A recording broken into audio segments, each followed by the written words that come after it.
she was naked up against the bed frame. It's a safe bet, this will happen again. So walk away now, don't back down. You're better without. No longer sacred, your place is in danger. Sorry you face this, seems like us these spaces. Being desirable number one. All I wanna do is have a little fun. Just look at you under the sun.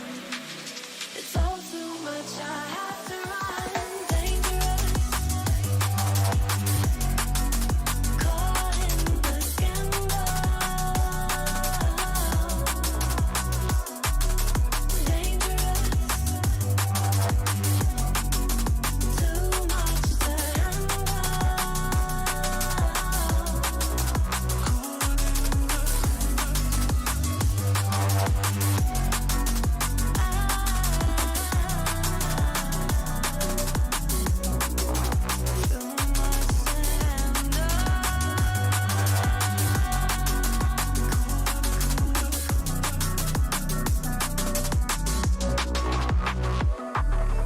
Same club on a different night. I'm nursing a triple threat high. My intentions get misaligned. Reassurance doesn't hit right now. I'm not fucking with your guy. You seem unbreakable from the outside. No longer sacred, your place is in danger. Sorry I said things that left a bad taste. Yeah, I really want to get along.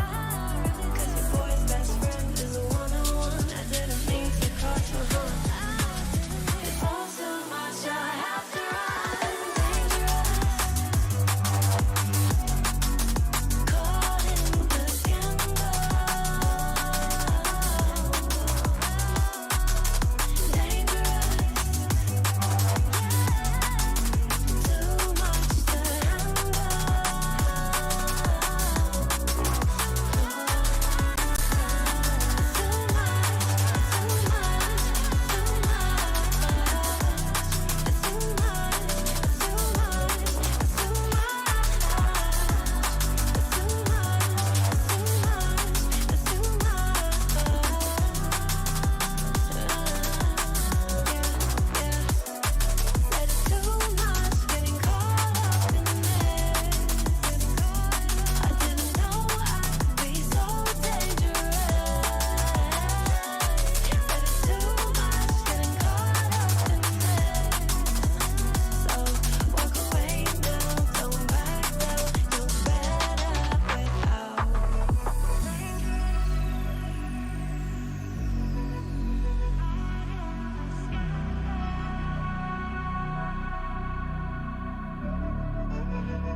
Que tú ya ni te acuerdas de mí, porque un clavo saca otro clavo.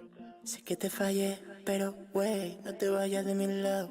Dormí en tu culo, mi baby, ahora sin ti se me hace raro.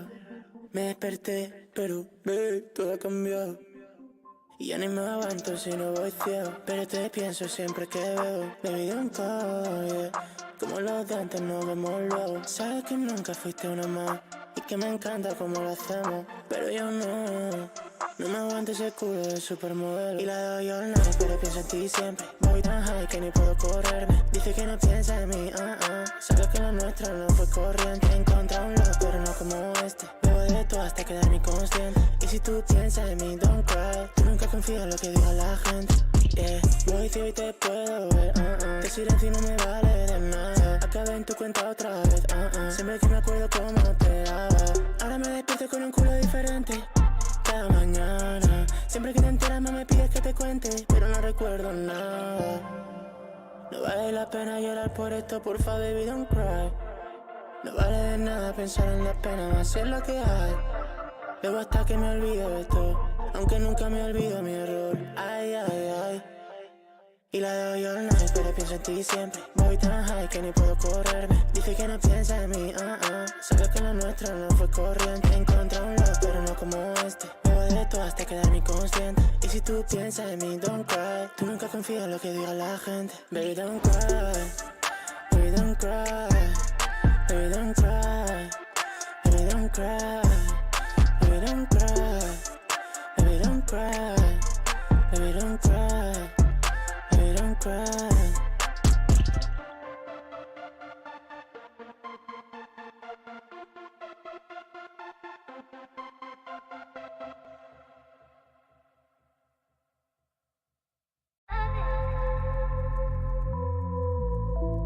Said I would find you, but it's not the time to make a mistake. You're calling out the name, I'm falling down again. You're calling out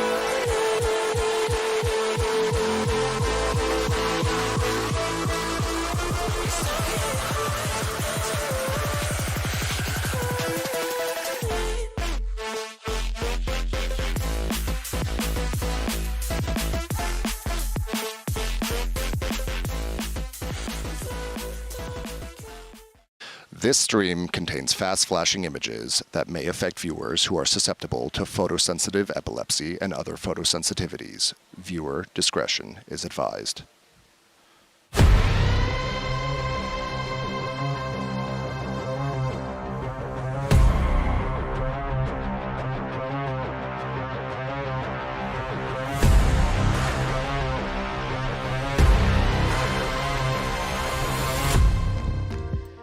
New faces are set to make their debut on the world stage, and former champions are ready for another run, and it's anybody's game. In a year already full of upsets and surprises, it's time for the next chapter of VCT. Hello, everyone, and welcome to day one of Masters Madrid. We're coming to you live from the Madrid Arena for the first global event of the year. I am your host, Yingsu, and I'm delighted to be joined on the desk by Mimi and Kakuka. ¿Qué pasa? We're in Spain, finally. Bienvenidos a España. Yo creo que podemos hacer todo el programa en español y si no os enteráis de nada, pues simplemente os echamos. I agree with everything she just said. Vale. Spain's great thus far. This city is beautiful. I think the crowd is going to be amazing. I'm so excited to be here. Oh, I can't wait. I cannot wait. But we are changing the game in 2024, and Masters Madrid will have a standard, will not have even a standard double elim bracket. Check out this quick format explainer brought to you by the one and only Mixwell.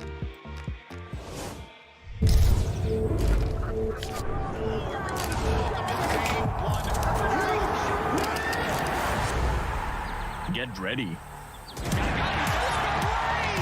From March 14th to March 24th, the best VALORANT players in the world will converge for Masters Madrid. The first global event of the 2024 VALORANT Champions Tour will feature 8 teams representing the 4 international leagues. Teams earn qualification for Masters by finishing top 2 at their respective kickoff tournaments. Masters will be split into 2 parts, the playoff bracket and the all-new Swiss stage. First up, we have the Swiss stage, which will narrow the competition from 8 teams to the top 4. To advance out of Swiss, teams will need to secure 2 wins before they accumulate 2 losses. Each match will be a best-of-3 series. Before the tournament, participants will be drawn into 4 matches. In the first round, we'll see teams who won their kickoff events face off against all the second-place team finishers. No same region matchups allowed here. Those who win round 1 will move up, and those who lose will find themselves in elimination matches. Between each round, 2 fully random draws will decide who plays who, and from here on out, regional fratricide is fair game. After 3 rounds of Swiss competition, we'll have our 4 playoff bracket contenders. A random draw will pair the competitors. A double elimination bracket will narrow them down and will close out with a best-of-5 series in the lower and grand finals. The last team standing will be the Masters Madrid Champion. Mark your calendars, tune into the action, and catch the grand finals on March 24th for an exclusive preview of Valorant's next agent, followed by a show match to see them in action for the first time. For more information and updates, visit ValorantEsports.com and follow us on social media. Get ready for the ultimate clash of Valorant at Masters Madrid. Oh, Mixwell, I am so ready. There's a lot to unpack there, but let's talk about the new Swiss format.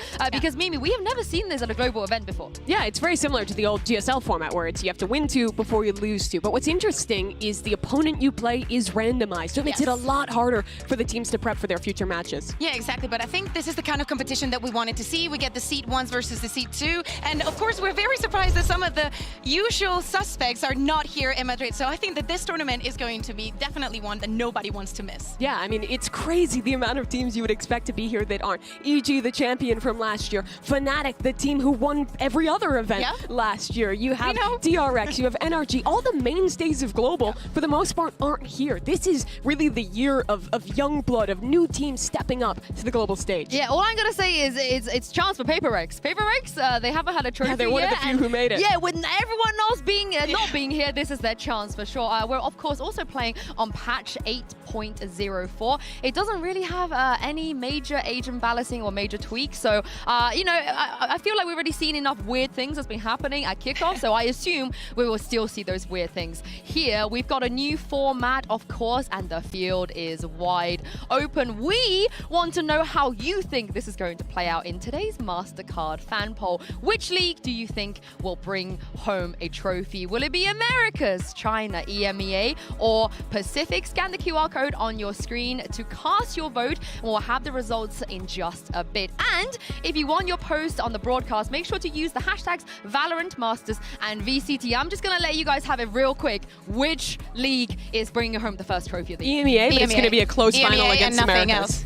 EMEA and nothing else. Bea, this is EMEA the closest. and nothing There's else. no I know. favorite. Anything can happen, okay? But they're the one making the biggest surprises. So it's only fair. Favorite. I will say Pacific or China, just to be different. Except for that, that's just not. you know, I'll throw my 2 cents in there. While we wait to hear what you guys think at home, let's hear from our resident know-it-alls. It is Bren and Saisho. They're here with some Swissology. Never been wrong. Welcome to Swissology. I'm joined here by the Prophet, Bren, and we're going to lay out for you how the Swiss system works and our predictions for what's going to happen. Part of it's random, so we're definitely getting this wrong. These are the opening matches. Bren, I want to start off by getting your expertise. Who wins Karmine Corp versus FPX? Karmine Corp. Okay. It's all blue. All right. It's all blue. We'll turn the teams that are losing upside down. Yep. That's never gone wrong for us before. No disrespect intended. Not at all. No. Gen.G versus Loud. Who have you got winning that game? Oh, Gen.G apparently have been dominating their scrims. Owning. Yeah, haven't lost a single scrim. I'll go Gen.G. Okay. I mean, EDG sorry, Loud Paper fans. X. EDG Paper X, I'll go VDG. I think EDG have shown higher peaks, but listen, that's controversial. All right, and Sentinels against Heretics? Again, I mean, Heretics could win, but I think it's going to be Sen. Right, okay, so that sets us up for all of the teams on the left winning. Okay. So let's get them into 1 and 0. They would be in round 2. Yeah, okay, all right, so Karmine Corp. Yeah. Boom. Who are they playing Put against? that there for now. Who are they playing against? Give me another Just keep throwing. Gen.G. Just keep throwing. Okay. Okay, right. They might be Karmine Corp up here. Okay, and then give me another Gen.G winning there. team. EDG. EDG Sentinels. Another winning team. Okay, Where EDG playing against Gen.G. Okay. So that means Sentinels playing against Karmine Corp to open. Who wins? Send Karmine Corp. Send Karmine Corp. That's such a hard one. I mean, dream matchup for me as well. Pick. Sentinels. Sentinels win. Karmine Corp. Upside down. Gen.G. EDG. Gen.G. Gen.G. win. EDG. Upside down. The 0 and 1 teams. Get them. Get them. Whoa. Loud. Whoa. Paper X. Paper X. I've picked up Heretics instead. Well, yeah, okay, that's fine. That's also fine. Paper X. Paper X. They go down there. And who FPX. else? FPX. Who wins? FPX Heretics. Heretics. Okay. Sorry, FPX. Who wins? Loud. Paper X. Loud. Okay. And who goes through? These are 1-on-1s? All right, these are the 1-on-1 teams. That means that Heretics, Loud. Heretics, Loud. Heretics. Okay. Loud 10 seconds. Heretics? Against Heretics. Again, what? Karmine Corp, EDG. Karmine Corp, EDG. The Karmine Corp's already there, Karmine man. Corp's already there. Karmine, EDG. Who wins? Who wins? Karmine Corp. We're out of time, man. We're out of time. Who wins the whole tournament? Pick! I want to think about it, actually. Unbelievable. This guy is not the Lisan Al Gaib. Unbelievable. Yinsu, back to you. If he's not the Lisan Al Gaib, we gotta find one. We I gotta feel like find we gotta one. find one. Swissology is my new religion. I'm sorry. That's what it is. You're the Stilgar? You're the Stilgar of this test? You're gassing them up? My religion is chronology. I mean, they've never been wrong, right? They've never been wrong. Except for, well, but I mean, that time how in right do you Tokyo think? and I think that everybody at home guessed how we made the brackets, and we finally shown that it's just Brang smashing. That is actually what the admin does in the back. Yeah. It's actually Brang. Yeah, he's the script writer. No, but not many people He's know the about script writer. this. He's the admin. It's just him. Yeah, well, let's see if they're going to be right about this first matchup of today, because Karmine Corp will be taking on FPX.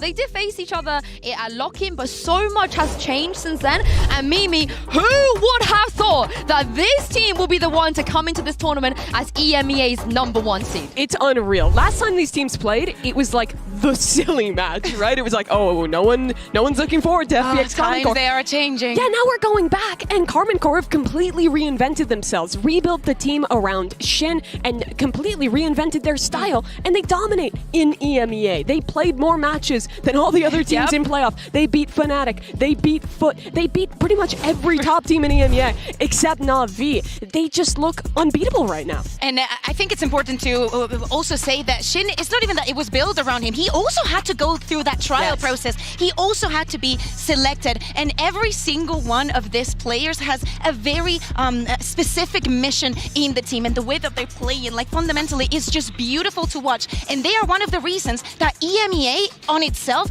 it's changing, and how everything is going to be different. And probably the reasons why we do not see the usual suspects here. It's also a very different way to build a team. We saw, I think, last year when we started our international leagues, a lot of teams building super teams, focusing on getting the best players who have proven themselves. That wasn't K-Core. They picked up tier 2 players. Magnum hasn't played in tier 1 in ages. Narrate was on the worst NA team in Challengers, and now he's dominating EMEA.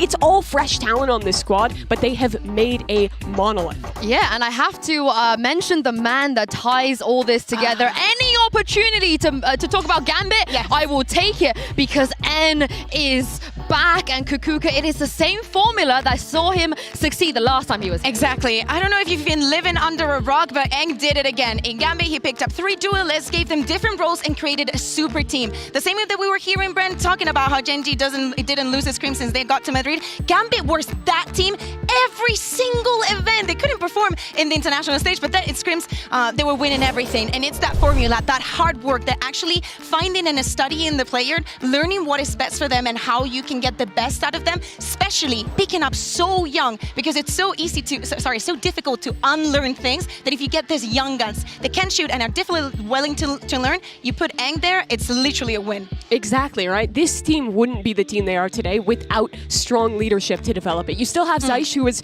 with them last year coaching, but now he's built up with Coach Eng, and all these players, I mean, every time you hear them in an interview, they're talking about how impactful the coaching staff is at building them up, at making them the best players they can be, and also bringing up what I think is the forefront meta-leading compositions out of any other team here. I mean, that's just what N does, right? Like you said in every interview, it's even crazy that he wasn't on a team last year, by even the way. the ex-Gambit players, you have an interview, Redguard with Shados Chronicle, they still talk about N and what he told them as well. And I'm glad you mentioned the scrims, Bayer, because Zaish tweeted out shortly after they won, became the #1 seed of EMEA, just basically rehashing what happened with Gambit, just the fact that they played an obscene amount of scrims and they won them all. Yeah, exactly. I think it was either Chronicle or Redguard, I cannot remember, but 3 years ago we saw them being like, oh, we played like over 700 scrims this year, something crazy. And it looks like this is part of the Eng method. This is one of the things that he does, and I think that it translates very well onto the officials, because the fact that they don't lose a scrim is that they only focus on improving their fundamentals and not focusing so much on the set plays, because it all comes together if you have that base. Yeah, it absolutely does. And I think we see that in the amount of practice, how well put together the initial ideas are, right? They're playing stuff no one else is, and the implementation of it is really good. But it's not just that, it's the synergy between this team. You watch them play, and you see in every situation, even when they're up, how intentional they are at setting up double swings, at putting each other in positions to make rounds that a lot of teams could let slip away unlosable. They are so methodical in their approach. Honestly, my favorite thing about this whole narrative is they're just good. True. They're just really good. Like, what else can we say? And speaking of that, Kakuk and I had the privilege of watching Naray on LAN, EMEA, doing everything that he does, having the best performance there. Is this what you expected when you heard that he was coming over to the EU? He was on...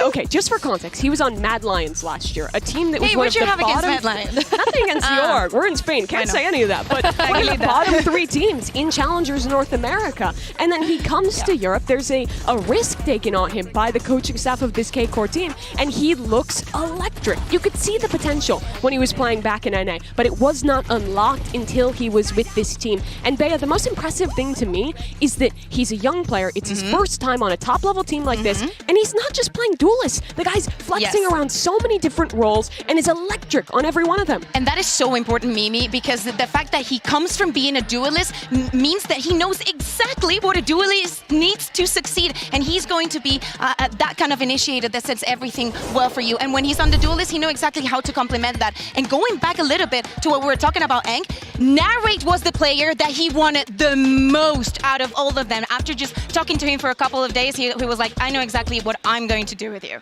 Yeah, I mean, the talent scouting from this team is unreal. Oh, and the process was long. You know how they, you have your interviews and everything. They took a lot of time. Obviously, Eng just loves to put a lot of time into everything that he does, into selecting these players, and he definitely has paid off. I mean, think about what a risk that is, to see a player in Tier 2 North America not performing, ship them halfway across the world, move them to Berlin, apply for all their visas, sign them, pay them. He has that look. He has that look. All paid off. Yeah, my favorite thing about that is after one scrim, one trial, and was like, yeah, you're not going to play duelist. Learn these ABCs. Yeah, learn them and you're going to be the best. And speaking of Narrate, he gave us a little insight to the game plan, to their game plan even coming into this Masters. Take a look at this.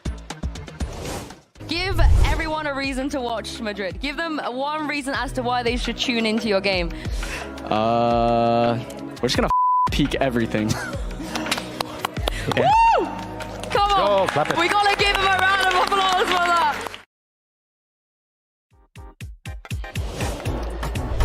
Do you think that's a good game plan? I think for such a young player, the guy's only 21, such maturity being shown in that statement. Yeah, you can take him off the duelist. You can't take the duelist off him. But more importantly, is that a good game plan? You think that's going to work here? I think you have to take risks. He's full of it. He's full of it. He doesn't mean it. He doesn't mean he's just going to do that. But I think that this team has also shown a willingness to enable their players to take those risks when they need to. It's a similarity they have with other top teams at this event, like Sentinels, being willing to sometimes break that and let their players just be strong individuals. Yeah, I mean, we need the KC versus Sentinel game, by the way. Like, I don't know what I don't care what else happens. I mean, Bren already put it in the script, so we're getting it. We need a clout matchup. But let's shift gears to FPX over here. Again, some different changes coming into this. Mimi, do we like these changes? What do we think? I mean, I'll be honest. If there's a team who's just going to effing shoot them, it would be this squad. This is their first year in the Chinese league now that it's kicked off. But we've seen this squad before at previous global events. But they've made some changes since then. Picking up Life, who you might be familiar with from his time with EDG and with Attacking Soul Esports, noted a teammate of HFMI 0DZJC. The long-named guy.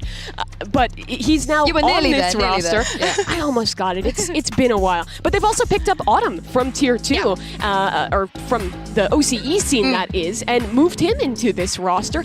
But they still have the kind of identity of that old FPX. Yeah, exactly. It is funny because I think they interpret the game in a different way. I think that the regions are very different in that sense. You know, playing the double duelist, the double controller, just focusing on those surprise plays and being very aggressive. Not giving that value also to the information. We don't see the Sova, we don't see the Sky, we don't see all of the things that we have seen in the past. They interpret the game in a different way, and that is what I'm very excited to see, because as you said, probably this is one of the teams that's going to pick them a lot. So if Narrate wants to go into those aim duels, he's going to get them day one. Yeah, and on their map pool, 4 out of 7 of the maps they play, they're playing double duelist comps. All the other comp, or double dive comps, that is. It's not double duelist because they're playing Arena or a chamber. Yeah, right? I mean, like, these guys have compositions that kind of remind me of like early days Paper X, where they just will put something ridiculous together and they will just run at you, but they have incredible aimers and solid enough synergy to make it work even against some impressive teams. I mean, I'm glad that you guys mentioned Autumn as well, but I was sitting in the press conference yesterday just listening to some of the answers coming from Berlin. One thing that I am extremely impressed with and also a tiny bit concerned with is that Berlin is making all of his calls in Chinese and then translating himself into English before every round to make sure that Autumn knows what the game plan is. And he said that some of the other players are also chipping in with that communication, but he feels that the comms get really, really flustered when they are not sure if they're trying to speak Chinese or trying to speak English. But Mimi, the fact that they're making it work is pretty impressive. Yeah, it absolutely is. And you have to give a little history on this guy, Autumn. He's the first player from OCE, the first Australian to ever qualify to a global event in Valorant, which is pretty cool to see that come through. But it is definitely a challenge, right? Moving up that language barrier for players who have only ever been speaking Chinese in comms. It's very different to have to make that change. I mean, everyone is adapting. And speaking of a challenge, earlier I spoke with Autumn about the language barrier he's had to overcome and put him to the test. Take a look at this. Hello everyone, it's me here, Yingsu. I'm now joined by Autumn from FPX. Hi Autumn, welcome to an international event. Now, you joined a Chinese team last year, so I wanted to ask you about how the comms, how's your Chinese going? What's it like to be a part of FPX? Yeah, so to answer the question about the comms, it's I think it's pretty good now, but when I first joined the team, wasn't like super good. There was a lot of like my other teammates trying to comment in English, and then sometimes in Chinese I didn't understand exactly what was going on. But now I think it's getting a lot better. Just some rounds in clutches, it's not perfect yet, but I think it's getting there. Like the more we play, the better it gets. I think within a few months, or like towards the end of this year, it will be like perfect. Oh, are you studying hard? I'm trying to, but when I'm coming to the event and like playing, I'm not really getting any lessons in there. All right. But before that, I had like 2 lessons a week. Oh, that's quite a few lessons a week. I'm going to put your knowledge to the test. I wanted to see how good your Chinese really is. I'm going to give you a few words. Some of these came from your teammate, Life. Some of these came from the FPX fans. I'll start with what Life gave me. So I'm going to give you the word in Chinese. So you just have to tell me what you think it means in English. You ready? Yeah. Okay. 小心屁股. Like what? Care flank. Yes. Care flank. Yeah, perfect. Got a spot on. So that one came from Life. Now I got a couple of the ones from your fans. They wanted to test your Chinese as well. I'll start with an easy one. 秋天. Autumn. My name. Perfect. These lessons are great. 粉丝. 粉丝. 粉丝. 粉丝. I'm not too sure on that. Like it kind of sounds like what it is in English if I give you a clue. Fans. Yes. Perfect. Fans. There we go. 澳大利亚. Australia. Is there anything that you don't actually know? I feel like I need to make these a little bit harder. 队友. 队友. Like I know 队 is right. 队友. Like there's people. Kinda, yeah, you're There's there, a person? Yeah. Like your people that you sit next to maybe when you play? Oh, like teammate. Yes. Okay. All right. Lastly, I wanted to ask you a question. So I know the Chinese fans, they like to give players like quite cute nicknames. What do they call you? Do you know? I think maybe Choutian or Ultraman. Like Yeah, Ultraman. Like Ultraman, but Oh. Ultraman. And yeah, maybe Choutian Ge, like Autumn Bro. Oh, that's cute. And is there any Chinese words that you've particularly liked that you picked up since playing with FPX? Someone you say a lot, maybe? 漂亮. 漂亮. Yeah, when someone makes a great play, it's beautiful. Yeah, beautiful. Like pretty beautiful. Yeah. I like it. Hopefully we'll see a lot of 漂亮plays from you. Yeah. Autumn, thank you for joining me and best of luck in this tournament. Thank you.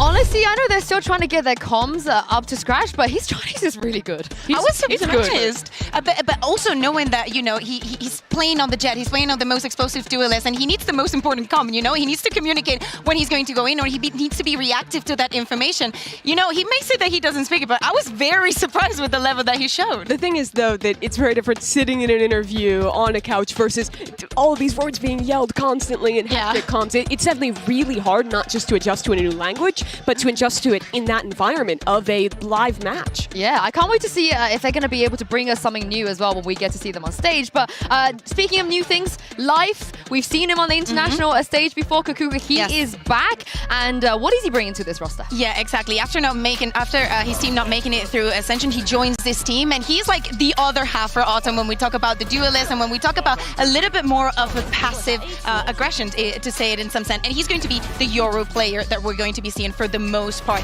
So he's taken not only that duelist, that operator, he's also part of the initiation that this composition is lacking. His communication has to be very, very good, and he has to be in a lot of sync with the rest. Yeah, absolutely. For Life, though, I think what you can always expect out of him is just electric performances. The guy is a fantastic aimer. He has been since the first time we saw him back with EDG. The thing is, with how this EDG team, or excuse me, this FPX team plays, they are very explosive. They're playing these double duelist comps. They take a lot of risks, and those risks rely on Autumn and Life being successful when they're going for these double entries, because there's a lot of times where there's not the normal initiator utility, not the normal player there to trade. They have to be good for FPX to win, really. Yeah, and let's just talk about the Yoru. We mentioned it. Yes. We're going to talk about it more. Both these teams. Yes, but what kind of Yoru do we get out of them? I think they're very different. Yeah. For Karmine Corp, they play Yoru kind of like half KO, half a jet, right? You're not seeing them very often go for like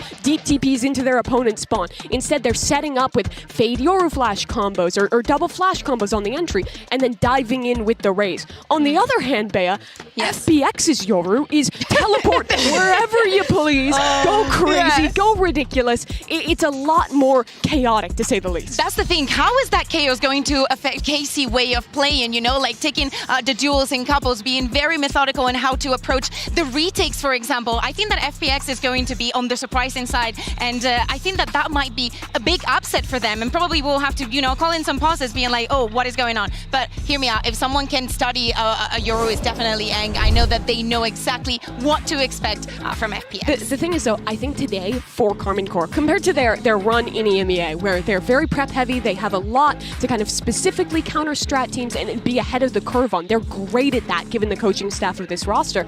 I think today is going to be a lot more reliant on just the individual players being able to adapt in the server and not getting flustered by the craziness of FPX. That's the thing. They'll drag teams down into the chaos. Yes. It even happened to EDG in the finals in China. They're very comfortable with it. They will go with the fast rotations, with the fast decisions every single time. So that is the kind of thing that can get into your head and definitely get in the way of your plan. So let's see if KC is ready for that. Yeah, and remember, KC, still all these players really young. Most of them, their first year playing on the tier 1 level on a big stage like this in front of a crowd. FPX is a squad that applies a lot of pressure. Karmine Corp heavily favored to win this game, but I still think it'll be a test of how they can perform on the stage. I mean, Naray wants to peak everything, so surely they're going to have to be ready, or other people This might be the fastest match ever. You just jinxed it. You just jinxed it. But it's time to get the results of our MasterCard fan poll. Earlier, we asked you which international league you think will win it all between Americas, China, EMEA, and Pacific. And I can reveal to you, it has been overwhelmingly Americas. 49% of you voted for Americas, 10% for China, 26% for EMEA, and only 13% for Pacific. Is this your doing, Mimi? Did you rally the troops? Okay, let me just say, I literally said there is no favorite to win this tournament. I think the finals is Sentinels Karmine Corp. I think that is the hardest match to predict.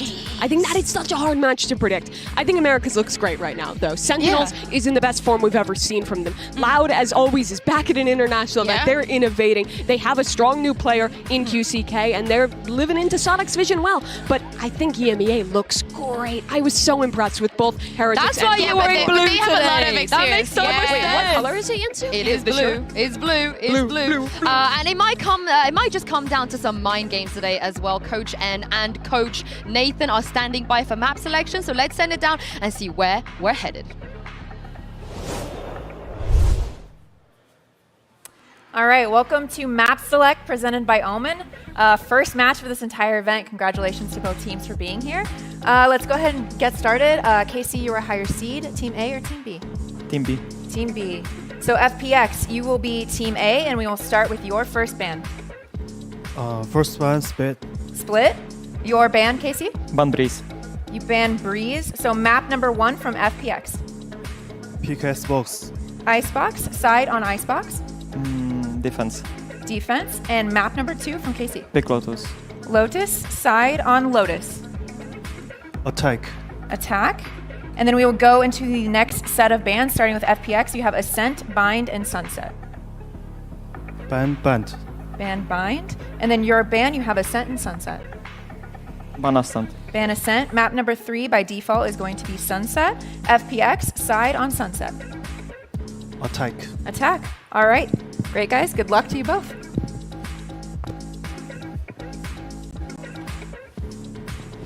Now, Bea, KC, they won't get the split, but they will get that Lotus. And this is where in the final we saw them absolutely dismantle. Yes. Fnatic, they look so good. Yeah, exactly. And I think that they have a very good read on the map, but I'm more surprised by the read that I'm seeing from FPX.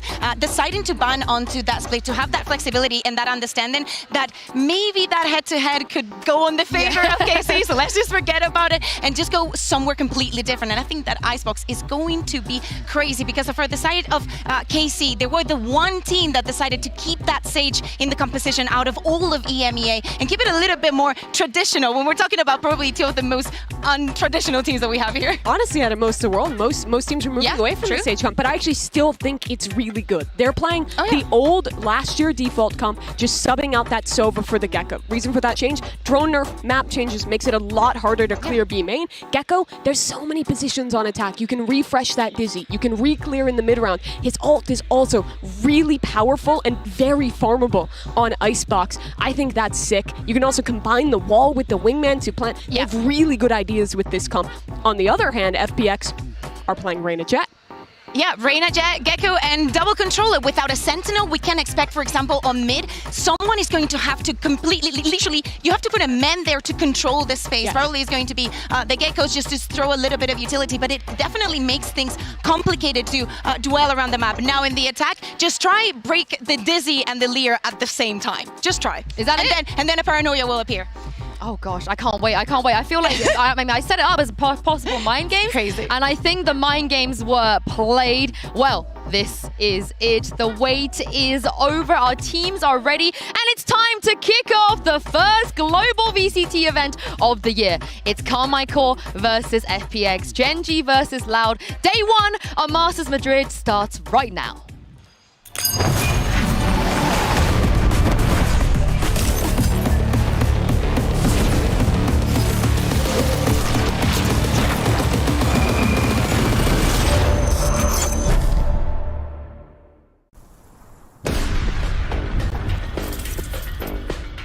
So this is how it's gonna go. Americas is all about the noise and the volume. We're gonna end on a decisive 13-3 victory with a knife kill to close out the match. Then, when it's time to celebrate, we're not even gonna shake hands. Just leap on the table, lift the trophy, and fight it to make sure it's real. Tunay? Gusto mo ba malaman kung anong tunay? Ito ang mangyayari. Magaling sa control at pagiging aggressive ang Pacific. Maaaring isuko namin ng ilang rounds, pero tatapusin namin ito sa 13-10 na panalo at jet knives sa buong mapa. Sisiguruhin namin yakapin ang mga kalaban dahil kakailangan nila ito. Liyoko kami bilang pasasalamat sa mga tagahanga habang inaangat namin ang trophy. Hindi ba maganda? 远不如 CN 赛区选手的精准度、爆发力。其他队伍休想拿下任何一分，我们将以是3-0完胜，并与判官团灭掉对手，结束比赛。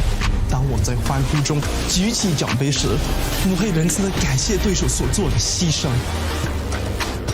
Son teorías interesantes. Ahora para nuestro 1, 2, 3, 4. Sexto trofeo.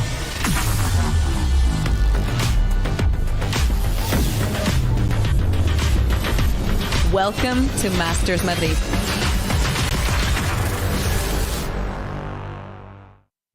America's interview, take 1, marker. I like the flames. Thank you. I'm pretty hot right now. Okay, you know the meme with Arnold Schwarzenegger that is like, yeah, like that? Oh, yeah. Yeah! Yeah, I think that's better. Será que nós é rockstar mesmo? What makes Americas the most competitive region? I would say we have the best duelist in the world, for sure. We have Aspas, we have now second. QCK is proving himself. And we also have a lot of world champions. We have one on your team, for example. So make us great for sure. Historically speaking, a lot of good IGLs in Americas as well. I love how you are playing more women now, insane TPs.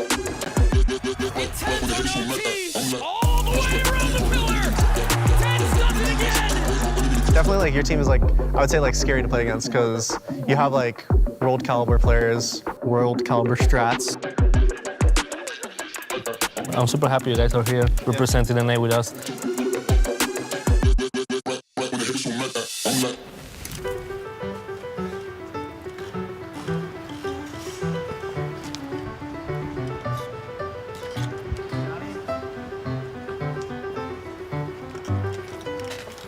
I think Masters Madrid is going to be absolute cinema. More like absolute defeat. Director's cut.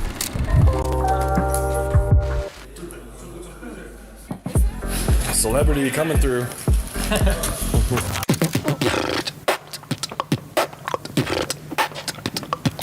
Forsaken, you look pretty cool. Really? Yeah, I look some like superstar, you know.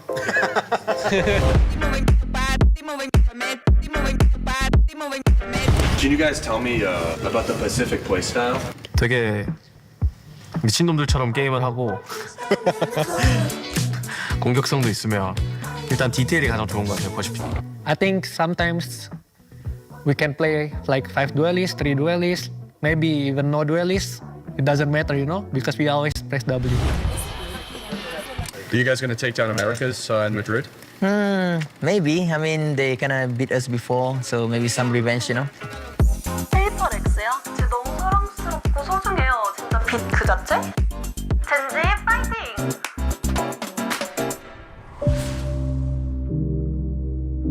The EMEA regions, I would say our strongest part is the balance between macro and aim. Oh, we actually are the future of the EMEA. Because Fnatic and Navi were both top 2 in EU. We both knocked them out. It's pretty crazy, isn't it? Yeah. Congrats to making it there. Thank you, man.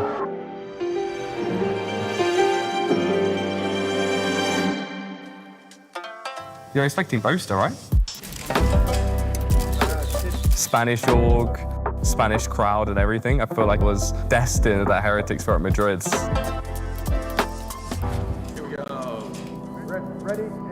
People, they think it was a fluke. We're gonna show them that it's not. It's time for the new generation to take over. Hey, you got this, bro. One of us will make it to the finals, mate, I promise you. 今天特别开心，能够跟 FunPlus 他们一起来到这里跟他们拍摄，然后今天也能跟 Life 在一起，然后在马德里又相见了嘛。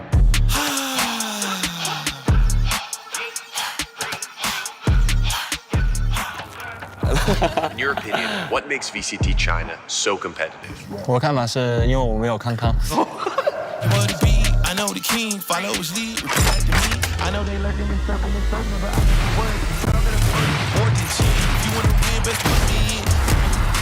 然后更多的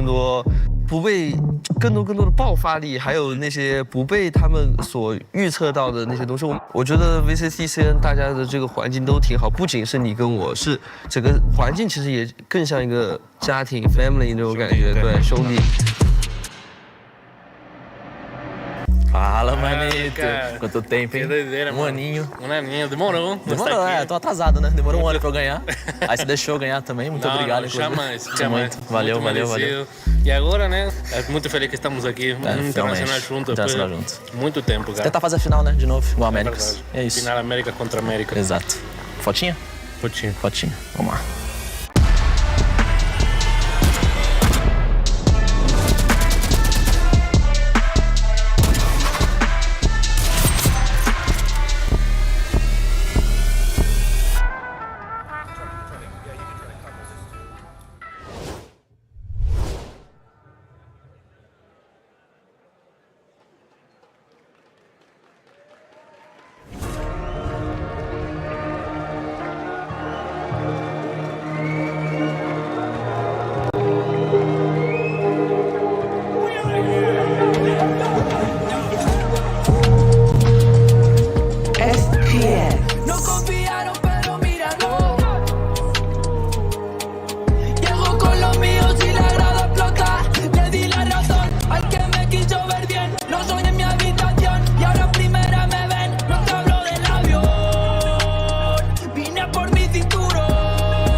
surprises. We've seen it all on the regional stage, but can these teams continue their dominance when the stage is so much bigger and the stakes are so much higher? For Karmine Corp, most of these players were picked up from Tier 2, were new prospects heading into this year. They've done something incredible by beating the best in EMEA, coming out as champions from that region. But now it's a new pressure, it's new opponents, it's new styles on a big stage. And FPX, if they are one thing, they are a team that can upset, that can surprise, they can push you off guard. And every single team, because of the opponents that they're going to be facing, are so hungry to be the winners of this tournament. You were saying it, Mimi. Anybody can win this tournament. The favorites are very, in the air. Anybody can take this game. And I think the FPX is hungry, is devoted to change our minds, to just not thinking that China is just EDG. Yeah, we've seen a lot of rookies this year. It seems like the rise of all the rookies, but it's been such a long time since N was on this stage. And just to remind you, the 2 tournaments that N made globally, he won one of them and he reached the final to the other one. So he's got a lot to prove coming into this as well. I mean, technically the next one he's going to get grouped, or what is he's not making it to playoffs? He's going down one. No. Hey. I'm not about that life. I'm not about that life. For FPX, it's been a while since they've been on an international stage. This team has represented at previous events, but they didn't make it to Champions, the big event at the end of last year. They made some changes, picked up stars into this year, and I think are looking better than they used to, but still have that same identity, right? They play weird comps, and Icebox is no different. They're playing a Jet, Reyna, Gecko composition. Well, at least we expect so. Yeah. Should we imagine changes? They could definitely change it. They've had time to do so. I mean, we've seen that already, right? Teams are starting to adopt the Na'Vi way of having multiple comps on one map. I don't think they will change anything coming into this, but Mimi, it will very much disrupt their preparation if they did. It absolutely will, but this event had very low turnaround time for the teams that went deep, especially for a team like KC, who played so many matches. They had to go through the group stage, reps, through the play-in, through the playoffs. Like, there really hasn't been a huge amount of time to turn around new ideas, which is why I again think that today, in a match like this, it's really going to come down to adaptation, to the leaders in the servers, and not necessarily the coaches in the prep ahead of time. I think it's going to be all about exploiting the weaknesses, and I can see a lot of them in the FPX comp. The way that you have to play it, the way that you have to default, having, as I said, someone always in the middle. We do not see many teams playing 2-1-2 on a map. This is not New York, by the way. But and as we can see from the agent select here, what do you guys make of this? I mean, it's what we expected, right? I think looking at Karmine Corp starting on defense, their biggest strength with this composition is their retakes. They have Sage Wall and Wingman to get on that spike, and they have good flash utility with that Dizzy to fight forward. FPX, I think, need to be taking space past the spike site if they're planting on B, or holding forward on A, and kind of having a scaling defense where they start forward and move back to not fall victim to these retakes. And I think it's so important what you're mentioning with the retakes, because that is what has made the difference for most of the teams, especially in EMEA. KC was the best. The protocols were the cleanest probably out of the entire world, the way that they were playing off of pairs and knew exactly what utility to invest. And again, exploiting the weaknesses even with the retakes. Out of this entire tournament, they have the highest success after the spike has been planted. You have to watch this Jet head-to-head. Autumn and Martine, both of them prospects at their first international event on the star roll for Icebox. Oh, I can't wait to see it. But that is enough from us. I know there's been 2 gentlemen waiting in the flanks, waiting a very, very long time to cast Karmine Corp. Give a warm welcome to Bren and Sideshow. Thank you very much, Yinsu. Yeah. ¿Qué pasa, damas y caballeros? Bienvenido, Masters Madrid. Soy Vil y estoy Taylor. Nosotras somos The Mods. Taylor, ¿cómo estás? ¿Cómo estás, Vil? Hindi ako prepared para dito, ha? Tsaka surprise, napaka-HD ng lahat para sa araw na to, ladies and gents. Welcome back! Magandang umaga sa inyong lahat ng nanonood ngayon, at magandang umaga din sa mga kapitbahay naming lahat. Dahil ito na, round 1. Si. Oh, FPX. Umpisa pa lang. Hindi mo ina-expect yan. Sana pinaghanda mo man lang ako, di ba? Ay, sorry. Sa game number 2, sige. Pero yun na nga, si Life, mga tropa, FPX versus KC. Huling kinas namin ni Taylor ng FPX. Nagkas ako mag-isa eh. pero iba na yun. Iba na tong FPX na to. Kung magagaling silang China, obviously.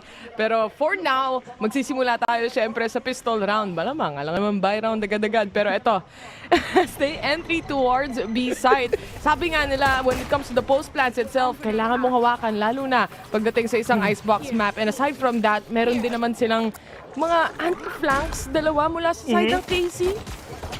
Pero yung mga players ngayon ng KC, dire-diretso na. Sige, Magnum makaisa pa together with Martin as well, but it's all up to Lysol, ladies and gentlemen. It's gonna be really hard for him to do so.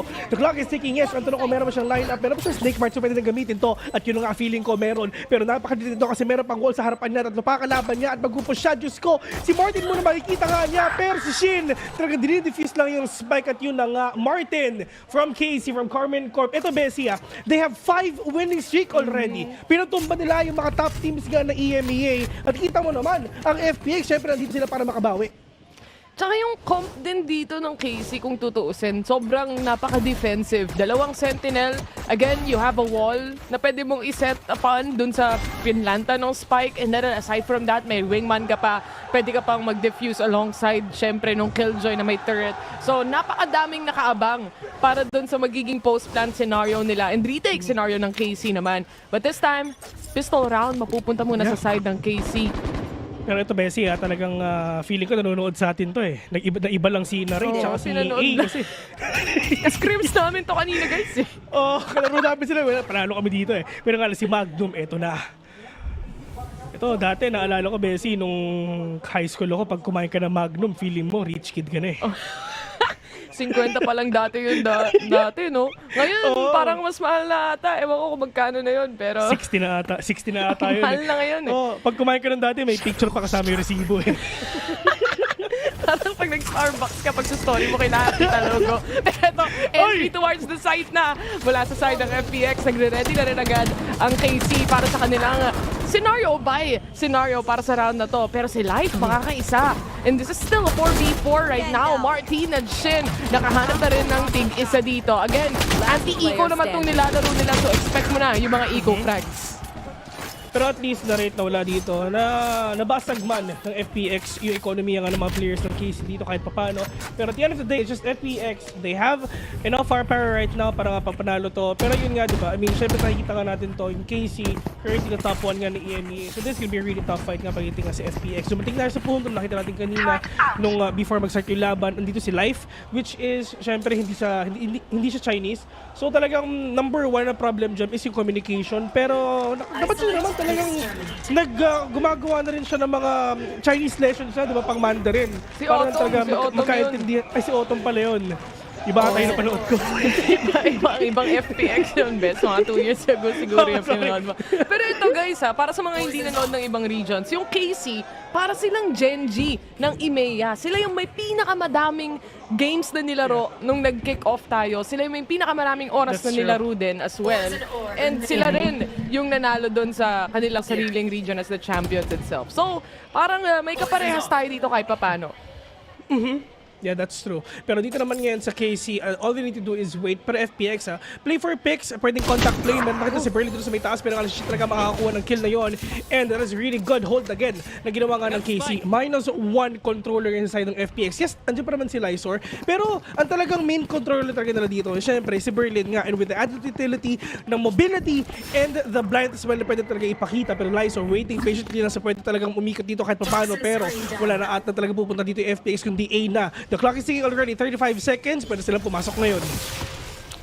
Walled off yung kanang side kahit paano pagdating sa side ng KC. Napakalaking bagay, no? Sage walls ngayon. And probably one of the maps na usable pa talaga na maganda si Sage dito. But up to 410, hindi nilipat si Martin. Hindi enough para makakuha ng kill. Instead, si Light makakapag-reheal pa. And overheal mula sa kanya. 2v2 scenario. Low on HP yung dalawang miyembro dito ng FPX.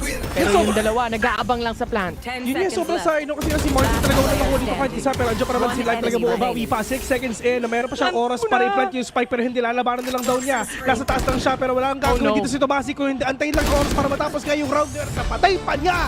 Well, actually at least tumating tayo sa panahon na nabawi pa rin talaga ni Tomasi at yung ibang players nga ng KC yung mishap na nangyari nga dito kay Martin. I mean, that is actually na 2 kills sana na pwede na makuha nandun nga sa may 410 at doon din sa may baba at sobrang sayang nandun yun. Nakapag-overheal pa, pati si Life kahit paano. At the end of it though, pagdating dun sa 1v1 scenario nila, medyo 50-50 eh. Kung ako rin si Life, I would also perhaps do the same na aabangan mo na lang yung susunod na makakalaban, outplay themselves kasi wala kang laban kapag nagpa-plant ka. Pero was a little too late and Casey didn't decide really to go in and fight kung sino man yung nagpa-plant. Oras na lang ang kalaban at sarili nila. Yun na rin talaga pinakamalaking problema, pero walang choice ngayon ng FPX kung hindi i-buy up lahat kung ano meron sila. They need to win this lang kasi kung hindi, baka maging 5-0 pa tong game na to. Pero nagbabantay lang. Meron siyang thrash. Tama nga naman.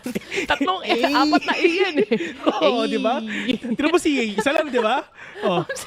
Kaya may iksi lang. Ganun lang yun, guys. Entry towards the site mula sa side ng FPX. Wala silang arep.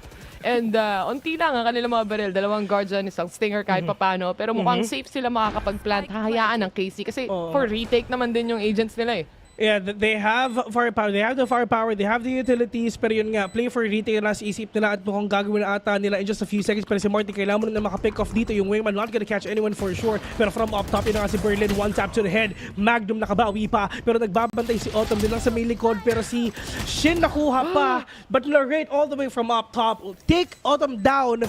3 versus 3. Winnable pa to sa side ng FPX. One tap na ginawa dito kay Tomasi. Pero Magnum bumabawi pa. Ito 1v1 right now. First na Narrate naglalaban ngayon and Narrate will get that kill instead. 3-0, pero that's a really good 4-0, that's a really good hold na ginawa nga ni FPX despite of them not having enough firepower na all they need to do is wait lang din. Na-diffuse na nga dito ng Casey kahit papano, and in a 1v1 scenario like that, lalo na guardian yung hawak nila. Kung tutuusin, broken buy yung meron dito para sa side ng FPX. So, the damage has been done kahit paano pagdating sa economy ng KC. Pero again, around itself is still around. And sa KC mapupunta yun. 4-0. Malinis Malinis na malinis, pero talaga economy lang dito ang ginagawa nga ng mga players ng FPX. Nasisira na economy, pero it's all about the wins. It's all about the round wins talaga na kailangan mo dito i-consider. Pero Bessie, tanongin kita, sino ba ang pinipredict mo dito?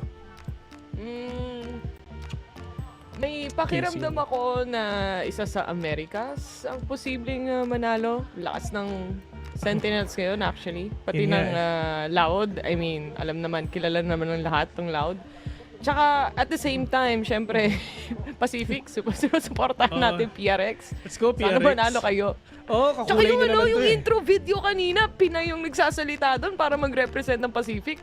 Yun nga parang tunay. Gusto mo ba malaman kung anong tunay? Ito ang mangyayari. Magaling sa control at maging aggressive ng Pacific. Yun ang sinabi.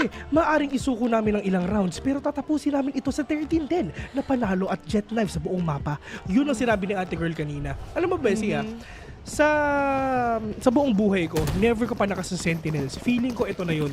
Feeling mo ito na yun? Tapos hindi ka naka-schedule, no? Yun nga, sana mapunta sila sa Grand Finals, man. Baka sakaling ma-schedule ka doon kahit pa paano. Hello, PPGL. Yeah, Sentinels, 4-0, tol. May thrash si A. Meron din naman daming utility sa side ng KC dito. May rest pa silang kasama. Tsaka may sariling trash and pati na rin lockdown. And si A, nabawasan na. Yun ang pinakamahirap nga sa kanya. Wala silang sustain. Dapat talaga pwedeng gamitin dito. Pero Martin. Ay, nako.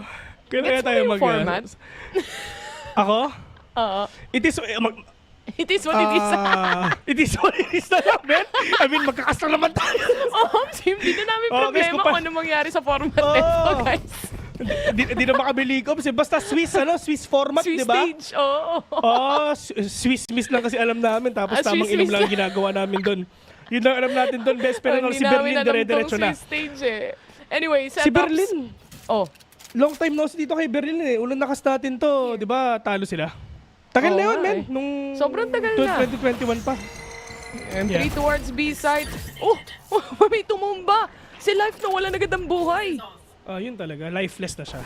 Lifeless. Sad. Ang ulam mo kanina. Parang ang tama ng utak mo ngayon, Choking. Pero yun na nga, na-rate dire-diretso. Ito na. Na-rate. Meron siya mga Matakas horse ba na siya? dito. Hindi, meron siya nakuha isa. Pero ang problema dito kay Berlin, may talo sa harapan niya. Si Shin bumabawi pa, pero si Lysor na lang ang mag-isa. Bumabawi pa. 4-0 ang score nila do. And this is gonna be a technically the 5-0 nga. Kasi kailangan na kayo mag-save. Wala siyang pera next round. And for sure, siya rin talaga mag-anchor sa lahat ng mga pinapakita nila. Nangyari to, Bessie, dun sa intro na ginawa nga ni na Rate with the Thrash.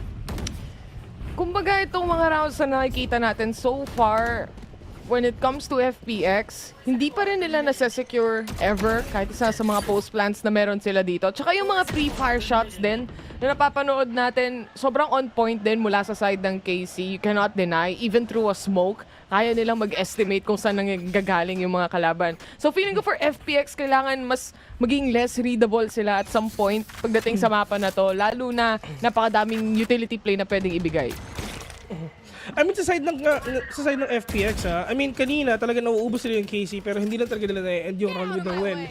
And hopefully talaga makabawi na rin sila to the fact na si Otto, meron siyang Blade Storm ngayon. Let's see if ever na talaga mag-explode dito sa B. They need to catch these players one by one in order na mas madali nila makuha yung win na to. But for the side of KC, I mean, lagi na lang sila nag-default play dito eh. They're not doing any na mag-overextend. All they need to do is wait na ginagawa nga ni Tomazi ngayon. Pero nga lang, si Autumn nasa loob na. Naghanap siya na pwede mong pick-off ngayon. Pero nga lang, may maraming players na nagbabantay dito sa B. Yung iba nagro-rotate pa.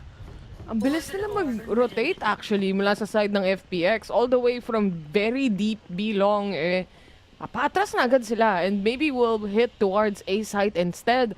And hindi gagalaw masyado yung mga nasa B side. Kung mapapansin mo, 4 na halos yung nakatingin towards B. And si Martin, siya ang nagtitiis at matyaga. Yun na nga, naka-hyper-focus, nag-tunnel vision na kakatingin ng A main. And towards the site itself, Blade Storm in play pa rin mula kay Autumn. Autumn pa rin siya dire-diretso ngayon pero tamang wingman plant muna ang gagawin nila ngayon. Lahat ng mga players ng KC nasa labas na pero mukhang papasok na ata sila pero si Autumn nandiyan pa doon sa may 2F and waiting if ever may show pick off ngayon. Snake bite in place. Lockdown as well. Magnum will catch one pero dire-diretso na sila. Yung 2F just ko buhay pa. A will catch one too. But Shen, kailangan na makabawi dito kasi lockdown nandiyan na. Pero saan ba nakaplant yung spike? Nasa 2F ba? Oo, nasa taas nga pero paano? Ay hindi Planted, bes. Napigilan hindi nila. Pala planted. Tapos with the lockdown itself, force out pa sila sa positioning nila. And without time, FPX again loses a round. Grabe naman. KC, sobrang solid nga nila mag-hold talaga dito sa site na to. Just using every utilities that they have in order for them na talaga mapigilan pa yung aggression na pinapakita ng FPX. So totoo lang, ang ganda ng set play na nasa isip ng FPX it's just may lockdown lang talaga at wala silang choice kung hindi mag-move out. Nabigay yung space. Ito yung isa sa mga cons kapag meron kang wingman to plant. Maiiwan mo yung spike if makancel out to. And literally, just because of a single lockdown, sinubukan naman nilang labanan. Unfortunately, hindi sila nakaabot deep enough to actually destroy the lockdown itself or get enough kills to make space. And mukhang timeout ang kailangan nilang hanapin, bes. Yun nga. Oras talagang, na. Oras na. Kung kasi yun guys, bilisin nyo na kasi maglalaro pa kami mamaya. Sim, di ba kami nakakapag-valo today?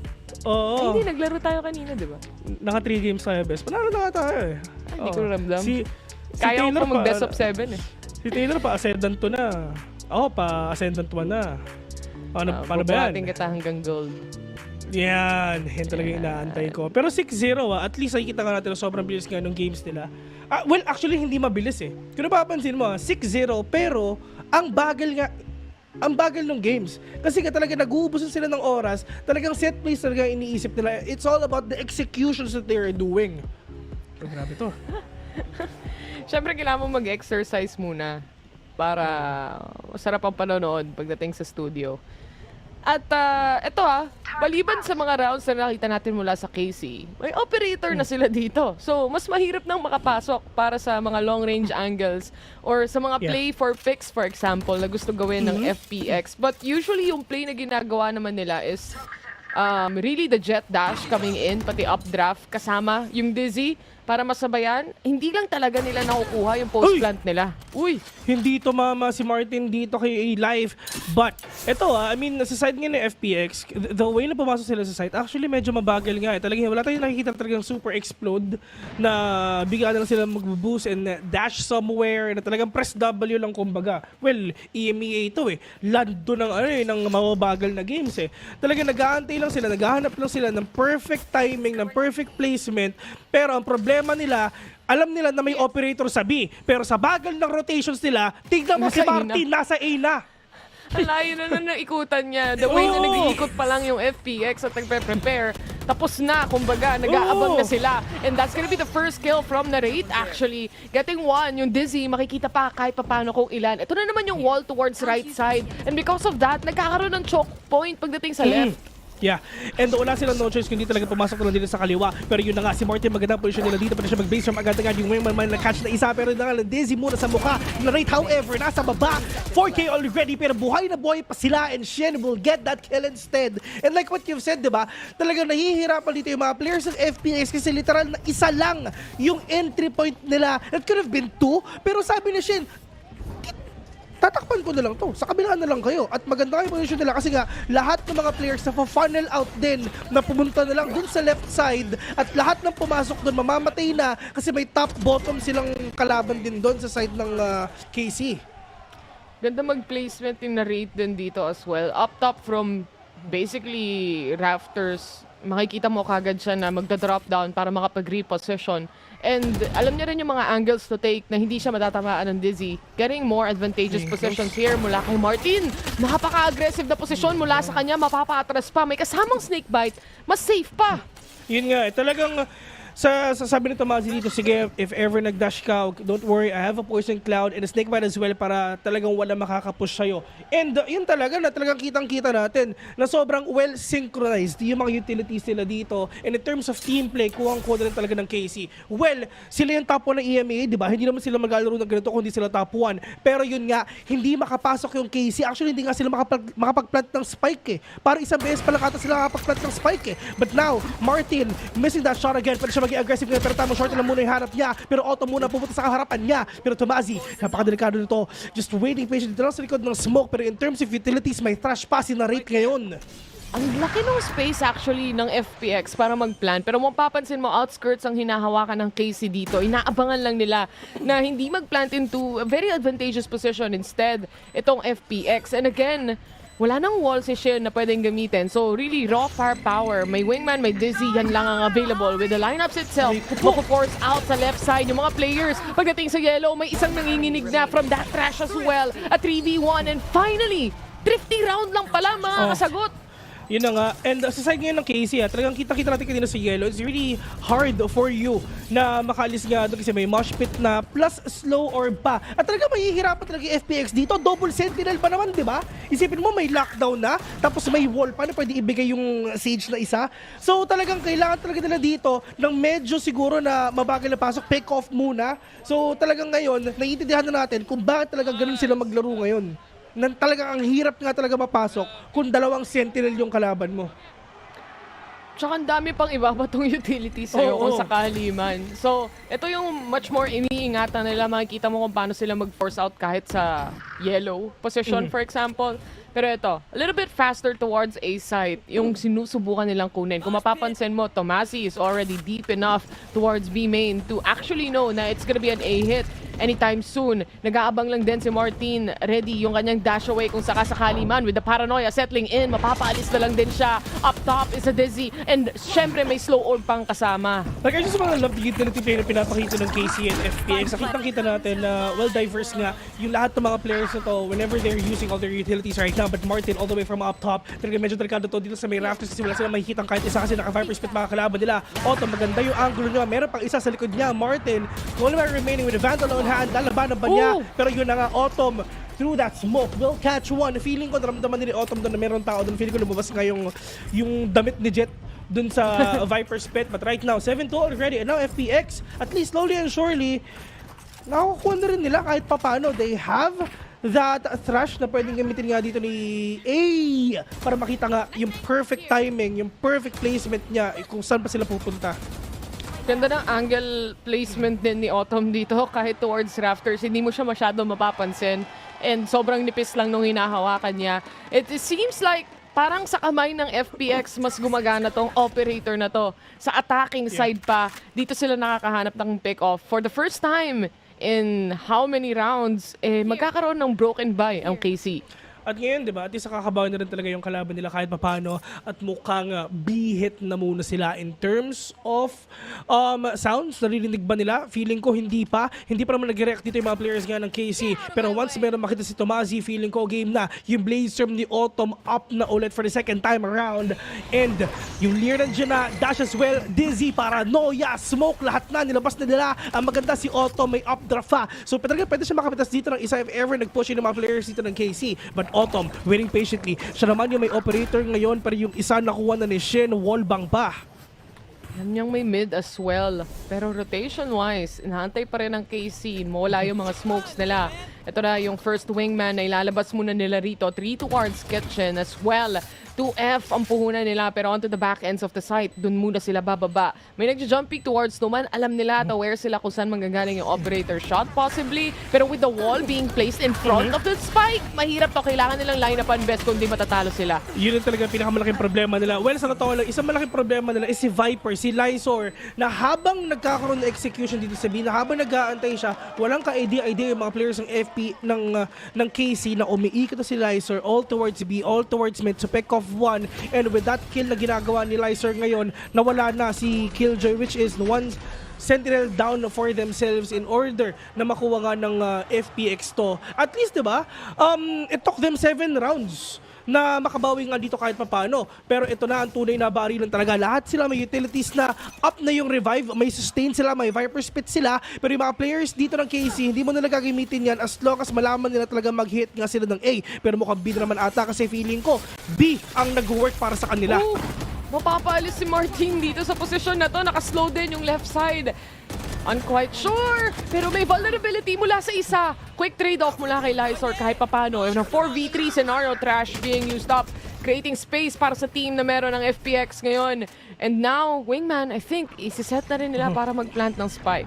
Andiyan na rin yung Dizzy ngayon. May mosh pit pa sila naka-line up ngayon and they need to clear out yellow, which is yung ginagawa nila. Pero alam nila na meron nag-dismiss nga dun sa may yellow, but it's gonna be really hard for you to commit to the kalaban mo. At to the fact na yung isa naka-operator pa, may from the shadows pa, pero barely nasa harapan niya, nagpalit ng barrel para mapatay si Magnum sa harapan niya. Grabe naman. Quick thinking para sa kanya, man. Nagpalit siyang baril agad. Started from 7 rounds, continuously winning itong KC. Pero ngayon mukhang nabasag na nung FPX yung code pagdating sa protocol ng kanilang defense dito. Kumbaga, yung mga ultra-wide swing na ginagawa rin nila rito so far hasn't been working out. Kahit yung last round na nakita natin, kung tutusin ang ganda ng pagka-setup ng wall ng Sage para sa defuse eh.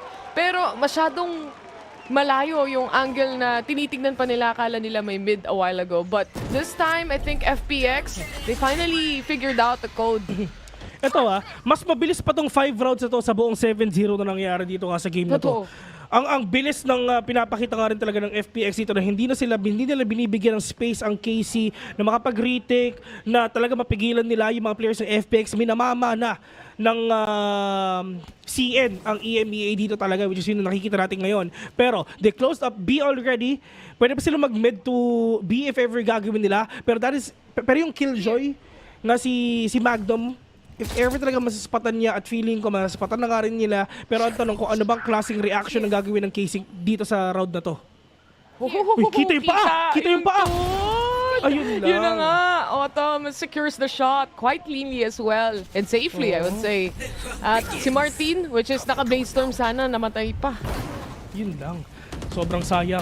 Pero puti ito 4v5 already, mukhang babawi pa talaga yung mga players ng FPX ngayon. Magnum will catch one, pero meron pang iba na talaga nasa loob ng site na. At paano nilang gagawin retake to? May lockdown sila, yes. Meron pa silang revive. Pero let's see if ever sila bang bubuhayin ni Shin dito. Medyo malayo na nga yung isa. Pero right now, si A, talaga meron delikado siya dito kasi yung lockdown nakapag-set na. Pero siya mag-aggressive dito. Pero nga ng Autumn and Yay doing the job done. Na-dizzy pa siya. Narito, bawi pa. 1v2 mga tropa. At yun na nga, nakabamba out na sila. Pero yung spike planted na, Dalawa yung kalaban niya na Rit will catch one, pero meron pang isa, wala silang idea kung nasan si Life ngayon. Wingman na lang magkatrabaho, pero mukhang kailangan talaga nila sirain to. Kasi sa Rit nagpapaikot-ikutan lang sila sa likod ng 410 mga tropa. At ayun na nga, na Rit pagka-swing niya, wala pa rin, Diyos ko! Just taking the time for them to win this round. At yun na nga, Life will end this game with a win. 7 wins na ginawa ng KC, 5 ang balik ng FPX ngayon sa game na to.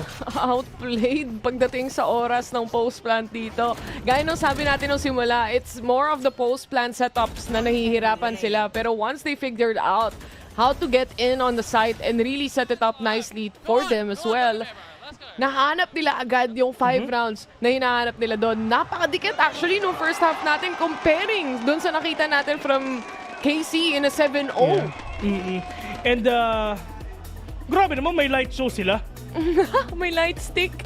Oo. Shoutouts nga pala kay Ray, nag-Taylor Swift. Ganito yung ginawa nila ata. May ano sila, lighting. Oo, kasama ko lang si Taylor Shish eh. Ang hirap nito pag napunta sa attack yung KC Killjoy, Sage, napaka-slow play yung makikita siguro natin. Kasi kailangan nila sabayan si Martin, for example, and might take a while. Pero at least sa post-plant, baka magkaroon nga sila ng pwesto. They have the wall. You have the threat for information. You have the nade as well. You have the slow. You have the sustain. So, yun na lang yung nasa isip ngayon ng KC na kailangan nga nilang gamitin ngayon sa game na to. Pero, ang sabi ng FPX, talagang, like what you've said, nabasa na nila kung paano ba yung gagamitin nila with that timeout that they did nung 6th round. Nakabawi na sila kahit paano. Siyempre, nag-talking stage lang muna sila. Hindi pa ata nagkakaharap to ever itong dalawang team na to. Ever in their lives. So, at least, you have to figure out kung paano maglaro yung kalaban mo. And at the same time, you have very much experienced players like Magnum, for example, on KC's side na dating galing Fnatic as well. Tinalo nila yung Fnatic sa EMEA, by the way, kaya hindi nakapasok yung Fnatic dito. And so they have lots to prove and some experienced players and coaching staffs as well. Pero yung mga players, lahat na nandito, talagang they're well prepared. More than prepared to face each other. They had at least siguro mga 2 weeks. 2 weeks, Benbes? Kailan ba natapos yung kickoff? 3 weeks, no? Pero mas na late natapos tong EMEA and then Gritemos. Gusto ko matuto ng ng ganito eh. Alin? Spanish. Marunong ka naman slight. Bilang ka nga. Ha? Bilang ka. 1, 2, 3, 4. Pinoy na Pinoy. Kala mo nagte-text. May tsa pa sa to. Baka mamaya pumektos ka na ha. Isiyan mo lang. Isa, 2, 3. Check. 3. Hop! Ito lang sila Martin Rivera, mga tropa nag-aantay na. Pero yung Daisy na sa harapan niya. Diyos ko, 3 tumalong sa harapan niya. Pero Berlin! Inaisa-isa niya! 1, 2, 3, ito pinakita ka ni tropa na si Lysor. Kasi natin ang tropa ni Terror. Ano kaya mangyayari dito, Bessie? 99% ng germs mamamatay. Ika nga, Daisy coming out. And actually secures 2 people to say the least. At natalo ang germs. Ibang klase, men. Talagang doon sa triple jump na ginawa ng mga kalaban nila, wala silang ka-idea na napakaganda ng one-way smoke na ginawa ni Berlin. Diyos ko! Mapapasabi na lang silang tropa, 3 tayong pumik doon, nangyari. Kung hindi niya rin nakuha yung headshots pagdating doon sa Ghost, wala din eh. Matatalo din siya eh. Tingnan mo ang init na nung mga tropa natin sa FPX at magandang panimula to sa side ng FPX. Talaga napipigilan na nga nila pero nga nandisi muna sa mukha personalizer depensa pa. Pero napakadami ng kalaban dito kundi lang 2 kundi 5. 3 versus 3 already at ito na yung equalizer mga tropa. Autumn, 1 tap, walang tatama kahit isa pero feeling ko babawi pa. Pero classic na yung gamit ng KC. Pwede ba naman sila pumulot ng mga barrel dito pero feeling ko hindi na. Pero yung wall nandyan na. With that verticality na ginawa nga ito, si A makakaisa pa. Pero Autumn nagbabantay. Alam nila na meron nag-aantay dito lang din talaga sa may snowman pero yun na nga, naka-armor si tropa. May armor yung Sage. On to the left is Martin. Left alone. Kailangan niya mag-reposition. Wala pa rin siyang baril dito. Pero again, Spike has been planted and that's life. From the lurk, siya pa makakuha nung kill na yan. May kasama pang baril. Sige. Ibang klase, men. Pero yun na nga, di ba? Talaga nauubos pa rin talaga ng KC kahit pa paano. Well, that is a 3K nga na ginawa nila. Walang pera si Lysor, walang pera si Berlin. So ngayon, talaga lamang na ang KC. Pero dito, Bes, sino ang predict mo mananalo? FPX. Feeling ko kasi, FPX ka? kumbaga downplay nila yung Asia servers pagdating dito. Hindi masyadong prepared yung mga teams coming in from NA and Europe na medyo slow play nga. Tapos makikita mo ngayon na nasa defense to, nilalabanan ng FPX yung offense comparing sa nakita natin from KC na nag-aantay sila for a retake scenario. Napakatindi mga tropa, pero yun na nga. Big shoutouts nga pala sa mga nanonood dyan sa on-stream kasi kay FPX dire-diretso na talagang press W lang mga tropa. Si Live Just Go nakapag-clear pa, pero si Martin makakakuha ng isa, si Berlin wala siyang makita dito. Pero yung mga players ng KC babawi na. Si Live nandiyan wala siyang kakamit dito kahit isa, pero tamang dismiss lang away, pero nga naman mamatay siya. Berlin bumabawi pa, pero tamang tipin na sa harapan niya, pero wala siyang magagawa kasi si Magnum nasa harapan niya. Pero ito 4v1 already, si Live lang mag-isa, nasa mid pa siya. Ang layo pa, medyo malayo-layo pa ikutin dito ni Lysor kahit pa paano. Tsaka, Sheriff lang ang hawak-hawak niya. And I feel like it's more of really getting exit frags at this point dahil maraming nakaabang para sa kanya. Pero malay mo, meron siyang mapitas. Mukhang nagdidikit-dikit na lang din yung KC and really playing on a buddy system here para may trade-off silang pwedeng gawin. Pero makikita mo na yung mas fast-paced compared sa nakikita natin kanina. And I think KC is also understanding na mas kailangan natin maging aggressive. Ni-utilize nila yung isang Reyna na kayang mag-dismiss away. Tinatapatan nila yung mga players dito ng, ng FPX. Save pero na. sige na. Libreng Kuromami Vandal. Am I right, Bobby, mga tropa? Okay, sa amin yung Kuropares. Every time naglalaro kami ni Taylor, pag may Kuromami ako nakikita, kinukuha ko. Ano? Ako. Doon sa may kanto, alam mo kung ano meron? Hindi ba Kuronami? Hindi ba Kuronami? Oh, Kuronami. Kuromami. Kuronami. Oh, Kuronami. Ano, Kuropares? Sa kanto, men, ano, may Kurugoto. Ewan ko sa'yo. Laro na lang tayo. Bilisan nila! Para makapag 1 games na kami! 1 games? 1 games na! Tagal matapos. Hop! Oy! Tamang boost muna sa dalawa pero tamang Daisy may makikita pa pero feeling ko wala na. Yung mga players dito ng FPX sabi, dito pare, may nag-boost sila sa B pero makikita pa nila. Ayun nga si A! Nakuha nga si Magnum dito na mag-isa. 5v3. Ang bilis na wala ng dalawa. Pero naglo-lurk lang towards mid pero hindi nila kayang gawin yon dahil mas mabilis atang umaksyon ang FPX pagdating dyan. And makikita mo naglo-lurk na, nagpa-flank na actually si A dito. Shin actually picks up one, that's Lysor. So mawawala yung snakebite capability pati isang smoke nila dito kahit paano. At medyo mahirap nga yun. Pero wala silang ka-idea na si A nasa likod na. Pero si Sage nagbabantay lang if ever meron bang dadaan dito sa may garage. Dalawa yung mga players dito. Pwede sila mag-bait and switch if ever. Pero yun na nga.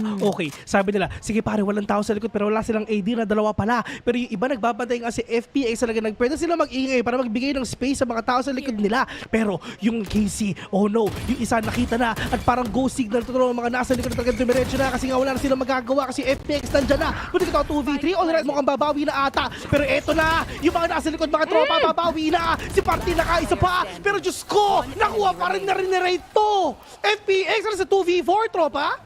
Sakto yung timing. Magdidisi sana siya. Perfect naman yung flash. Pero Martin reacted much way faster compared dun sa sitwasyon na pinupuntahan nila. Ang ganda na ng lurk kung tutuusin and they had no clue. Walang nakatingin at all. But at the same time, namatay yung Sage or namatay si Magnum kanina pa. Kaya wala talagang anti-lurk at all. But in the end, it's really more about the timing and Martin shows off yet again. Stand up now! Oh, stand up kasi nga tinatayuan sila ng mga kalaban nila. Oo nga, ito na, tayo ka muna. Tumayo ka muna. Tumayo ka muna. Hindi kompleto yun eh, kapag wala yun eh. Oh, at dadalhin ka na sa may alapatri. Si Magnum mawawala na. Si Martin nakadalawa pa. Diyos ko naman, libre lang yan. Laserm lang yan. Buti ka ito 4v3, Bessie. Inahabol niya. Akala ata ni Shin kakampiyon, man. Nagulat na lang siya, may Reyna sa harap niya. talaga one tap talaga Manila. 2v3. Darlene lang natitira. Marshall and Sheriff na lang ang natira kalaban yung dalawang vandal ng mga players ng KC ngayon. And paano nila pipigilan to, Bessie? Naiinip na sila ang battle gumalaw ng KC. Kaso nga lang, classic lang ang meron siya doon. Hindi niya inabangan yung lurk masyado. At si A na lang ang natitira. At napakahirap nga nito. Oo, Thrash in 1 kill. Pero kaya pa ba? Wingman plant already. 3 pa kalaban mo.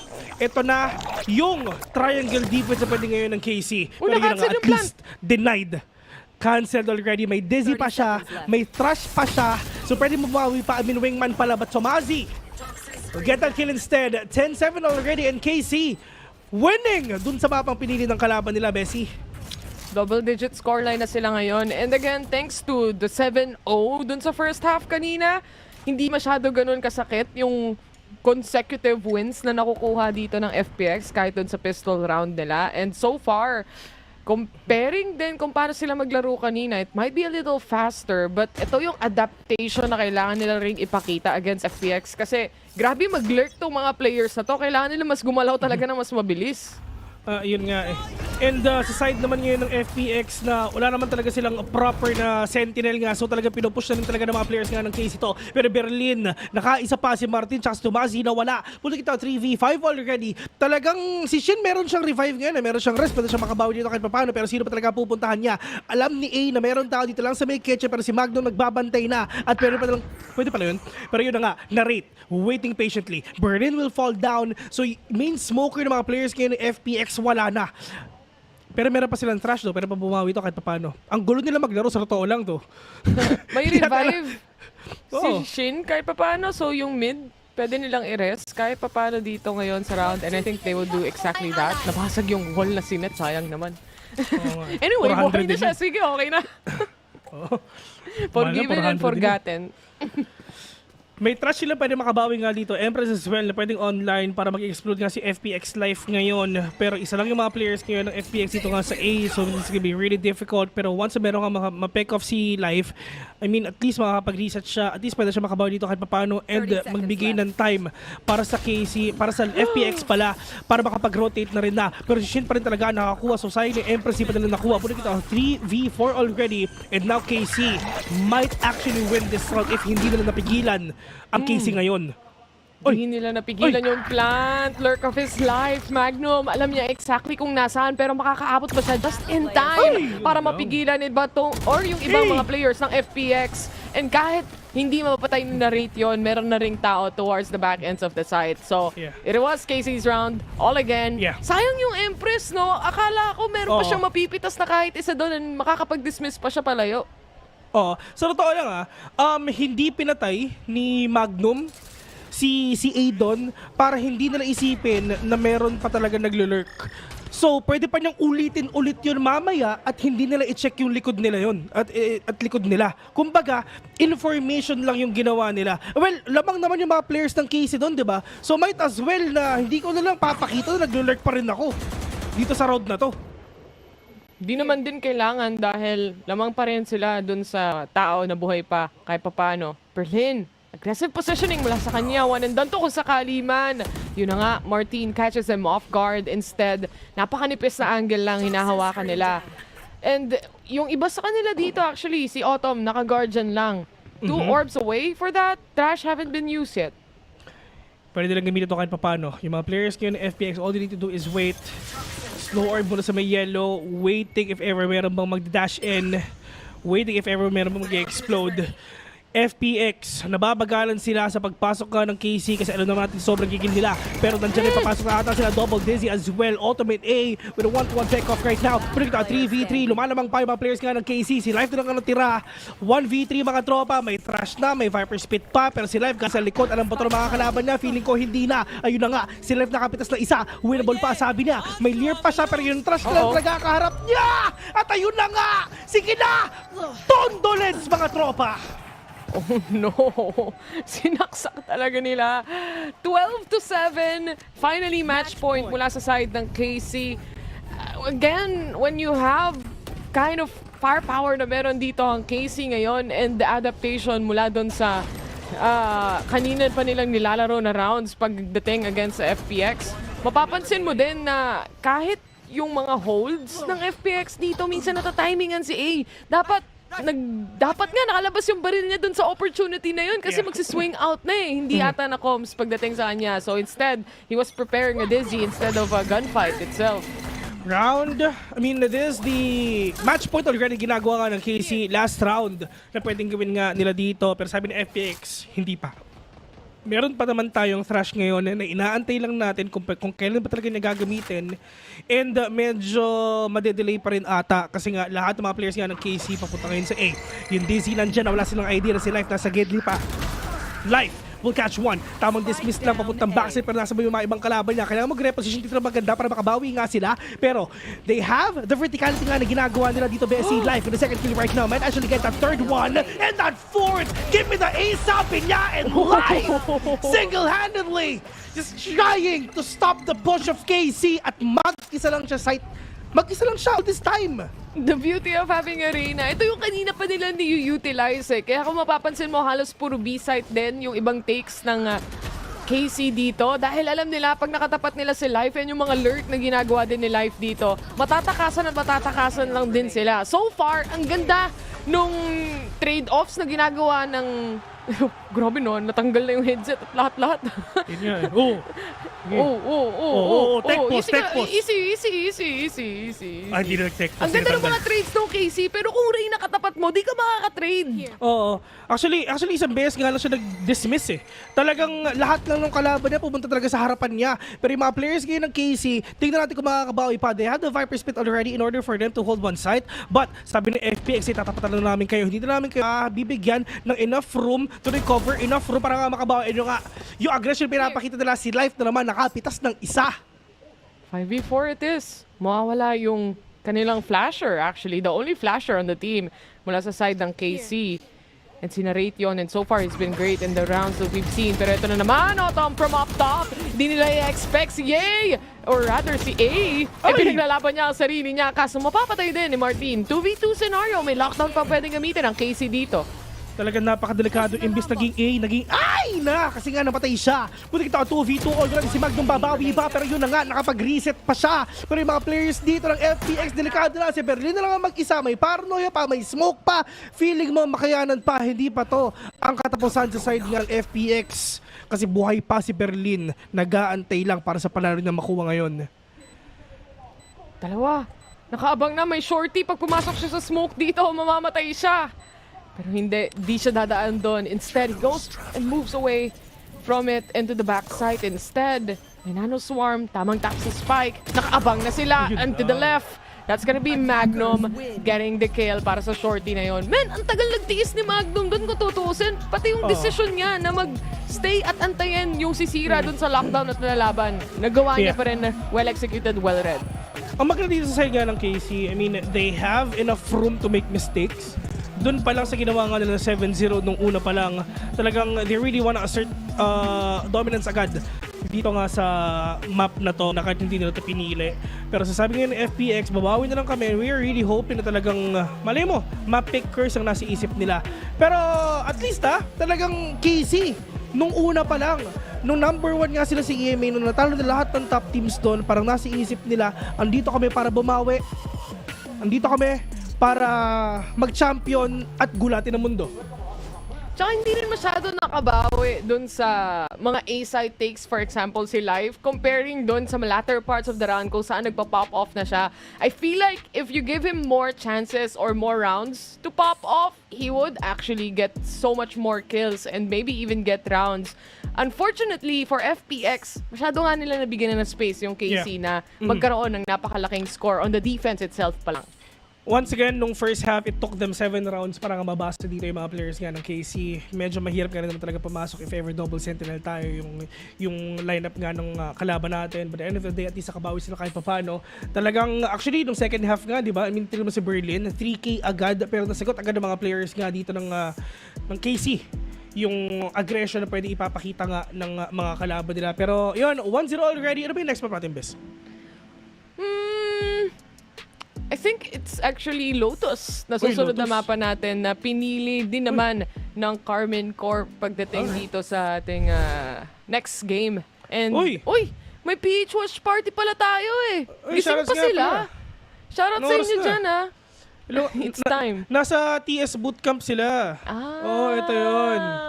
Sana okay lang kayo dyan, guys. So, si Inbi. Hindi, joke lang, si Inbi yan. Pero yun na nga. I mean, sa side ngayon ng mga Pinoy na nag-aantay, na nanonood ngayon, shoutouts nga po pala sa inyo. Pero dito naman sa mga pinapakita natin, na susunod nga na laban, na talagang this is gonna be really, really interesting. Lalong-lalo na sa akin sa second series, yung mga tropa natin from the Pacific. Gen.G. Ipapakita nila ang lakas nila later on. Pero yun nga, I think we're just gonna head on to a very, very short break. No, Bes? Oo, napaka-chill masyado ng tugtog dito. Para kaming nagpo-podcast. Yun nga. Anyway, we're just gonna go in a very short break. Siyempre, sa pagbabalik natin, malalaman natin kung ano magiging resulta ng match na to. So don't go away. Masters Madrid. We'll be right back.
Hey guys, it's Jimmy Lin. In this series, I'm going to walk you through attack on Pearl. Watch out for the stairs, clear this angle. You're going to be able to fight this.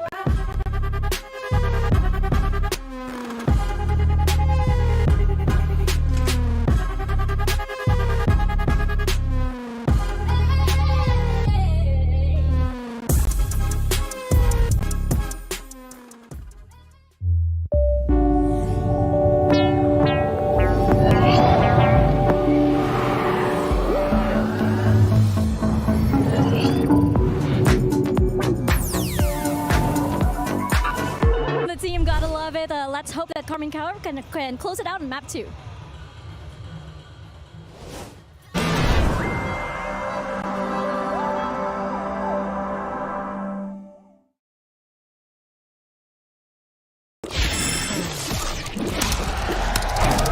Red Bull gives you wings.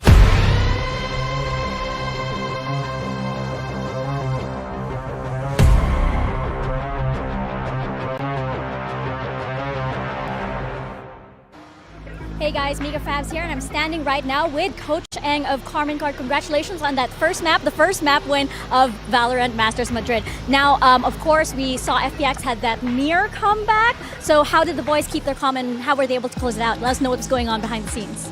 I'm not gonna lie, I didn't say anything, to be honest. I feel like we are ready, we prepared, and I don't know. People don't understand, but FPX pretty decent team. They're really, really strong gamers, and yeah, it just I expected that they gonna shoot hard and hit hard. So yeah, it's kind of. But about us, yeah, I didn't say anything, to be honest. It's just all like props to our teams and you and Ahmed. They prepared them also. The mentally wise, that's yeah, we are ready. So I don't know. I'm just happy we won. Full trust in the team. Gotta love it. Let's hope that Karmine Corp can close it out in map 2. Oh, if N is happy, I am happy. What a start it is for Casey here at Masters Madrid. I'm your host, Yingsu, and I'm back here with Mimi and Kakuka. It was a great start at Kakuka, and also a very convincing way for Casey to close it out. Yeah, exactly. It's also not the fact only that they managed to get that first win here at Masters, it's the fact that they managed to mentally reset for what was happening on the server. I think that Eng was very right. FPX can shoot very, very hard. Like the rounds that Live was having, how they were just pushing onto them and doing this kind of things we were talking about before, how they thrive in the chaos. It is something that Casey had to overcome and did. Yeah, they absolutely did. I think they looked really good in that second half with their game plan on how to shut down the aggression that even on the defense was being brought out by FPX. It's kind of hard to get that initial bit of space and punish people who have pushed up when you only have that Gecko, but I think they play around that one piece of utility, even though you can't combo it with another flash very, very well. For me, that second half was a showcase of just how strong Casey's fundamentals are. Yeah, Mimi, let's take a look at round 18, because not many people can deal with K-Core's pressure, and unfortunately FPX couldn't do that either. Yeah, not many, including FPX in this game, like you say. But this round was pretty cool for me, the way that KC are scaling together into this site, and also I think it's a showcase of how FPX's comp really does show some weakness. Running no Senti on this map means that if you're hard Look at where Magnum is. rotates, which you kind of need to when you have this initiator comp where you're trying to set up those combos, you leave gaps like this, and Magnum was just taking advantage of this. Yeah, exactly. And if you combine it with a narrate that was extremely explosive and just going in for the kills, he said that he wanted to pick when he got to Madrid, so he's definitely doing so. And I love that we have this stats for him. We were talking about the versatility, the feeling comfortable, and I think that this was a perfect showing from him. It absolutely was. He said he was just gonna swing everyone at this event, maybe, and fine. you saw take the fine. Take the fine. He did swing in this one. I think that when KC is willing to, in the late rounds, take a little bit of that risk and let him go crazy when he's feeling it is really good and adds an extra dynamic to this team. I mean, this is the thing. He does this on Gecko. He will do this on Fade as we see him later. Which version of Narrate do you guys think is the final boss of the Narrates? I really like his Gecko. I'm on the Gecko train, but I'm a big fan of It's so hard Gecko. to play Gecko solo initiator. Yes. He does it so well. Yeah, exactly. I think that he has a very good balance on how to support the team, how to go on those more aggressive plays, because he's the kind of player that can do it and will do it without shaking or having like second guesses. When we see him moving around the map and taking the right covers and making the right choices, everything is very well wired in his head. So I think that is why I like the Gecko, and also because he can just like do it. You have to do the voice. It's too good. Wait, also, she's actually the voice actor. I am actually Carnalito. Yeah, can you please share that? Because I feel like it's a way better name than Wingman. Carnalito, yeah. It's not even the Spanish one. It's in Latin America. They call it little boy Carnalito, and he's very cute. Carnalito. Carnalito. I vote that we only call him that from now on. I'm ready for it. Carnalito! But we do have a Narrate here, can you believe it, warming up in the AIM Lab shoot-around. I need his sense, I need his game sense, everything, you know the meme, how it goes, because he's able to perform EMEA on LAN, and it's great to see that Mimi, he's also able to perform on a global stage already as well. He just had to get out of an A. Oh! He was good. He was getting held back. He was getting held back. He was actually... He is what your ranked teammates want to be, in that he needed the right team, right? Yeah. He can probably. Honestly, he needed Eng. I think that there is a lot of similarities between the case of Narrate and some other players in KC. And for example, Alpha Year. People might not remember, but there was this moment where Alpha Year was just 16, just picked up by Fnatic and just performing the way that he was because of the coach that he had. And probably in another environment, Alpha would not be where he is today. But going back to Narrate, love the fact that he's feeling this comfortable, that he has this sassy personality outside and inside the game, and he can bring it to the international stage. He absolutely can. And we've talked a lot about the coaches today, but I think you have to credit the IGLing of this team as well. Magnum played with Fnatic right at the very beginning, famous for the ill-fated Sky Flash at the end of Reykjavik.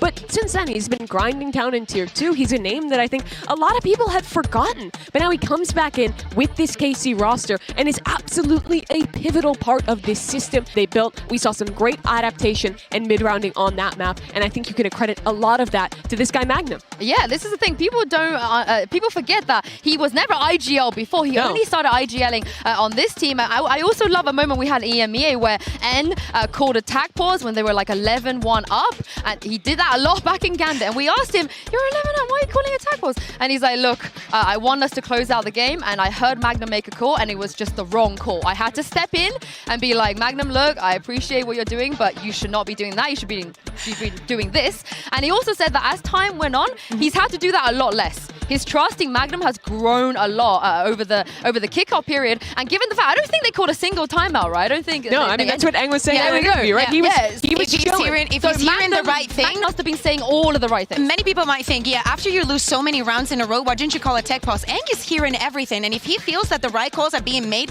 and to every problem they're already thinking of how to fix it for the next round, you don't really need to call that tech pause. Do you think that your team is going to be a little bit thrown off the game? You don't want to interfere too much. You think that first tech pause, attack pause was enough? Why do it again? I think you also have to remember that those pauses also give your opponent a chance to talk to your coach. I think we've heard from like Mini before that sometimes he wouldn't call pauses because he trusts his IGL more than the opponent's IGL. You're talking about Fnatic. I thought you were going to say you trust the other coach more. I thought you were going to say that. No.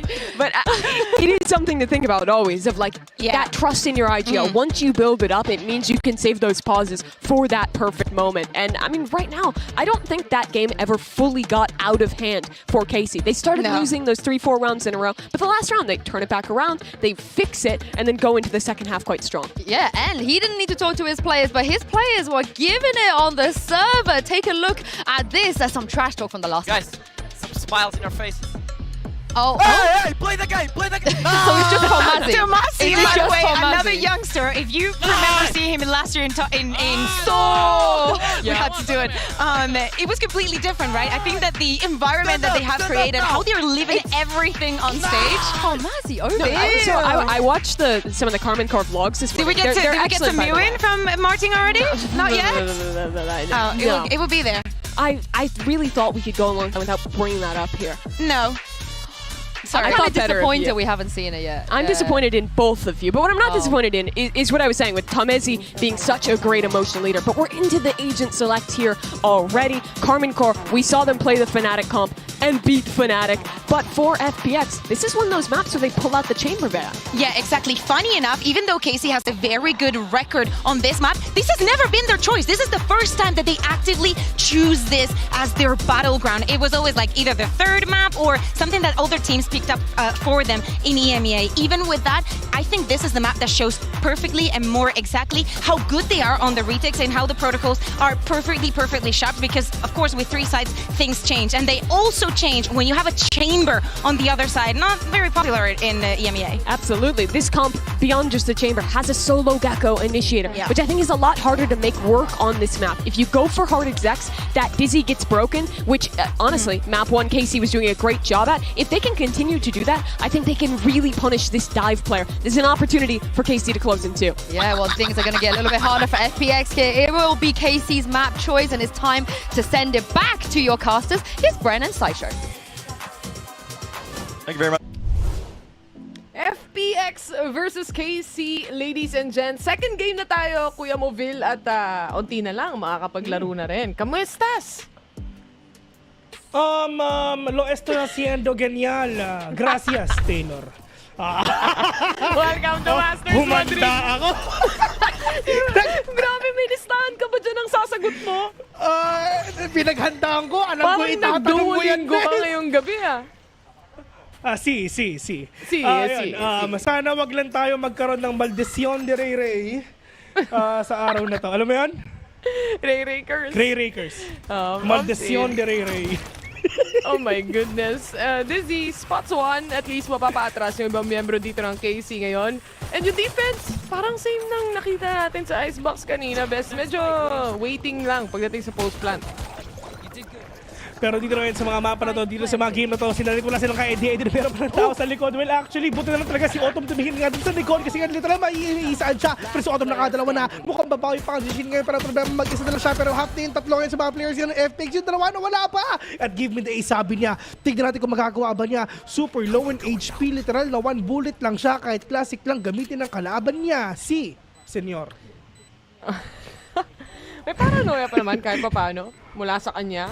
Pero once he opts out of the smoke, yun na nga yun. And KC to lose the first round here. FPX, parang pag nasa attack yung simula nila, parang feeling ko mas maganda yung bigayan para sa FPX. Buen Nintendo para sa side ngayon ng mga kalaban nila. Nice try, ibig sabihin nun. Pero sa totoo lang, if ever hindi mitingin si Autumn doon, talagang patay. Yung tatlo doon, men. Kasi nagbabantay lang si Fade doon sa likod niya. And with that kind of reflex nga, na lahat sila nag-react agad, taken down, the only man na pwedeng pumitas nga sa kanila. Pero yung mga players nga ng FPX at least gigil na. Once again ito yung pinili ng KC. Pero FPX, sila muna talaga nanalo dito, Bessie. Tsaka nilabas din nila yung chamber for the meantime para sa map na to. They haven't used it as well. First time ata nilang pinik yung ganitong composition, if I'm not mistaken, dun sa stats kanina. But at the same time, kung si Life nga naman, ramdam niya, feel niya mag-pop off, napakalaking bagay magkaroon ng isang chamber dito. Para kang may dismiss away, pero rendezvous yung tawag. Oo. And at least meron silang mobility dito. Si. Ano ba? From now on, bawal ka na mag-oo. Si. Ayun na nga! Yung mga players ngayon ng KC, gigil na. Tingnan natin kung makakabawi sila. Yung mga players ngayon ng FPX, they have the firepower already, pero maganda yung mga delay yung factors nga na pwede ipakita kayo ng KC. They have the pain shell, they have the snake bite, they have everything inside their arsenal para nga makabawi sila kahit papano. Double swing pa nilang gamitin yan. Yung kalaban nila nakabulldog lang, pero wala silang idea na meron pa tayo sa may lick. Pero Lysor will catch one, will actually get that 2K right now, but Autumn bumawi pa. Doon lang si may upper, nagbabantay sila. Si Life naka one tap pa. Shin na lang ang mag-isa. Classic lang ang gamit niya. Exit frags lang daw, sabi niya. Exit frags or die off from the spike. Maybe get 1 or 2. Hinahabol na rin naman siya dito anyway. And that's gonna be the second round itself. Flawless pa nga mula sa side ng FPX. Every angle cleared out. Kahit yung A-main, hindi nila hinayaan na makapag-lurk around itong mga players ng KC para lang doon sa kanilang post-plant positions. And again, it's really a battle of who has lurks here sa mapa na to. Kaya napakalaking bagay na mapigilan nila yung rotations na to. At least, diba, talagang sa side nga ng FPX, sila try nga nila na magpaka-aggressive and try to pick off these players one by one. Pero at the end of the day, talagang maganda yung may firepower sila They have the guns, they have the armor, pero tamang wallbang lang pinapakita nila. Alam nila na merong Odin dito at yung isa, Diyos ko, natamaan pa. Walang nagawa si Live dito kahit isa na rate. One tap na ginagawa lang niya. Puti kita 5v4 already. Yung lurk patay na, pero si Viper nandyan pa. In terms of global control, they have it all. Lurk towards not deep, I would say. Nag-aantay lang naman din si Lysor kung meron pang ibang tatawid mula sa side ng KC. And kung mapapansin mo naman, si Martin at tsaka si Tomazi, nakaabang na kung sakali man na may makaikot dito. But seems like si pa rin ang gustong kunin dito. Si. Yan ang sabi nila. Yes daw talaga. Sabi nung caster, si daw. Sige, tara! Yun ang sabi nila. Pero ito, shoutout nga muna kay Tech Brawl, kay Mr. Marvin, Gabriel. Shoutout nga muna sa ina, pero nga papasok tayo. Page na nandiyan, yung Dizzy, lahat meron na. Pati yung Paranoid, Diyos ko, nilabasan nila. Pero sa autumn, kaya verticality, alam nila meron sa taas. Pero yung player nga, na nag-aantay sa may waterfall, kitang-kita na meron na sa utaas nga. Pero kita 3v3, autumn is low on HP. Malay mo, mabawi pa. Winnable pass, dalawang teams na to. Malay mo, makuha pa. Din dito si Tomazi. So kung sakasakali man, masakit yung patience, mapapaalis ka na lang talaga. That's a kill even. And it makes the chances much more bigger para sa side ng KC ngayon. Kailangan pa nila mag-plant ng spike and magsiswing out si Autumn. No choice siya, ika nga. 30 HP down the drain. And it's now up to Berlin how to make things happen. Now, pati yung backside niya, hindi niya rin siya makatawid, but a double kill settles in. Kills after kills, 7 bullets against 100 bullets, and Tomazi secures the round. Walang malakas sa Odin. Walang malakas sa Odin, man. Walang malakas.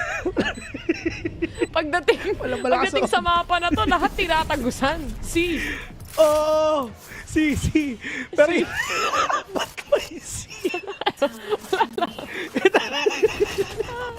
Parang masabing actually Spanish on. 30 seconds. Welcome to the Spanish broadcast. Actually, pero ang mga Pinoy guys, tandaan nyo, lahat tayo, meron tayong dugong Spaniards. Tandaan nyo yan. Kasi yung KC, ang sinasabi niyan, we. French kasi yan sila We, French yan. We. Kaya tayo si.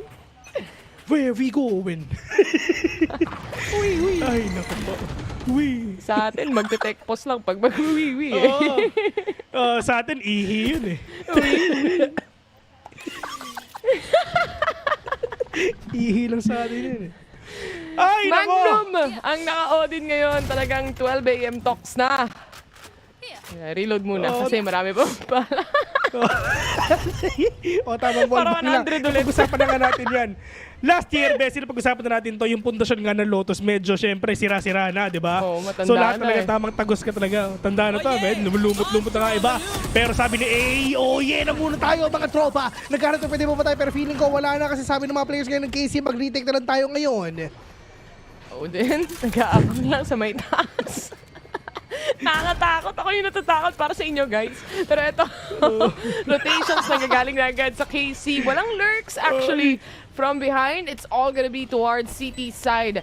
Nagagawin nilang retake scenario dito. Satchel in play mula kay Martin. Pero from behind, it's gonna be Autumn instead.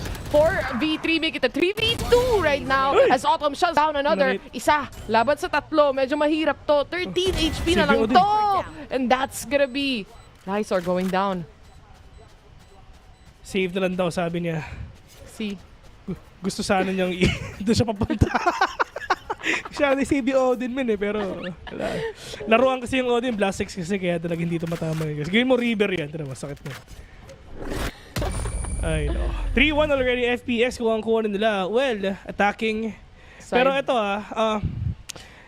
at least KC kailangan na nila makabawi dito kahit paano. They don't have enough firepower. And they're gonna try to anchor sites alone.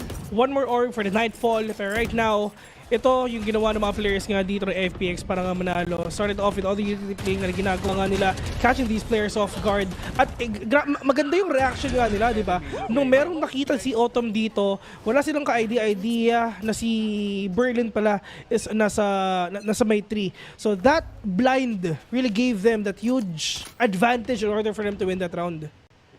Ang hirap din kasi walang nag-lurk mula sa kanila. So, there's really not much pressure coming in from a different angle dun sa retake scenario na meron sila. If Martin probably catches one dun sa judge meron siya kanina, then it's a bigger possibility. Pero hindi ganun yung naging scenario. Instead, we're left to FPX trying to find a spot to go in. Si Shane ang unang nila makakatapat kung sakali man at mukhang nakita na rin siya. The showstopper settling in, space created para sa side ng FPX.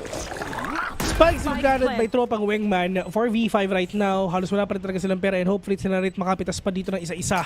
Pero tamang nanosar muna para sa kanila para makakuha sila dito magandang espasyo. Kumbaga, Autumn waiting patiently. Maganda yung position na dito. Pwede silang mag-trade off dito. Meron tao sa may pet. Pero tamang patient lang din talaga para dito kay tropa. Pero si Autumn isa sila talaga kinukuha. Yung isa lumalabas pa. Si Martin lang mag-isa. I mean, sinarito lang siya dito with all that Vandal on hand. Pero Autumn switch up with the classic. And once again, maganda yung position nila dito eh. It's just for the players ngayon ng KC, paano nila masisira ang aggression pinapakita ng FPX. And despite of them na si Raze lang yung duelist nila, talagang kuhang-kuha pa rin nila. At andyan si Berlin tsaka si A para suportahan yung pagpasok ni Autumn dito. Tsaka napapansin mo minsan na, sino? Si Autumn? Yung Australian? Si Autumn yung...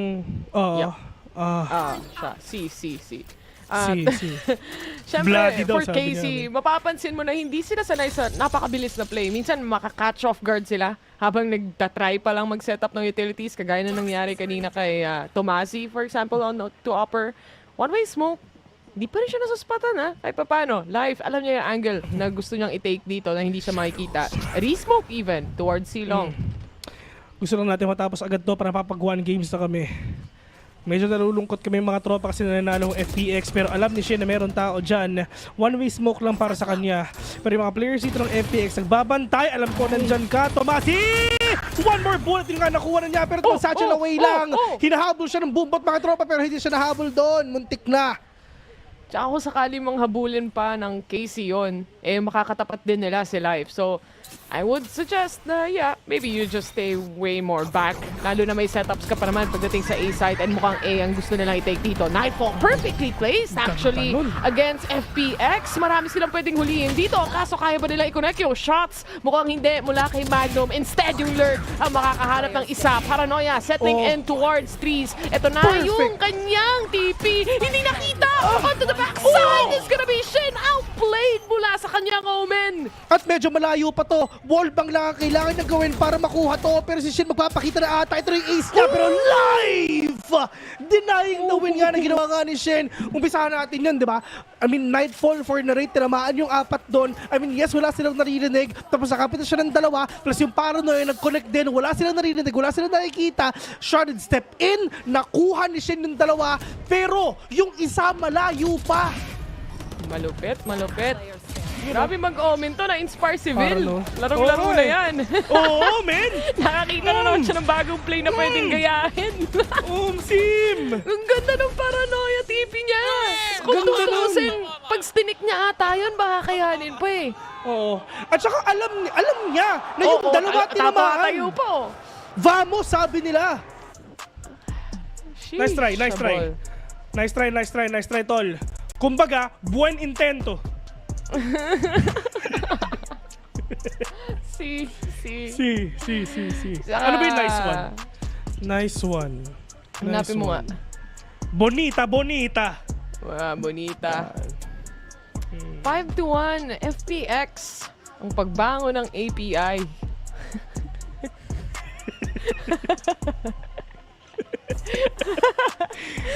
Si Pan nagko-comment sa Twitch dyan, ito na naman tong duo caster na to. Kami talaga yon guys. Wala kayong choice. Kami lang caster today. Hanggang alas 5 tayo, men. Sama-sama tayo dito. Alas 5 tapos 4 na oras maglaro, tulog ng 9, tapos ulitin ulit. Ganun lang yun, ulit. men. Ganun lang. 5-1. Walang pera ang KC, mga tropa. Stingers lang at saka isang Marshall ang meron sila dito. Pero may, ano naman, ult naman ng Raze. Dizzy out. Wala sila nakita dito kahit isa. At least safe play pa rin ng mga players dito ng KC. And grabe naman, Dizzy lang yung nilabas dito ng FPS. Rotate agad. Raze, no? Rotate agad si Viper at saka si Fade. Quick rotate lang para sa kanila. Tamang fake lang towards A para may tao. Yan ang nasa isipan nila. Pero yung traps ng Killjoy this time, yung Magnum nandito sa seaside. So kung sakali man, first contact to the turret, tutulungan siya. Nakikita rin nila yung traps. Alam din nila to. So they're hyper-aware. Kailangan nilang gumamit ng ibang util play. But Magnum secures a kill onto that Stinger and moves away. 1-to-1 trade lang. Perfect execution nga na ginawa ni Magnum dito kahit wala talaga siyang pera kahit paano. Pero yung nga si A nagbabantay na. Landed spike already. Mosh pit just to get that area na talaga wala papasok dun lang sa may waterfall. Pero ito na yung retake na gagawin nga ng KC. Gagamitin ba nila yung showstopper ni Martin dito? Gagamitin ba nila yung Viper Spit na meron si Tumasi ngayon? Napakahirap nga pero wala silang no choice ngayon ni Paranoia. Nag-connect na para sa kanila si Tumasi. Nakapitas na yung showstopper. Nandiyan rin talaga may matatabaan. Bati yun na kasi Berlin biglang nawala. Pero ito 4v1 already. Si Lyser na lang yung nandyan. Pero mawawala na nga rin siya. Pero ang maganda dito, si Shin kasi galing siyang likod. Galing siya sa may waterfall. So pagka-paranoia niya, yung mga tao dito sa may entrance ng sea, wala na rin nakita. Thrifty round pa nga, and with the shots from the rate, connecting perfectly as well dun sa mga natitirang players sa loob ng site. Very keen take, I would say. Lalo na tong first kill ni Magnum. Kung tutusin, dizzied siya doon. So, he didn't have any vision. Talagang pakiramdaman na lang kung kailan niya ipapop at least yung shots mula sa Stinger. And fortunately enough, it connected para lang mapigilan yung iba or para at least mailang yung ibang players dito ng FPX. 5-2, pero tignan mo naman utilities ng FPX. Parang ikaw na lang yung mapapa-alt F4. Yun nga, online talaga lahat. Pero parang nila gagawin to. Pero ito na si Pastor Chamber mga tropa. Tignan natin kung makakapitas pa sila. Hop. Si Life, okay. Mamba out nga muna talaga yung mga players ng KC ngayon. Just try to take that space. Magnum, one more kill for that lockdown, for that retake na pwede nga nilang gawin. Maganda yung retake potential na pwedeng gawin ngayon ng KC though. They have the Viper Spit, one more kill for that lockdown, pero kailangan pa nila talaga pag-igihin, lalong-lalo na yung Nightfall nga nila rate ngayon. Pero yung mga players ngayon ng FPX, they need to wait for that one big execution that they can do. Berlin, pwede siyang malayo. They have them from the shadows anyway. Autumn as well with that showstopper. Pero pwede na feeling ko, si A muna talaga yung mag-umpisa with that Thrash. At least, an information, still a big information for themselves. Feel like mas may utilize nila yung turret pagdating sa B site compared sa C. Kasi alam na nila yung placement and hindi pa nakikita yung kalaban before masira. So at least yan ang ginagawa muna ng FPX and then they try to take space onto B again with life already inside. Tumama po yung shot! Quick cope lang yun mga tropa. Pero nga Autumn dire-diretso na. Kailangan nila mag-mamba out dito. Maganda yung decision ng mga players nga ng KC na simula kanina talagang hayaan na lang natin sila. Play for retake na nga rin tayo kasi nga pwede sa mga utilities nga na meron ngayon ng FPX. But A will catch one. Autumn mo bawi pa pero yung paranoia tumama nga dun sa dalawa pero hindi nahuli ni Magnum yung talaga nagmamamba out ngayon. Pero si Berlin magpapakita. Nakuha nga siya. Denying that Dizzy. Pero isa din opportunity sa kasi malay mo makabawi pa. Kundi kita 1v3. Si Shin andyan. Buhay na buhay pa. Pero medyo low na rin siya. Dalawa pa nagbabantay sa kanya. Yung Viper Spit pwede pa. May Snakebite pa si Lysor ngayon at saka si Life on point nga. Save ba ang gagawin ni Shin dito? Instead, kiniklear niya pa rin yung ibang mga angles pero it seems like it's gonna be a save.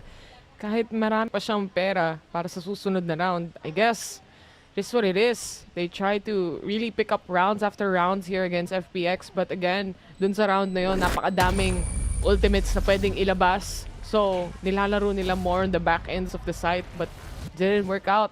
FPX 6-2 and grabe tong quick shot ni Life. Yeah. Pag tayo nagche-chamber, hindi ganun kabilis lumabas yung baril. Yun nga eh. Daya. Ganda ng one-way smoke, no? Yung best nanonood ako maglaro. Di ba? Ako rin eh. Meron ba kaming kapalit dyan, guys? Sino gusto mag-cast? Hatian na lang namin kayo.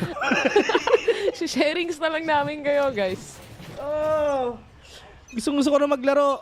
Gigil na ako. Never ako naging gigil na maglaro. Sa totoo lang. Pero yung mga players ngayon ng FPX, nagbabantay. Split muna sila. 3-2 split. 3 sa A, 2 sa C.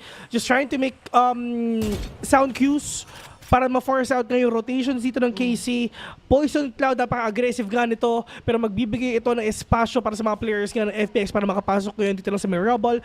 But for the side of KC, maganda yung execution. Pwede lang gawin dito sa A. Maganda rin yung information nila. Maganda yung crossfire nila dito kahit papano. Pero paano nila gagawin to kung merong trash si A?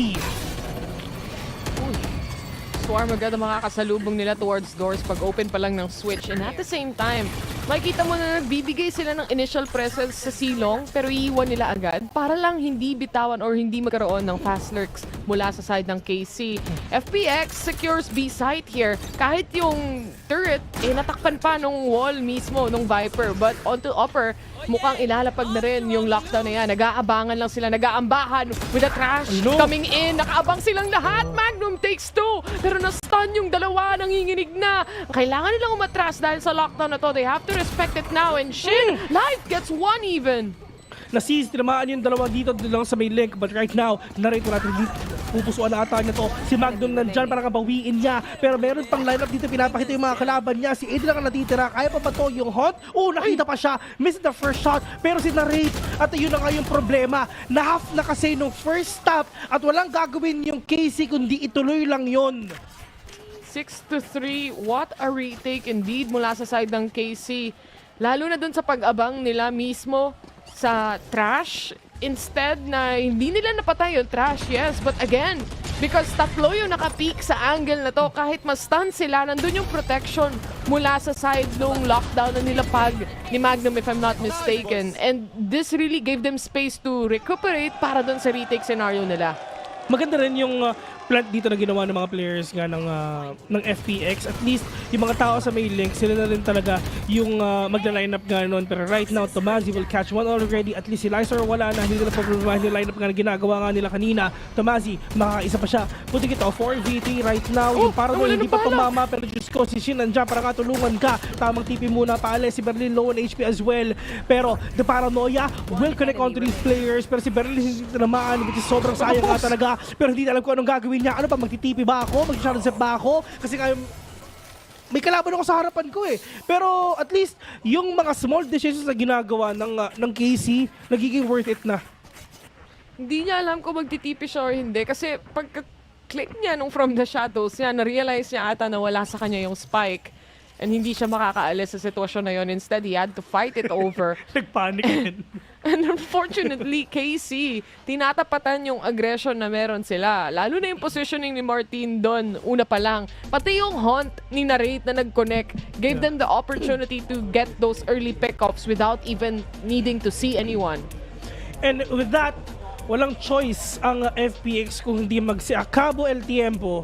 Kasi nga, itong isang minuto na to, kailangan nila para makapag-usap-usap sila. At least. Kahit tahimik lang sila no? Nakikinig lang sila kay coach. Si Acabo el tiempo. Ang magandang laban dito, bes, pag naglaro yung Team Heretics. Kasi Spain team yun Oo. Spanish team yung Team Heretics. So maraming home court advantage na naman, mga nagsisigawan. Kumbaga, Brazil loud. No, Brazil loud, ganun. Ay, sabi nga, tanong ni Francis Ginto, ano sa Spanish ang pos? Posa. Parito mo na lang yung E ng A, Spanish ka na. Flex mo na yan, man. Ay, naku. 6-4. FPX. Hindi ganun kalayo, I mean, at some point baka 6-6 pa yung mangyari sa scoreline na to. Malay mo talaga mangyari yan. Kasi sabi ng KC, babawi kami. Hindi mo talaga yung mga kalaban namin, puso pa kami. They have the Viper Spit, they have the Nightfall. So malay mo, ma-retake pa nga. One-way smoke for the side ngayon ng KC para magkaroon ng doubts yung FPX talagang papasok pa talaga. Pero ito na yung Viper Spit na totally closing C already para hindi na napasukin ng kalaban nila. So it gave them parang two choices na lang. B and A. Unless they wanna take C still. Dahil usually yung isa sa mga, pag may Viper Spit kang nakaposisyon, usually mag-isa na lang yung Viper sa loob ng isang site. So, kung mahahanap nila yon, malaki yung chance nila. But it seems like they would rather take a different site instead. And A-main, binubiluhan na nila. Once the smoke dissipates, mukhang itong dalawa sa B-main nagbabadya na. Mukha parang kumbaga hindi nila mahihirapan yung mga sarili nila, pero yung isa nag-TP na pero umubuhay pa ba sila Red Bull Cash 1 already, pero yung Shane talaga na-arrested ng pangalawa. Pero si Magnum, Diyos ko po, ang problema nga talaga si Magnum nahuli lang dito while using all the utilities, but putting it on a 2v3, malay mo makayanan pa. Wingman is right there, planted the spike already, and it's time na mag-retake na nga. Pero all the way from C to Muzzy will be dead for the count. Shit, medyo malayo pa pupuntahan niya. Wala siyang ID. Si Berlin lang nasa harapan niya. 4-7. And this might be a 5-7. Pero malaki problema ng KC. Wala silang pera.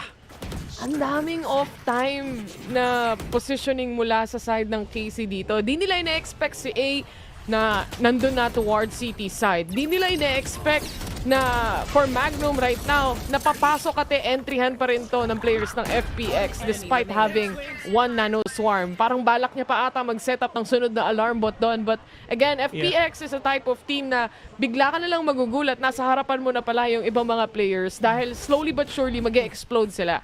Kaya kailangan mo rin talaga hulihin hanggat kaya mo pa. So yun talaga yung pinaka-crucial nga talaga doon sa mga pwede nila ipakita. Hunt, not gonna catch anyone. Trying to open up C. Wala naman tao doon kahit isa. Pero they need to make the most out of the sheriff nga na hawak nila. And itong Nightfall na meron si Narrate. If ever, pwede na gamitin to once na papasok na yung C. Maganda yung position natin. I mean, nasa B siya. Pwede na gamitin yan all the way from doors. Pero pupunta siya doon lang sa may safer side. Might as well go lang sa may hall or pwede na sa may waterfall. Pero mukhang in terms of sound cues, wala na ata narinig ngayon ng KC. Mukhang lilipat na ata ang FPX ngayon papuntang B. Tatlong nag-aabang towards C actually. And ito parang binibenta lang nila actually yung fake pagdating sa C side dahil nandiyan naman yung revolving doors. So it's easy for them to hyper-rotate towards B instead. Magnum, nagtatago lang sa napakagandang posisyon actually. Kapag hindi nila inabangan to, baka sakaling mahuli niya lalo na with the Nightfall. Actually hopping in and detecting some of the players, makikita pa rin siya muna bago siya makapatay. Pwede ito 4v3 right now. Lamang yung mga players nga ng KC. Ito ba, in terms of utilities, in terms of firepower, lamang FPX kanina. Pero life nakabawi siya ng isa. Pwede ito na 3v3. All the way from upper, may tao dyan. Papakita pa sila life nakabawi pa. Pero sabi ng Tomasi, pupusuan ko na lang din yan. Pero Tomasi ng jump pa. Wala siyang idea na meron pa taas sa taas. At yun na nga, 8-4. And FPX securing the round with a win. And despite of them, na halos walang pera ang KC. At sakuha pa rin nila kahit papano. Just Magnum using the wall of his enemy para makakuha siya na mas magandang pwesto. Nakita lang talaga yung, syempre, kalahati ng katawan niya lumabas muna doon. And they were able to clear out the spot he was actually lurking in or waiting in patiently. Aside from that, ang ganda ng lurk mula kay Lysor dito, all the way from the back ends of the site up to upper. Hindi sila aware na merong naglalurk ng ganon, and indeed gave them the space na kahit mamatay yung nasa B main on that last finale 2v1, makukuha at makukuha mo pa rin surely yung kill dahil wala silang idea. 8-4, lamang ang FPX. Yung mga tropa natin sa Asia, at least alam nila na makakabawi sila. Pero ito na yung pinakaantay nga ng KC. Ito yung mapang pinili nila though. So talagang magkakaroon sila ng siguro advantage pagdating dito sa attacking. They have that Nightfall, they have every utilities on hand para makapasok sila sa loob ng site. Maganda yung Sentinel nila. They have that anti-flank as well. So makakapag-lurk ng maayos si Killjoy dito. Not as good na meron tayong Cypher though. Pero at least lockdown later on, pwede yan. If I'm not mistaken, available din yung trash kay A doon sa pagkuha or pag-pick up niya ng orb. But aside from that, so far, ang ganda nung workaround nila pagdating sa attacker na nagpaparamdam muna sila sa silong and then mag-hyper-rotate para magbenta ng fake. And makikita mo, doon sa moment na yon, tatlo yung nag-aabang towards C side and it was a complete change of route para sa side ng FPX. Instead, they go and secure B. And for that, syempre, kailangan matapatan to ng KC the other way around dahil magsaswap na tayo ng sides. Medyo kinakabahan pa tayo pero for sure kinakabahan din talaga yung mga players nga nila kasi malay mo talagang makambak pa ng KC ito. Isang round, isang pistol round lang bes. 6-8, tapos pwede maging 6-9, tapos magiging 7-9. Yun lang din talaga yung scenario na makikita nga natin unless manalo dito yung yung KC or malay mo makabawi pa ang FPX. So itong pistol round na to is sobrang crucial sa side ng EMEA. Let's see. Sheriff, bibili ni Magnum. I guess really good buy coming in from a Sentinel. Pero would you really want to do... Syempre, attacker sila. Okay, I would say yes. Pagdating sa ganun, pag defense, I would rather buy the utilities off. Pero ito, mukhang fast take ata ang nais nila dito. Besi, hot agad towards B. Tamang satchel in play. At nasa upper na agad si Martin. Pero wala ata siyang makikita. Yay. Or rather, A. Atras na lang muna.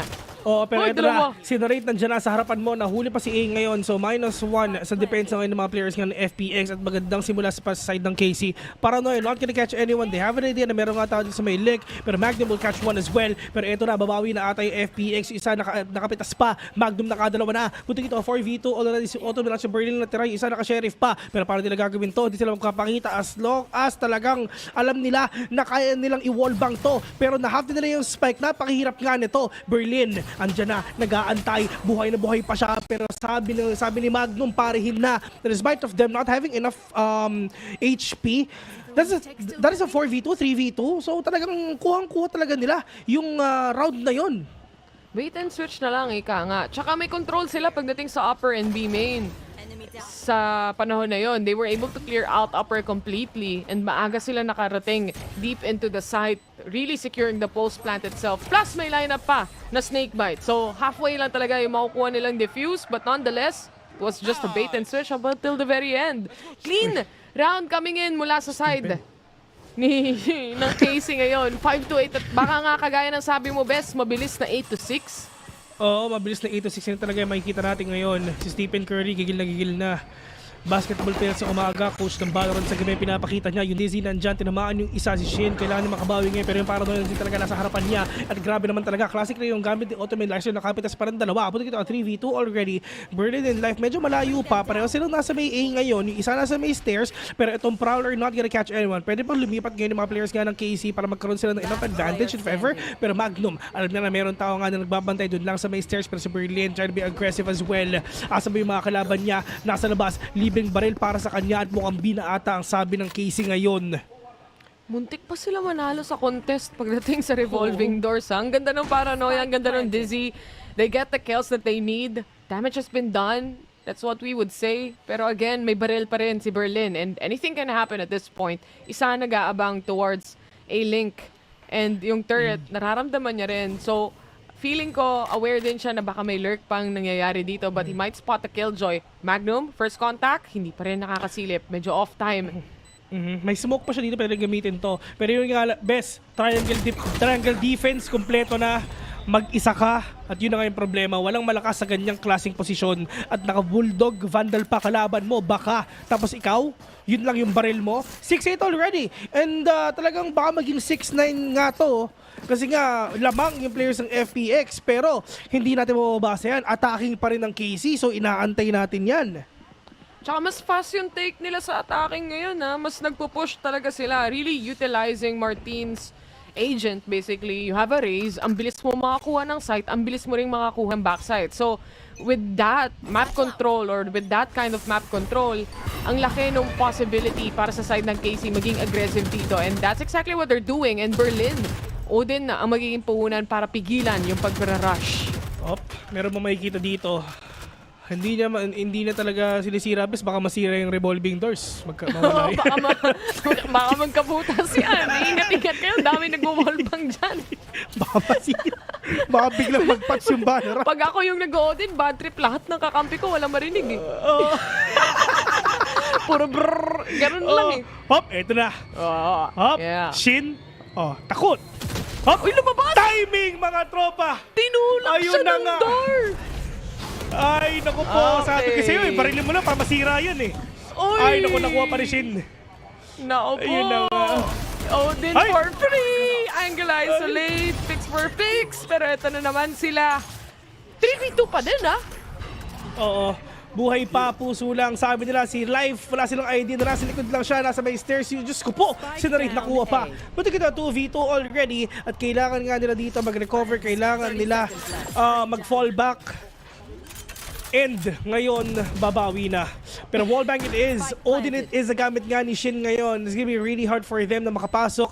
Life, literal na 1 bullet lang shot. Kailangan na talaga makabawi dito. Pero paano? Lysor with Vandal on hand. Malay mo makuha pa. Pero in terms of crossfire, maganda ang position nila. Oh no! Malay mo makuha pa rin Shin dito. Pero yun na nga, wala siyang idea. Pero Shin all the way from upper, all the way from up top, from heavens above.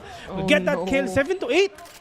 Imbes na si Berlin ang magpapasakit sa ulo ng KC, sila ang sumakit ang ulo pagdating sa Odin na yun. Ang daming kills na nakuha ni Shin dito, but aside from that, I don't think Berlin was supposed to go out the doors here. Feeling ko nadamay lang siya sa pagpupush ng doors as well, and at that very end, kahit na naging 2v2 yung scenario and mukhang maipapanalo pa nila, hindi mo pa rin may expect yung walking Odin na yan na aakyat bigla. Best, ito may naalala ko nun, si KevC dati. Yun yung nangyari sa kanya dati ng Zol. Na dito ngayon sa mapa na to, tapos na tulak nga ng revolving doors. Pero it is what it is for themselves. Pero yung mga players ngayon ng FPX, kailangan nila dito mag-antay. Naka-sheriff lang halos lahat sila. At si A, meron naman siyang guardian dito, pero siya makabay dito kahit papano. At maganda yung stock ng FPX sa C. Apat sila dito, walang ka-idea yung KC, pero papasok na sila pakialam. Si Martin nasa loob na, pero sila hindi tumatama. Diyos ko, yun ang pinakamahirap sa kanila. Pero mukhang babawi na ata sila. Si Aiden na basta yung guardian na nakapitas pa ng isa, pero si Tomsi nandiyan pa. Babawi pa. Pero yung Pager papunta kay Autumn, kaya ba to? Matatamaan ba siya? At yun na nga, sumabog na talaga. Gubas na. 1v3 already. Na-rate, low in HP. Vulnerable pa siya. Planted na yung spike. At paano na to? Wala siyang baril kahit isa. Yung prowl na sa harapan na niya. Ang daming utility play mula sa KC na kailangan mo sagutin with the gunshots itself. Kahit utilities, magagamit mo pa. Para lang talaga ma-completely punish. Tas may haunt pa. Tama na, ang sakit-sakit na. Tignan natin, mali mo makayanan pa. One piece chicken. Pero ba? One piece chicken kay Autumn. Hop! Pag naklatch niya. Hi, low? Hi. Wala na. Hi. Heist. Heist na lang ang nakita niya. Heist na lang, boss. Ay, 8-8 na. Yan na, KC. Lumalabang. Hindi nanggigigil na sila. Kumbaga, pag natapos na to, 2-0 na. Ibig sabihin, mas maaga tayo makakalaro, di ba? Nice one. Tuloy na lang yan, KC. Kahit si Wingman walang nagawa O isa lang yung na-stun niya. Pero si Martin talaga, when he goes for swing itself, nakakatakot. Even the satchel in play, Hindi rin nila nasagot. Na late ng kaunti yung Dizzy. Nabulag siya pero it's already too late. Nakahanap na siya ng first pick-off, giving the chance for the rest to go in.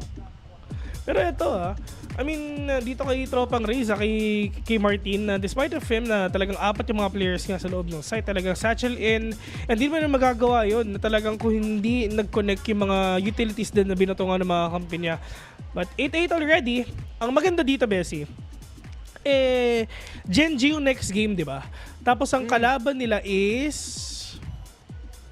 Alam ko yung kalaban nila Loud. Let's go Loud tayo. Let's get loud. Let's get loud tayo. Top 1 ng Brazil versus top 1 ng Pacific, no? Tinalo nila yung Paper Rex Same. At if naalala ko ng tama, 5 games ang Karmine Corp. Pati na rin ang hindi. Ang Sentinels, pati ang Loud na nung nagkalaban sila sa Grand Finals. Pero Sentinels pa rin na nag-champion. Pumaldo dun May kilala ako Operator! Meron ng nakahanap dito si Life actually. Siya yung naka-op. Okay na yan, importante nga yan. Pero tignan natin kung makakabawi pa si A. One more orb for that Thrash. Pero Nightfall, meron ba makikita? Okay, isa.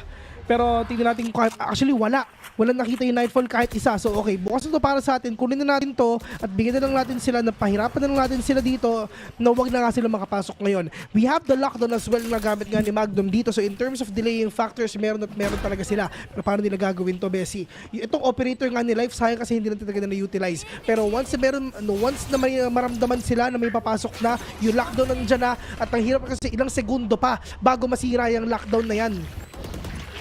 Kailangan nila i-respect yung lockdown. 2 seconds remaining. And hindi nila na-punish yun even with the paint shells itself. Ito na yung retake scenario na gusto nilang gawin. Malapit na mawala yung orb. Kaya it's time para mapumasok sa loob ng site. Lahat cancelled maliban sa Wingman. And he still gets the shot in. Pero mukhang FPX. Pasok na sa loob ng site. Shin, ang ganda ng pwestuhan niya. Pero yung wallbang or rather yung pre-fire, medyo malayo sa nagde-defuse ng spike. Nasa may kanan. Pero at least FPX, lamang na sila ngayon. Marami pang pera yung KC. So ito in terms of retake, talagang kuhang-kuha na rin talaga dito ng FPX. And kung napapansin mo, lagi sila nag-stack up ng utilities talaga dito. They're not using their ultimates agad-agad. Just waiting for that perfect timing para gamitin nila sabay-sabay. And si Stephen, gigil na. Napa-face palm na lang siya. Stephen Kasi Curry. kung mapapansin mo, parang bigla din yung KC na, walang tao sa C. Walang nakuha yung Nightfall at all. Binigay completely yung space. Pero ito, Trash available and Viper's Pit already being used here on C as well. Alam nilang isa lang yan, kaya naman mabubuli kahit paano si Lysor dito. Viper's Pit out and Showstopper, wala rin makokonektan dahil walang malapit. Maganda yung spacing ng ginawa dito ng KC in terms of zoning. Hindi talaga sila sobrang nagkakalapit-lapitan. Pero magandang Viper Spit nga na ginawa dito ni Martin. So mas mahihirapan pa yung mga players ng FPX talaga na makapasok kasi isa lang yung dadaanan nila, which is galing dun sa may hall. Galing dun sa may city. So isa lang titignan nila. Yung Trasher hawak-hawak na ni A. Pero yun na nga. Let's see if ever may makikita ba. Diyos ko, green lang nakikita ng Trash Tol. Mukhang wala pa ata siya mapipitas kahit isa. At yun na nga, actually meron isa. Yung isa na stun, si Magnum nakapitas pa, si Autumn nawala, bumabawi pa si Magnum, nakadalawa na siya. Pero lamang na lamang sila, talagang magpupush na siya, wala na sa pakilang sa mga nararamdaman nyo. Si Berlin, tumakbo na. Save ko na lang to, Tol. Yan ang sabi niya. Wala na siyang magagawa dito. 5v1 scenario. Ang ganda ng placement nung Viper's Pit. Actually, ang linis ng pagkaka-place dahil ang laki rin ng space na nakuha nila doon. And with the kind of or how they place the Viper's Pit, mayroon silang pillar na kayang maikutan na angle para lang maiwasan yung mga bala kapag masyadong pinasok na rin sila dito. And I'm not quite sure kung makikita yon sa replay. Pero sabihin ko na lang pag nakita. Pero mukhang hindi yata kasi walang kill. Hindi, thanks, bye. Gracias. Gracias. Ano ba yung, ng bye? Mamaya titignan natin yan. Pero nga si Martin papasok na pero tamang smoke muna sa harapan niya. And talagang nag-iingay na nga sila. Mukhang hard push si ata pwede mangyari. Rotations already ginagawa nga ng mga players ng FPX, si Gecko at si Raze. Pero yung mga players ng KC nasa loob na, si Shen nag-teleport pa. May tao sa may waterfall, may tao sa may hall. Pero binibigyan lang nila enough space. Play for retake na lang sila. Wala naman silang pera dito. Tamang 1-by-1 lang if ever makakapag-pick off sila. And tignan natin kung showstopper o then kay Autumn kung gagamitin ba niya best. Let's see. If much needed, they would. Pero Martin, I would assume, will take boxes here. Nakakita siya kahit paano through that smoke as well. And again, showstopper available para kay Autumn. I feel like nag-aantay sila ng isa o dalawang pick-offs kahit paano para maging worth it tong showstopper na to. With the paranoia setting in, not much movement I would say pagdating sa loob ng site. Even the showstopper not being pulled out here, masyado ng maraming napitas. Oo. Pero Life, waiting patiently, nag-tour de force pa siya, forcing out the utility para nga makapitas siya. Pero Tomazi, maganda yung angulo niya. Puti kita 1v5. A will fall down, 10-9. Without getting any deaths at all. Halos sinarate na bawasan lang dito kahit papano. Pero that is actually na sobrang hindi expensive na round sa KC.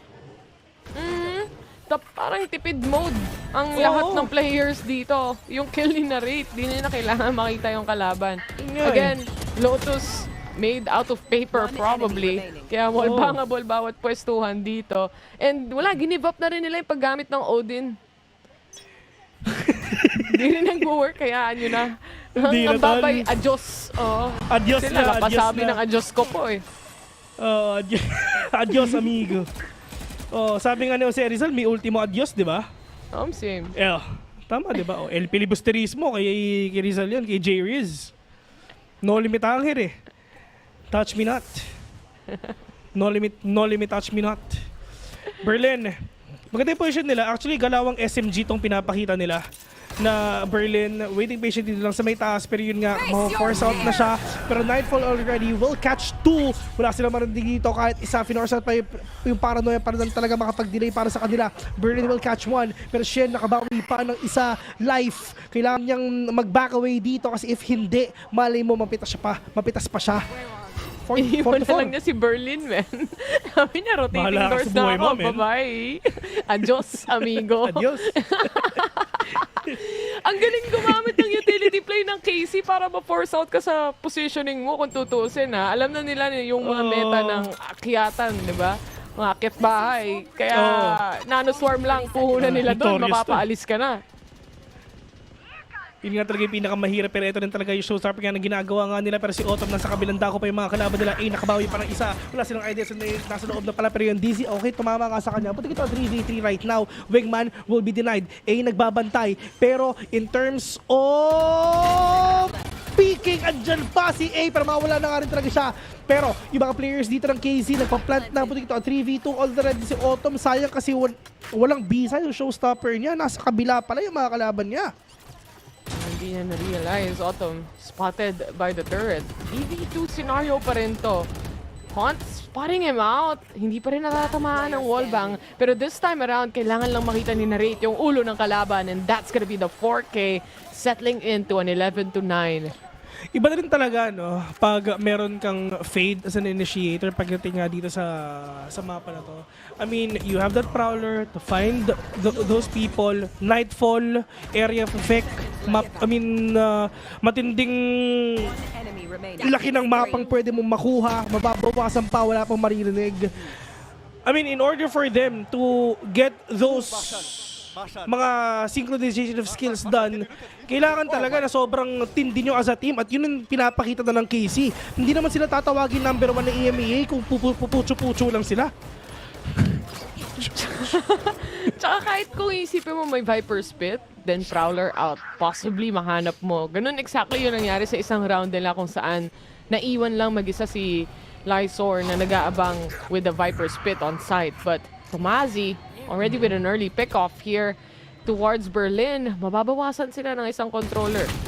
Lalim. Magnum. Yun lang. Nahuli agad ni Magnum. Gusto sana ni Lysor naman dito mga pick-off ng isa. Pero ang problema, wala siyang idea na si Magnum nasa harapan pa niya.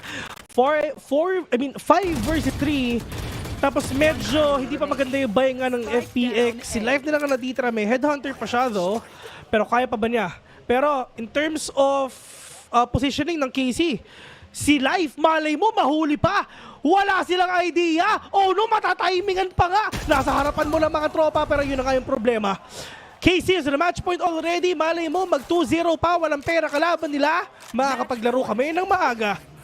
Oo nga, no? There's just gonna be a half at least or half armor shields mula sa mga players dito ngayon ng FPX. Wala silang pera pambili. And again, what a shot coming in mula sa side ng KC. Kahit gaano kanipis yung mga angles, basta meron silang mahuli at least dun sa Prowler, may pre-fire agad tayong makikita. And time again, siguro at least 2 kills na yung nakita natin from the Observer with that. Pero ito, napakatindi nito, Bessie. Talagang KC babawi pa. At ang sabi ni Louie, pag nanalo daw ang KC, ililibre na tayo. Oh, yan! Yan! Maraming salamat nga pala, Louie. Sinabi na yan. Pero ito na nga talaga pinakamaganda. Yung mindful na siya na, si Life tinamaan niya. Yung Prowler talagang dumahabol na siya. Pero autumn na kadalawa pa, talaga babawi pa ang FPX. Puti ka 3v5 already. Yung second Prowler is out. Life, Diyos ko, buhay na buhay pa siya. Nakadalawa pa. Grabe naman si Life. Iba yung buhay niya, men. Only Life. Si Coco, lumabas na. Pero ito, si Shin, makakapag-plant pa siya ng spike because of that from the shadows.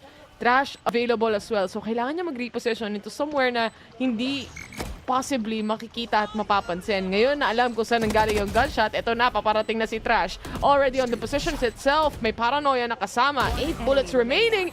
That's more than enough to get 1. 5 bullets remain and A closes things off, hindi pa tapos ang laban. Isa pa daw sabi nila, 12-10 already yung FPX, bumabawi pa. At si Louie nakangiti na kasi hindi niya alam kung gagastos ba siya or hindi na. Tigisa daw tayo, Bes eh. Bale, okay na sa akin ng BFF fries. Okay na sa akin. Big one piece. Okay na rin. Pwede na. Okay na yun, Pang man. ano lang, pang midnight snack lang. Ano mo yun? Oo, grabe naman si Louie Paldo. Yan ang ganyan ng prod. Talaga nanlilibre sa atin, di ba? Yan Ano ang yun? tunay na direct. Oo. Na-stress Shoutout yung nga mga- pala kay Louie Sebastian Atendido. Sorry, Bes. AKA. Sino yung na-stress? Yung mga viewers. Yung mga fans ng KC. Siyempre, Europe to eh. So, andun sila lahat ngayon nanonood. Anyway, live so far is hard. Pero aside from that, makapag-rendezvous siya palace. Ligtas points. Oo. Okay. Buhay na buhay pa siya. Pero si Martin papasok na. Oh my God, napakasakit nga kasi may nanosarm pa na sa harapan niya. Pero Lyser maganda pwestuhan niya. Pero tama snake bite lang sa mga harapan niya. Pero kanin live. Oh, gumedli. Pero si Lyser nakadalawa. At mukhang babawi pa ata. 3 versus 3. Diyos ko, na-equalize pa nga. Pero si Lyser maghahanap na. Pero ang problema nila, yung spike na drop na sa kamay ng FPX. Pero paano nila kukunin to, Bes? They have to make a fake happen or sell a fake at least. Pero dalawa sa kanila magre-revolving doors. Nagpaparinig na rin. And maybe leave one.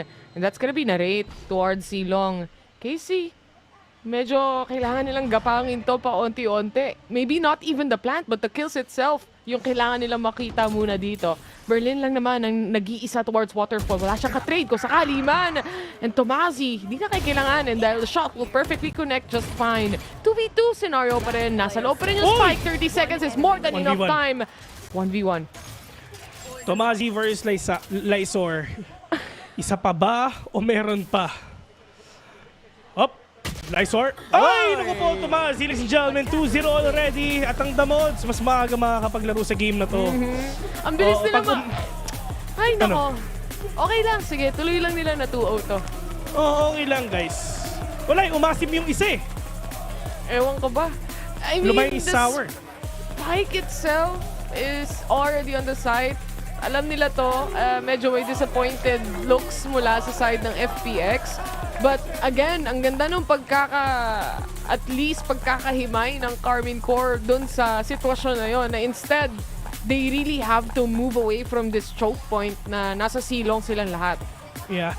And dun nga sa pinapakita ka ng FPL, despite of them talaga nahulog nga yung Spike 3v3, pero naikutan din ng naikutan din ng KC yung FPX dun Map control lang, superior map control, and the top 1 of EMEA talaga nakabawi na. Kumbaga, EU team to no? So talagang matindi to. Pag Matindi EU talaga yan. Pag EU team ka kasi, talagang Top 1 ibang ka daw klase yung top 1 ng EU team. Gigil. Gigil ka pag top 1 ka And again, the first win going towards the side of KC here. Very clean 2-0. Ang bilis nilang mag-adapt kahit mabilis maglaro minsan sa mga rounds yung FPX. Alam nila kung ano yung foundation nung kanilang retake scenarios dito. And again, congratulations. Wala naman kami dyan Sharing sila. Ang lungkot ng pagkaka-congrats no? Wala naman kami dyan Di naman kami bibigyan di ba? Grabe Stephen Curry, no? Matindi talaga pinapakita nila. Pero yun na, congratulations. Loud or Gen.G? Uy. Loud ako. Kasi Gen.G tinalo yung TS So masama loob ko Gen.G dun ako kasi Pacific pa rin sila. Ayan, para sige. Pantay. 1-1. Sige. 1-1. Pero panalo ang KC at mukhang manlilibre si Idol Direct. Talaga. Mag-EU team ka. Grabe tong play na to. Yung paranoia plus the TP onto the backside para talagang ma-clear out na maganda. Talo lang siya Pero kung panalo siya doon, top highlights na siya. Sayang. Yung ginawa nga ni Omen kanina, no? Muy bien. Ka. Sakto, nag-o-omen pa naman ako dito, di ba? Omen ako dito, tapos si Taylor. Ikaw na si Tense diba? Butong bakal. Saras nga po pala sa inyo. Sorry, feel at home.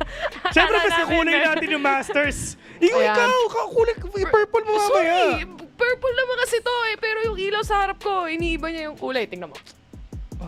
Diba? Purple na Iba. Pag pinatay ko yung ilaw ko, magiging purple din ako. Wait lang Sige nga. Yan. So ayun mga tropa, syempre tamang kumbaga dim lights, di ba? Dim lights muna tayo para medyo chill pare. Ayan guys. Pero yun nga mga tol, tapos na yung game number 2. Syempre sila Direct talaga manilibre nga sa amin. Pero yun nga, Taylor, before tayo mag-end ng first series, meron ka bang any last thoughts? Ang last thoughts ko lang, yung series number 2, yan ang inaabangan ko kasi nandun yung Pacific teams natin. So, right now, we're just gonna go in a short break and when we come back, it's gonna be the last series of the day and makakapaglaro na ang The Mods. Yes! I'm kind of feeling it. I mean, reactionary Randall, but this guy just came out and absolutely impressed. The second half especially, I think they had a great read. They realized there's not a lot of soul in this comp. They just kept pounding this C site. And for me, honestly, when you see this team go for an exec, they commit so perfectly around the utility. Just really clean stuff here from Karmine Corp to kick off Madrid. Yeah, and speaking of the Ray, standing by with Kakuka in the Verizon post-match interview. Bienvenidos a todos a la primera entrevista después de haber ganado Casey este primer partido aquí en Masters Madrid. I'm here joined with Narrate. So first of all, congratulations on the first win of Madrid. How are you feeling? I'm feeling pretty good.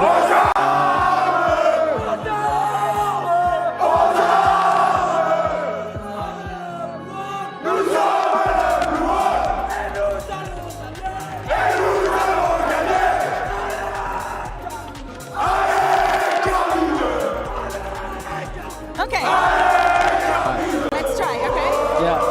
Let's celebrate, why not? Buy the KC bundle. Thank you very much, guys. I mean, the crowd has been amazing, so thank you very much. Now, back into the interview and the actual questions. First of all, how do you think this team has been different from everything that you've seen in EMEA? How the preparation has been different to, adapt into a Chinese team? Well, obviously we have, like same thing with every team in this competition, we have a lot of info on them. So it's not really any different from any other team we played. I would say that they're really good at making really good individual plays. Just absolutely, if you make any mistake, they will punish the fuck out of you. And it's really hard, to be honest. we can play perfectly, but if some guy just finds a perfect timing, he's gonna kill all of us. Okay, le he preguntado qué tal ha sido, ¿no? Prepararse para todo esto, para equipos diferentes a los que está acostumbrado en EMEA, y me ha dicho que la verdad tienen mucha información en los equipos, pero que la preparación es básicamente la misma. La información está ahí y sienten que FPX les ha castigado bastante, ¿no? En cada error que podían cometer, ahí estaban ellos para poner la bala. Of course, you had a brilliant performance, let's call it like that. How do you think this is going to translate into the rest of the tournament? Because of course, you guys are the least experienced in some senses. Do you think that gives you that underdog power?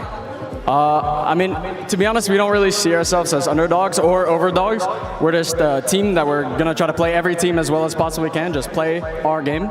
So I don't think it's really gonna affect us. Like, even though, like you saw at EMEA, that we don't need stage experience. We're just the players that we are.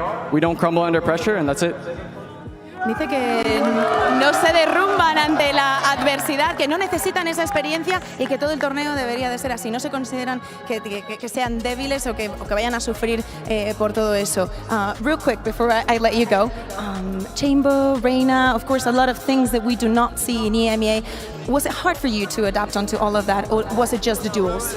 To be honest, like, it's not that hard to adapt to. Like, obviously we knew their comps before we played them, just because they played them in like Chinese League. And so like we kind of knew what we were going into, but also I feel like a lot of EMEA teams also play kind of crazy stuff as well. So it's not like we played against a billion different comps and scrims, and it's just preparation, and our preparation is really good, and we know what they're going to do, and we just execute.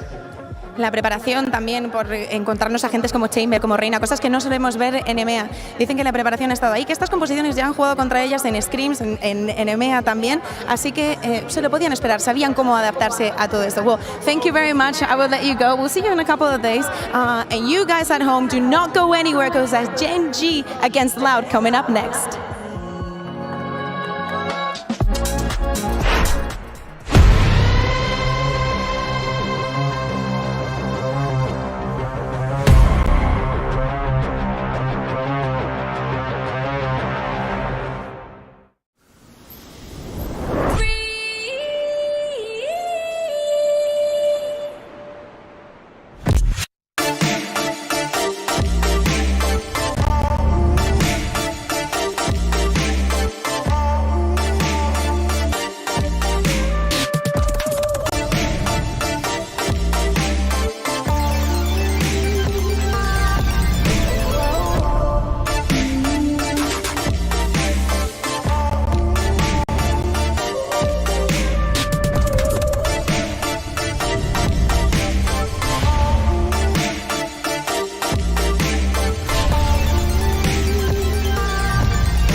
Red Bull gives you wings.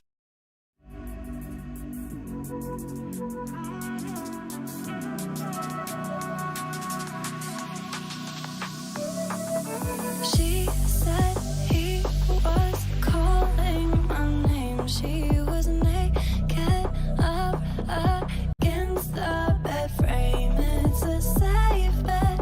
This will happen again. So walk away now. Don't back down. You're better.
Welcome back, everybody, to day one of Masters Madrid. I'm Yingsu, once again joined by Mimi and Kukuka, and it's time to talk about the second matchup of today. It is Loud versus Gen.G. Let's start with Loud because, Mimi, we talk about, teams missing out. NRG are not here, DRX are not here, but Loud are always here. They absolutely are. The color was blue before. We're back to being green because this team always shows up to international events, and what makes it so impressive is that it seems to consistently be a new roster. Loud looked great last season, and they made changes in the offseason. They lost a player who a lot of people considered the best in the world in Esports, but now they've picked up QCK instead, and Sada, as he seemingly always does, has reinvented this team and made it back to a global. So it would be normal to think that if you have not been following Americas and you see this change and you see that Aspas is no longer in being such a staple for the team, that probably Loud has suffered. And maybe, not seeing them being seed 1 is all that we can account them for. I understand that we've seen some funky compositions, here and then.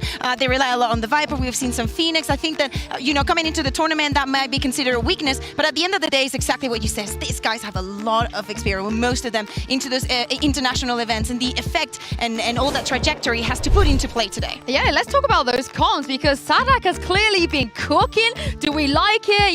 Is it our flavor or is it an overcook? I think that it's something that can work, but I don't know for how long is the thing. So they're playing Breach Phoenix on 4 out of the 7 maps that they're playing, which is crazy to say the least. But the idea behind it is you have double flashes. You can go around, on example for Ascent. You can be splitting into a site, use flashes on both sides, overwhelm teams. You have great retakes, you have strong site hits, but what you give up is you have no dive agent. So if you're playing into a heavy Sentinel comp or a team with a lot of stall, you really can get punished for that. Yeah, exactly. Also the double controller or on Ascend. Maybe we even see the Phoenix there. But I understand why they want to choose the Phoenix. I understand that the ultimate is very powerful. The flashes are very weak, in my opinion, because of how they stand. And I think that it is, from the outside, pretty easy to counter. But once you're in game, there are so many things that you need to remember once you're going up against this combination, that the conditioning actually favors Loud. And that is one of the reasons why they managed to make it so far with this kind of compositions. Yeah, we've seen teams counter them out. EG, for example, did very well at that, even though they lost the series, pulling out the Odin, shutting down because there was no dive to get through the stall.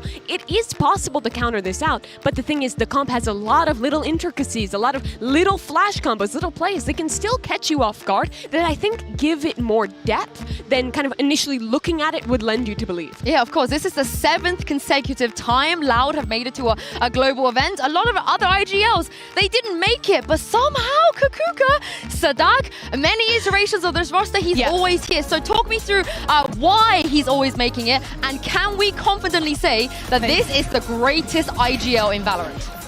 Nowadays, yes, we can definitely say it. He's been proving it, not only in the server, but actually, getting the team exactly what they need, finding the solutions inside and outside of the server, being that kind of reliable figure that can put you through the tough situations and make you a winner. Because it's very different, to just be able to roll with things, to improve things. But actually, Sadak is the kind of player that makes and creates them winners. He certainly is. And it's not just the 7th consecutive Loud that has made it here. This guy has brought 5 different...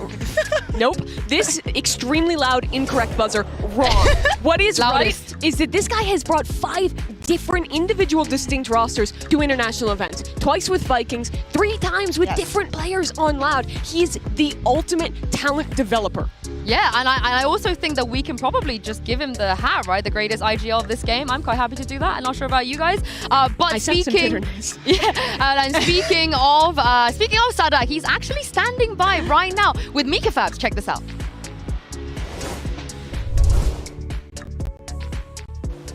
Hey Sada, can we pull you in for just a really quick question? I apologize, you have to drag your bag over here as well. So this is the 3rd variation of this team, and you consistently keep making it to global events. I mean, how do you keep doing this? I think it comes down to us having fun. I have great teammates, so it's kind of easy when you have amazing people around you to do amazing things. So yeah, pretty much it. Well, excited to see you guys have fun out there. Good luck. I mean, they must be having fun playing some of these comms as well. But what's in the suitcase? What do you think? His strats. Yeah? All of them? Yeah, it's like the nuclear football he carries around. He has It's Aspas, just in case. I don't think they'll need him. I don't think they'll need him because with QCK coming in, I feel like he's adopted the way of Loud very nicely. And Mimi, we have a quote from him as well. He was talking a little bit about how he felt about Gen.G. He said, I know that Gen.G is one that's been showing a good game. They qualified by winning against a very strong team. This is a team that I'm looking at as a threat. The thing is, the QCK kind of adopted the Loud way, but it's not the Loud with Ospas way. He's not Ospas. He doesn't play the Jet every map. He's not an incredible, perfect dive player in the same way Ospas was. He's instead flexing around, playing the Phoenix. He's fitting into Sadok's system, and for that reason, this does feel like a very different Loud than the one we talked about last year. Yeah, exactly. I think that this is another reason that makes Loud the team that, you know, a lot of people support and love. It's the fact that if you change these pieces, you can see a new version, but it is still a version that works, and they're not just fixated into, for example, Paper Rex being crazy, just playing the crazy comps being extra aggressive. No, with Loud you can see very different iterations and they still make it work. So it makes it in time difficult to adapt and play against them. Yeah, Loud, very familiar team here on the global stage. But today, Kukuka, they're going to go up against what I would say epitomizes the surprise element we've seen in the regional leagues. How did Gen.G get here? Well, basically, they beat DRX to qualify here. It's been a very long time. Who did they beat in the finals? Just some small team, right? Yeah, just a small team. You might know it. Something about Paper. Oh, Paper and Dinosaurs. Yeah, Paper. Paper people rise up. Paper people rise up. No, but Gen.G, I mean, insane that they made it here after what, only being shown at Lock-in last year. Yeah, exactly. So that is the thing. First of all, we were surprised when you look at the global news and you're like, oh my god, DRX is not making it. And when you dive into how and why Gen.G managed to make it here, how the individuals play within this roster, Lakia also back into this international stage that is going to welcome him with open arms. There is many reasons to believe that Gen.G is the threat, and especially after what we heard of Scrimbox, that they're winning everything out here. It is a team to fear. Allegedly, the streets have spoken, and Gen.G hasn't lost Scrim since coming to Spain. Which they said it themselves, right? Yeah, they said it themselves. Reliable narrator, myself. But it is possible that they have, because they were so good in Pacific. If I were to define the way this team plays, it's just doing the basic stuff incredibly well. They're mostly playing old default comps, the good honest Valorant stuff, but they execute on it incredibly well. Their synergy is great. They're very good at adapting, and then they also just have players who, 3 of their 5 players seem like they were having life tournaments in kickoff. Yeah, exactly. One of those players is the ultimate rookie, I feel like, coming into this. And let's send it back over to Mika Fabs, who's with Karen. Hey Karen, can we pull you for a quick question? Pacific's Golden Rookie. So this is your first Masters event. This is your first global event. How do you feel going up against the former world champions in Loud? I wasn't playing when they won champs. Oh! You gotta love that answer. You gotta love that answer. I wasn't playing when they won champs. I mean, he's not wrong. He's not wrong. If they win after saying that. That's crazy. I mean, it is ridiculous how good this guy is. Let me tell you, they would not be here if it were not for Karen. Their qualifying match against DRX, very close game. And then this guy on Lotus won like 4 or 5 clutches in one game, continually stole away rounds from their opponent. It's his first year playing Pro Valorant at this level. It's his first Tier 1 team, and he was out there dunking on the very best of Pacific. I think that what it's also important to remark is the way that they play. You were mentioning, Mimi, the standard compositions, and actually a very standardized and different way from what it's usually played in Pacific. And when we think about, you know, it's probably the perfection version of DRX that they've been trying to achieve for years, but actually didn't make it. This Gen.G has done it. And the fact that they can win against Paper Rex, remember, the Paper Rex that, you know, they might sound crazy, they might run these funky things, but they always make it far and deep into tournaments. Do not forget about that. So if they are able to interpone, to just be better with playing standard, it means that they master what they do. Yeah, my question is, where does Karen compare to the other rookies? Because there's some great rookies. We just saw Narrate Mimi. Do you think he's going to be up there in that kind of caliber? I absolutely do think he is. I think that the performance he showed in Pacific looked as good as Narrate. The thing is, how do you rate between those two international leagues? Because I think we have seen the level of Pacific to some extent extent not be up to what it was last year. Paper X not playing to the same level, they've said it themselves. DRX not even making it here, whereas I think we saw a lot of teams leveling up in EMEA. But I don't think that means he's going to come to an international event and not play well. I think he can keep this up. The question is if it's at the same utterly ludicrous level that it was in their last 2 series in Pacific. I think that's a lot harder to achieve. But honestly, I don't think that we cannot, expect him to do super well. Also because of the rest of the players that he has on the team. You have the Munchie, you have Texture. I mean, Texture finally on a team where he can just play the role he wants to play. He's just on Jet and he's great. Yeah, exactly. So it is very simple to, even if today he doesn't have the performance of a lifetime, I think that we have to be fair with them and do not expect every rookie's debut on a big stage to be like Narrate's. I expect every rookie's debut on a big stage to be like Narrate. Well, me too. I expected him not to lie to me, and he did. Agree. So. I mean, we talk about rookies, right? I mean, at least with the players like Narate, he played in Americas. We had Tier 2. Yeah, but Miniboo again coming through Tier 2. But Karen, officials-wise, only has 17 officials ever. Sadak has 46 global games. Not just global. Just globally. And if you tally up his time in Brazil, his time in Americas, yes. So this is insanity, the kind of rookie going up against, the old guard we're talking about. But is this going to be the one that settles this? So if Sadak wins today, are we still believing, the old guard, they're here? Or if Gen.G wins, is it time? Maybe time's moving on? I think we also need to think about solos. Yeah, I like it. I think that, we were mentioning all the upsets and surprises that we had throughout the year. This could be a major one, probably one that is not in many people's votes for this match. But I think that we also need to think about what I was saying, solo, joining the team, having that experience and maybe changing things up and giving this team a different identity. Sure. We have to be fair and talk about all the coaches that we think make the difference. And I think after seeing them today on stage, maybe we can draw some conclusions about it. To answer your question though, Sue, I think that I haven't moved on, but I think the world has moved on. Valorant has moved past the old guard, the old teams. That's why so many of them didn't make it here. The teams, though, that are still here with those IGLs who have been here since day one, who have been grinding, that's the proof of the pudding that those are the cream of the crop, which Sadak has already proved in event after event. However, that's not to say that if Gen.G plays great today, that's not more faith that there is so much talent out there in younger players. Because I mean, how many times do we have to see that? We've seen it with KC, we've seen it with this team domestically, we've seen it with like half the teams here having rookies debuting. I mean, the interesting thing is, we talk about how Karen wasn't there when Loud won the championship, but if we want to cast our eyes back to old, not just old guard, but like old guard, Lakia was there. Yeah. Lakia was here from the beginning. He's like the oldest guard. Yeah, but are we counting him as like the old guard, or are we counting him as a new blood? I think that it also says a lot about him that he is able to adapt into, newer times and just playing with the youth, right? So I don't count him as old guard. I count him as old guard. He was there before Sadak was there, I feel like. No, he actually was. He was there before Mimi was born. No, honestly, when the last time we saw Lakia at a global event, DRX was still Vision Strikers. That's not even like a troll. Like, that's just what it was. Yeah. And they also didn't qualify to a global all the way back then. That was when Lakia was on New Turn. I mean, so much has changed since this guy last showed at a global. Yeah, and what are we expecting from him then? Are we expecting him to come out and have that experience and have a stable performance, perhaps? Consistency. That's it. Like you say, Lakia is a steady player. He's always good at the initiator. He has good initiator utility.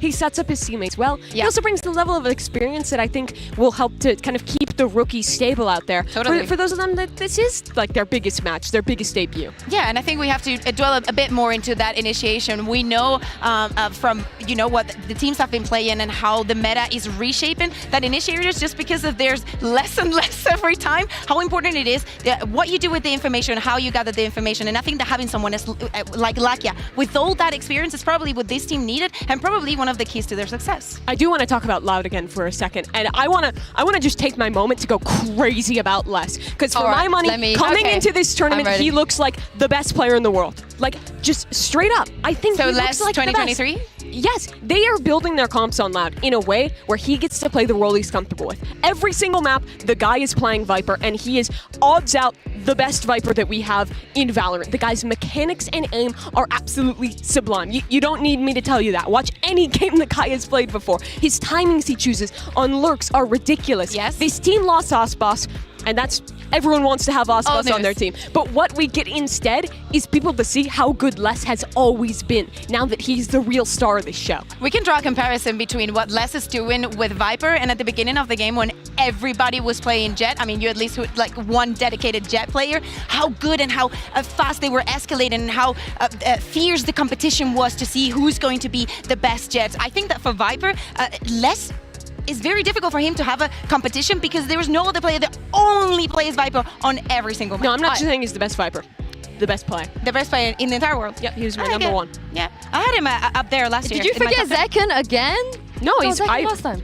Last number one. I mean, I'm actually fine with that, but I do think we should quickly address, because losing Aspas, as you said, is a big deal. And we talk about how, you know, Lack here is back, what we expect, but surely QCK is under the most pressure ever from the fans, from the expectations, because he's got to replace Aspas. See, you think he would be, but I really don't think he is. I think Loud is set up in a way where they're intentionally moving his role to something that makes sense for him, and I think that with the experience of the rest of this Loud team, they are the type of team who will do a good job at shrouding him from that scrutiny, not making him feel like he has to fill in for Aspas. Sure, that might be the case for the community. There's definitely going to be fans who are putting that pressure on him.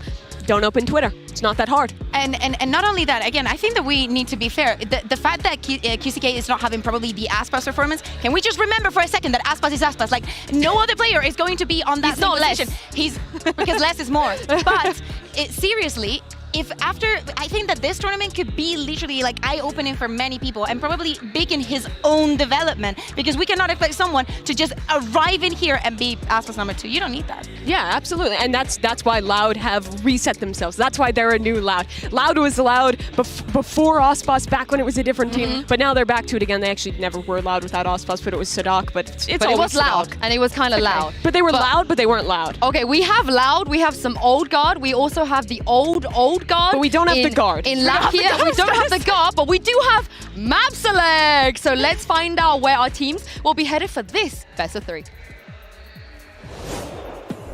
All right, welcome to match 2 map select presented by Omen. We will go ahead and jump in. Gen.G, you are the higher seed. Would you like team A or team B? We team B. Team B. So Loud, you will be team A, and we will start with your first ban. We ban Lotus. Lotus, your ban. No, we ban Sunset. Sunset. And map number 1 from Loud. Icebox. Icebox. Side on Icebox.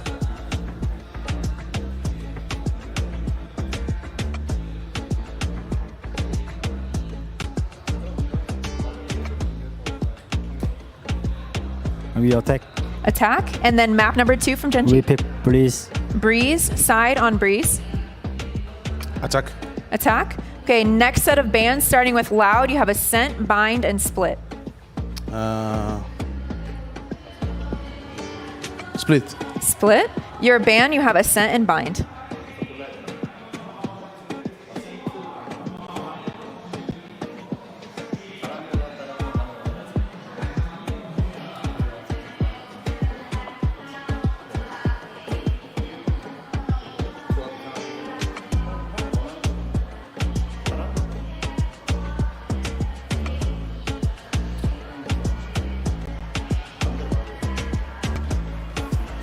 Ban Bind. Ban Bind. Okay, so we will play map number 3 as Ascent. Loud, side on Ascent. Defense. All right. Good luck to you both. Thank you.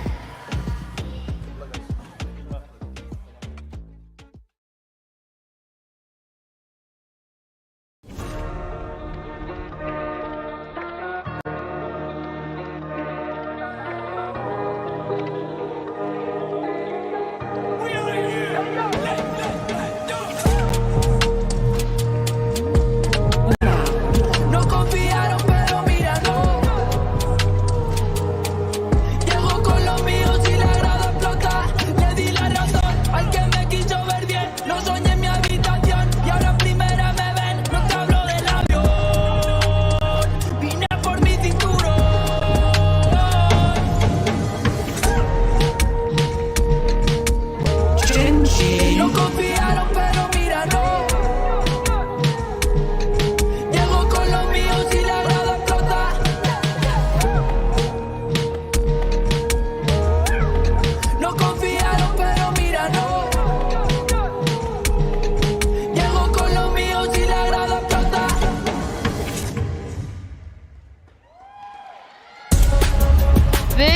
Gen.G's Masters debut, but they have to take on the former world champions in Loud. But hey, this is how they got here, by pulling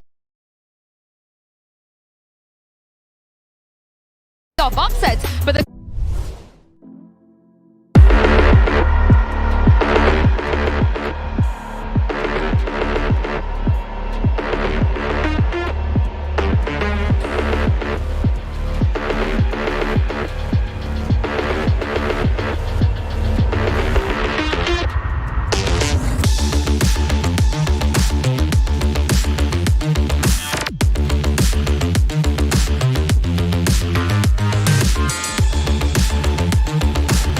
right into it. I think it is really interesting to see Loud leaving that open, going into that one. A lot of teams, I wonder when what they feel Leo's like going to be playing. Probably Viper. Very Thank you, Mimi. surprising. God, yeah, thank you're you. really welcome. Yeah, but I think it is really interesting to see them go into this map that can a lot of times be more flippy. It can a lot of times be one that is one more of gunfight, individual performances. But let's rewind and talk about Icebox, our first map in this series. I think the comp head-to-head here is really interesting. Loud play the Harbor Viper that they have played for a long, long time. But Gen.G are going into it with a Gecko KO composition, which I think could actually play up against that really nicely. Those flash combos, I think, are better than with that, say, the Reyna Gecko that we saw in that first matchup. It's a comp that you can kind of flood through these walls, fight forward on your defense, and Loud doesn't play against that a whole ton in Americas. yeah, we also got to mention that this is the first time we're seeing Loud playing Icebox on the global stage once again since the heartbreak they had to deal with in Brazil. So The Kuka, incident. yeah, I need to see them come out of it here more confident and not to throw away a lead. I see. That's how I'm gonna call the incident. But I think that this is probably the best testing ground, the best, you know, if you want to turn things around on an international stage, this is the moment to do it. This is the way that you do it. It has to happen on Icebox. And to go back into the compositions, I think that that is going to be a very, very big clash. And it's going to come down to a lot of the preparation. And it's going to be like the match that we previously had into how to read onto the opponent and adapt bit by bit. Because of course you're going to have your ideas and they're not going to align with what you see on the server. Yeah, and for Gen.G, you know, they have to come out here and prove that they are the #1 seed from Pacifics. You know, DRX didn't even make it here. So for me, again, I'm looking towards them and seeing maybe a closer and more competitive result. Yeah, absolutely. And for Loud, I mean, we talked about this as a team that deals with pressure well because of the experience. But I think they definitely will want to prove themselves that losing that final to Sentinels was just an upset, that they still are the kings of the region. They've never had a moment, be it back in Brazil or once it came together into the Americas League, where Loud wasn't the best team coming from their home region. This is a rarity for this squad. Yeah, exactly. They have a lot to prove, not only today, but throughout the rest of the tournament. They know that the world is watching, but we also know that most of the teams, by getting those reps into kickoff, they actually developed a lot more into how to read their opponents and how to overcome every single problem that they see on the stage. Now, I don't know if Loud has had enough. In my opinion, I think they needed a bit more. But this is Loud we're talking about. I mean, we've spoken a lot about Sadak and Les, but they still got Tui's there, they still got Kawa there. These players, they don't really crumble under pressure. I've made the mistake a lot of times of doubting this Loud team. Every time you doubt them, seemingly they come out no matter the roster, no matter who's me. Every on time it. I doubt it, I was like, when did I doubt them? I think everyone has made the mistake at least once in their life, you know? Not me. Oh, not you? No, You've never doubted Who can tell you, when they were playing against Fnatic, I literally went and take a shower, and then suddenly Fnatic just won. Well, let's talk about this agent select here. You guys have mentioned it already, and this is what we're gonna see. Yeah, exactly. But when we were talking about Loud, still having the Sova that probably has lost a little bit of his effect, I think that maybe when you combo it with the Harbor, you can have a little bit more of that sectioning and actually getting the exact information that you want. But I am a huge fan of Gecko, and especially with KO here, I think it can have the right edge onto how to Gen.G can win this map. On this attacking side, Gen.G is going to be really willing to fight forward, especially on their B hits, flashing through, taking space in Snowman. I'm looking to see how well Loud can contain that aggression and play up against these flash combos, because their strength does come into those light rounds, into the retakes, when you have this super oppressive double controller utility to work back in. Yeah, and also we don't know what we're gonna get on Breeze either, so I can't wait to jump into this map. We talked about the old guard, the new guard. Let's send it over to some new kids on the vlog, eh? How do you guys feel about Pansy and Hypok? Estamos de vuelta, damas y caballeros, en Masters Madrid. The Mods vuelve a hacerlo para la próxima serie. Taylor, ¿cómo estás? Lo estoy haciendo genial. Me encanta Valorante. Juego número 1. Loud versus Gen.G. Vamos, ladies and gents. Sí. Bien. Sí na lang nasabi niya. Nice one. Ay. Nice one. Ayan. Welcome sa Tagalog, Spanish, Broadcast, English. Lahat na pinagsama-sama na kahit Bisaya pa yan. Nandito kaming The Mods para suportahan kayong lahat. Tagalog, Spanish. Pinaggagawa natin. Ano yun? Mapopost na naman tayo nito. Taglish yun, men. Ay, pwedeng ano? Spalog. Parang bagong Spanish itlog yun. Oh, Spalog. Pwede. Spaghetti tas Parang itlog. tapsilog. Oh, eto na. Okay guys, Ice nakapagkape box na na ba naman. ang lahat? Ay, Nakapagkape ka na eh. Parang hindi pa eh. Oo, kanina pa. Oh. Tapusin na para makapag 1 games pa kami mamaya. Yun lang gusto namin gawin. Pero yun nga mga tropa, nakikita natin yung mga players nga ng Loud. Dire-diretso na si Munchkin. Delikado siya kasi tatlo yung katapat niya. Rescue CK na sa harapan niya pero walang malakas dalawa. Sabi na sa Duck Muntik na Bessie. Spaghetti Brad already by Gen.G. Gen.G, kulang man sila ng isa dito. At least they have that post-plant scenario setup mula sa kanila. Walls coming up as well. And mula sa likod, si Sadak mukhang makakahanap ng tatlo. Maybe not a knife for this time around. Les will get one. Karon, very low on HP and hindi niya mapipigilan yung pagde-defuse no spike. Sinasabi na nga natin na malaking chance nga ng Loud to kasi syempre silang former world champions and the fact nga ng mga players nga ng Gen.G sila yung current na top 1 sa buong Pacific. Pero right now naman ang pinapakita nga ng Loud talagang hindi pa rin sila magpapatalo dito and lalong-lalo na maganda rin talaga yung pwestuhan dito ng Loud eh. Well, later on we're gonna check if sila talaga pumili nitong mapa na to and lalong-lalo na itong first piece na Loud na nakuha nila, at least yung advantage na meron sila is talagang kuhang-kuha nila. Okay, Loud na pumili na to, so Gen.G, kabahan kayo. Gen.G though? Wala silang pera para sa round ano, pero kung iisipin mo, force buy, malala ang ipapakita agad nila dito. So they really have to win this round to make sure na okay yung economy nila. Pero again, with having a harbor setup, pagdating sa team mo, magugulat ka na lang din agad. Pero magugulat ba sila na may baril na ang lahat? Kwanzin to go down. 2-1 trade immediately. Gen.G down with 2 people here already. Hindi pa rin napaplant yung spike. Dropped actually. Oh no, napakadelikado nga ito. This is gonna be really expensive for the side of Gen.G. Munchkin at karoon lang talaga natitira sa kanila. Stinger and Bulldog kahit pa ba. At least yung Stinger tumama, Munchkin 1 HP. Karon, low na rin siya dito. Napakalaban niya, Marshals, Stinger, tsaka Ghost. Napakahirap nga nito. Pero once na makuha nga ni Gen.G to, at least worth it itong buy nga na ginawa nila para sa kanila. Pero sa Dark Stinger lang, sabi niya, easy upgrade for themselves. And now Loud 2-0 and potentially maging 3-0 pa to kasi wala ang pera ang Gen.G. Sobrang sayang lang din talaga kasi yung force buy na gawa ng Gen.G hindi napunta sa favor nila.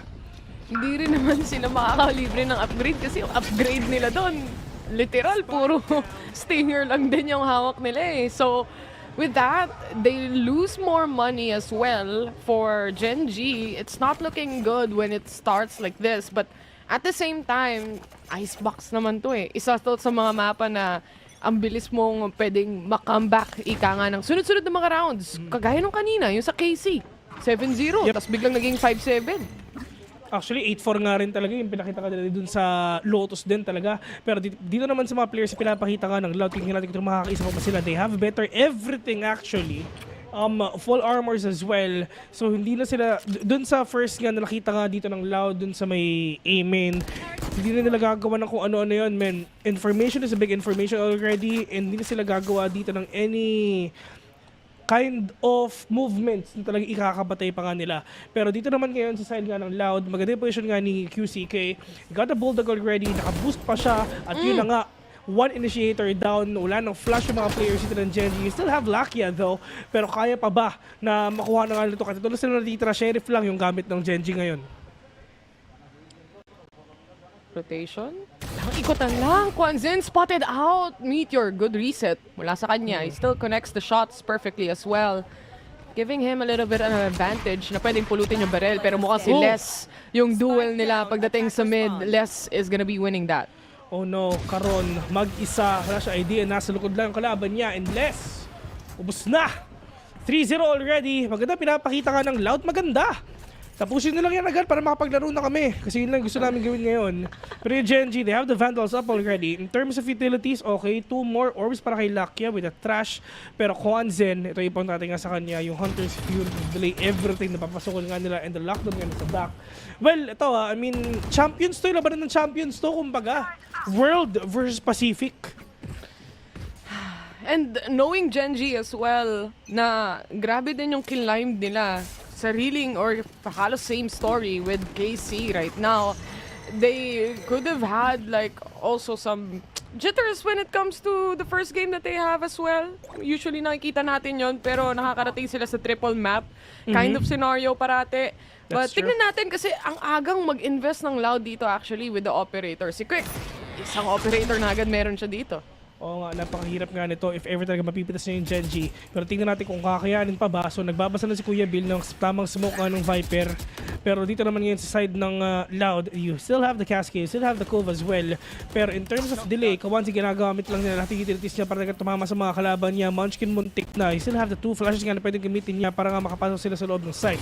Well, 50 seconds in, ito na yung napakadaming tubig nga para sa kanila. And on the side naman ng Gen.G, ito na execution nila but sa duck will get the deny. Texture will catch one. Pero nasa ba yung iba? Yung flash umama sa kanila mga tropa. May tao sa may likod. Sa kapitas pa.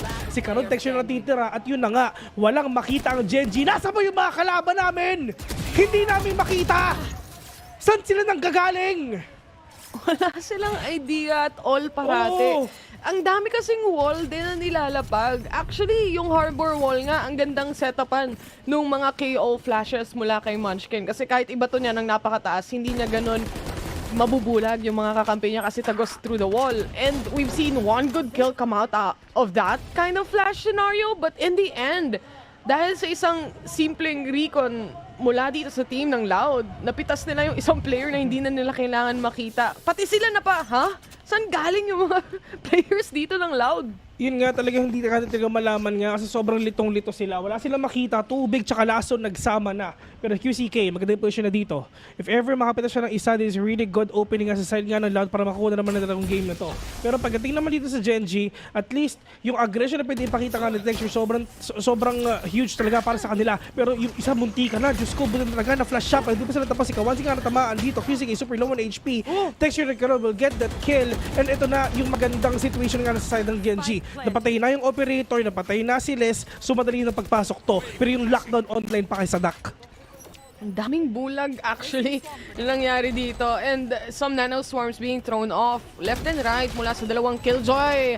Kaso nga lang huli-huli sa akto si Toys. Meron pa naman sana siyang mababatong utilities. But at the same time, gaya ng sabi mo, may lockdown available pa. Ang tanong, gagamitin ba ni Sadak? Kasi isa na lang siyang natitira dito ngayon. And again, 3 dito. Eco round to, bes ha? Oh, save na lang. Oh, tatamaan ba? Oy, yun na nga nakuha. Mag-out na. Okay, di na. Out na yan sa duck. Pero kailangan nila mahuli yan kasi kung hindi nga, mas mahihirapan pa yung mga players dito ng Gen.G. Pero Munchkin will get that kill instead. Nahuli pa din sa duck. Sabi ni QCK, ano ba to? QCK o Quick? QCK tawag Quick. Sabi ni Quick, ano eh? Dapat nag-out ka na eh.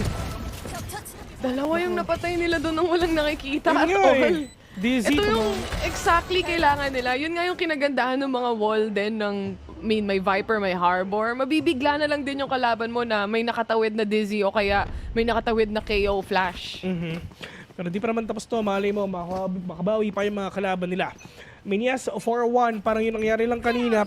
Pagpunta ng kalaban nila sa 7, hindi sila talaga nakaporma. Texture trying to be really aggressive right now with that Blade Storm. Wala naman talaga makakapag-deny dyan kasi wala naman KO yung kalaban nila.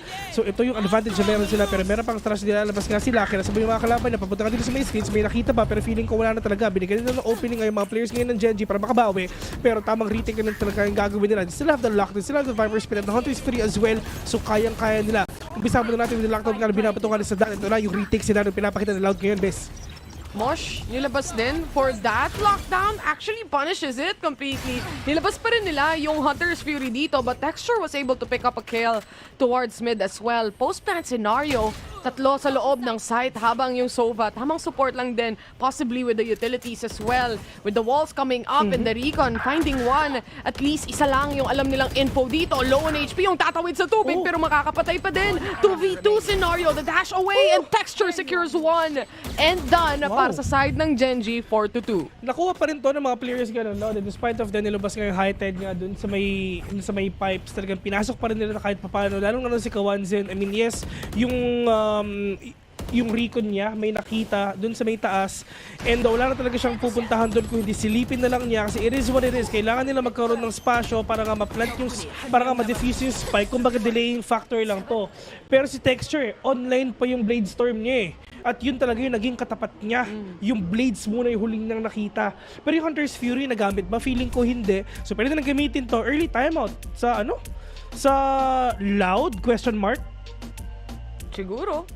Possibly. As much as possible. Habang maaga pa lang, kung meron na silang nakikita, eh at least pwede na nilang ayusin agad-agad. And it's actually coming in from Loud.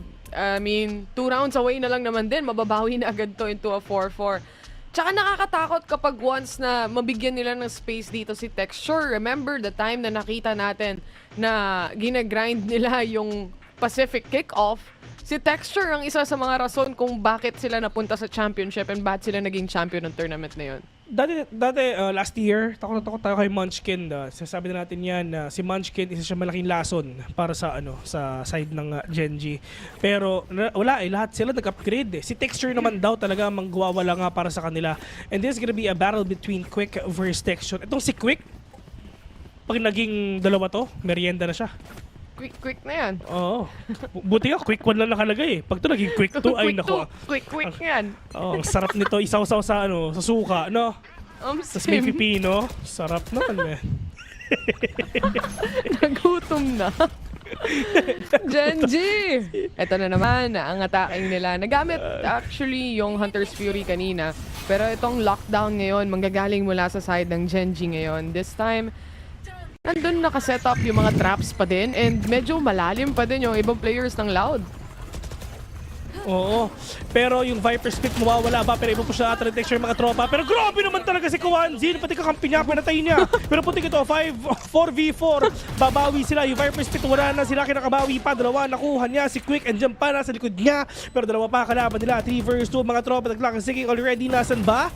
Nasa loob ng ng Viper Spit. So napakahirap nga nito. Paano nila gagawin to? Yung mga kalaban nila nasa labas na. Si QCK gumukuha siya dito ng magandang angulo with a verticality on hand. Nakalabas lahat ng mga kalaban nila. Diyos ko, may laso na, may shock dart na, may tubig pa. Lahat na, nasa kanila, may hangin pa. Si Michor, Diyos ko, wala na rin makita. Hinahabol yung mga kalaban niya. Diyos ko, wala silang makita, tol! Lahat sila walang makita. Lahat na! Kahit sa'yo nang galing yung smoke, wala ka ding makita. Paano mo i-explain sa tropa mo paano mag-Valorant kung ganito yung makikita nila sa BCT? Alam mo yung newbie ka pa lang kasi ito yung mapapanood mo. Sama sa buka yung kakampi. Hindi nila. Mag-Roblox na lang ako. Minecraft na lang ako. Kahit sila natatawa na lang eh. Tanong nila, Kia, kita mo yun, pre? Hindi. Wala eh. Wala talaga ako makita eh.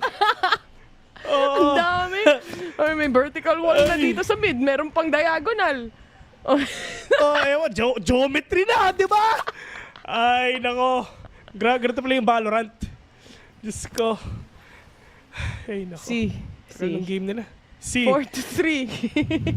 Isang round na lang, isang puntos na lang ang kailangan habulin ng Gen.G. From 4-0, naging 4-3 na. Talagang comeback is talaga madala, pinapakita nila, pero si Quick andyan na. Nagbabantay na sa kaliwa mga tropa. One tap, kitang-kita yung isa, dadalawa pa ata. Pero syempre, sabi niya, safe na. Di ba, nakapitas tayo, mambaut na. Pero si Chor naka-isa pa. Yung bulolako, mga tropa, mag-isa nakapitas pa. Pero yung mga kalaban nila, sige tara, mag-A tayo, sabi nila. Pero yung isa na tamaan ata ng recon bolt, mga tropa. So magmamambaut na sila. Pero matinding rotation na pinapakita nila, di ba? Kahit nandito yung Killjoy sa 8, talaga ipupush nila. I think they would rather have nasaluhin na ni Ay, may Meteor KO. yung mismong drone na yon para at least ganun lang kalapit yung makikita ng drone. But at the same time, ito na nga, with another command being set in, alam na nila, hindi na ganun karami yung smoke dito, pero marami pa rin flashes. And Texture secures one. Makakadalawa sila with a double peek towards screens as well. And ngayon, si Quick ang nag-iisang natitira. Bladestorm available para sa kanya, pero I don't think he would use that right now. Gets one, punishes, and now, madedetect pa ng alarm bot. Up top, may nag-aabang sa kanya. Sa baba, meron din, pero mapapatay niya. And that's gonna be 4-4. Munti ka na yun. Actually, pwede nga pa ipanalo doon kung hindi tamama nga yung tazo sa may rafters. Well, meron naman siya pera this round, so talagang makakabawi nga siya. Well, talagang pwede nga tayo makakita ng operator nga dito kay Quick. 6-1, may armor na siya. Ay, hindi, half armor lang, tapos full buy ng hindi. Makakapag full armor siya in an operator. 5-7 pala yung lahat-lahat. Pero yun nga, yung mga players dito ng Gen.G, at least kuha na rin nila just utilizing that KO null command na wala silang pake na kahit may Killjoy dyan.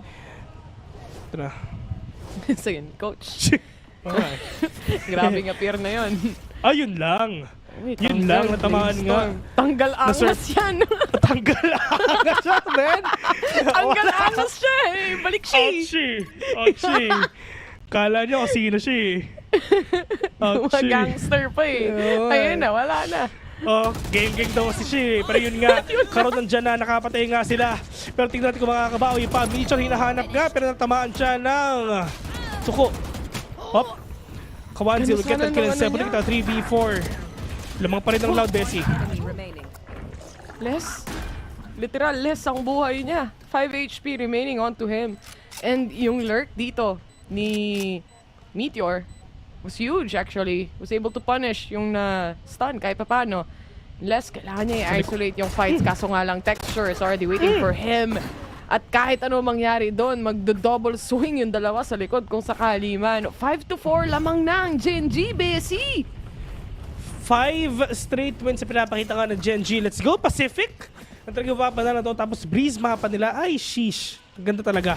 Pero yun nga, diba? Tinatry sana ni Quick na talaga makabawi pa. Pero hindi, dalawa katapat niya doon. So either way, magkakapag 1-1 trade lang sana doon. Pero hindi talaga siya nakapatay doon. Pero ito, maganda yung push nga na pinapakita ng Texture. Hindi nila hinahayaan na magkaroon pa ng espasyo. Yung mga players dito ng Loud na nakapag-up ng Cascade and the Viper's Wall as well. One more orb for Toys para magkaroon nga ng Reckoning para makakuha nga sila dito ng magandang map control. Pero sabi nila, press W lang mga tropa, magbibi na kami. Pero may nano pa sa harapan nila. Pero yung mga players dito ng Loud nag-rotate na. Sova in the harbor, papunta na. Check din yung ating yellow dito. So aware sila na walang or may free space na pwedeng kunin dyan actually. Wingman already planting the spike here. Pero Quanzin up above. Pati na rin si Les makakahanap pa. Kahit yung Harbor na 1 HP na buhay pa. Meteor from mid yet again. He dies off. Munchkin na lang ang natitira for this post-plant scenario. One down para sa kanya pero mukhang inaatrasan niya ang lahat ng utility play. Meron pang isang lumabas. Ito na yung nade. Makakancel ba? Bumalik pa! Nagkamali siya. Pero 1v3, wala pa stop yung pag-defuse na spike. Ito yun nung mahirap pa nag-overextend kayo at wala kayong trade-off.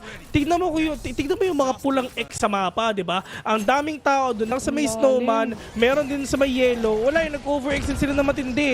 Oo, maraming wall. Wala kayong makikita. Pero at the same time, wala rin makikita yung mga kalaban nyo. Tinry sana nila na makabawi, na mag-overextend nga. Pero nakahanda na yung mga kalaban nila. Play for retake lang naman yung gagawin dito ng mga players ng Loud eh. Pero hindi Lalo na, may upper hand advantage yung pwestuhan ng Loud doon dahil may 2F sila. Doon sa mga walls na yun. So kahit tagos-tagosan mo yun, at the end of it, lamang yung nasa vertical angle dahil kita niya pa rin lahat. Operator set up towards mid, crashes down on the turret to say the least. Sa duck, just right there in the moment. Pero Karol will get that kill instead. Wala na yung Sentinel dito ng Loud, pero sila makapasok kahit saan nila gusto. Pero Gen.G, paano nila papasukin to? 2 more orbs for that lockdown. Ano ba? 2 more for that Viper Spit as well. But for Quick, all they need to do is wait.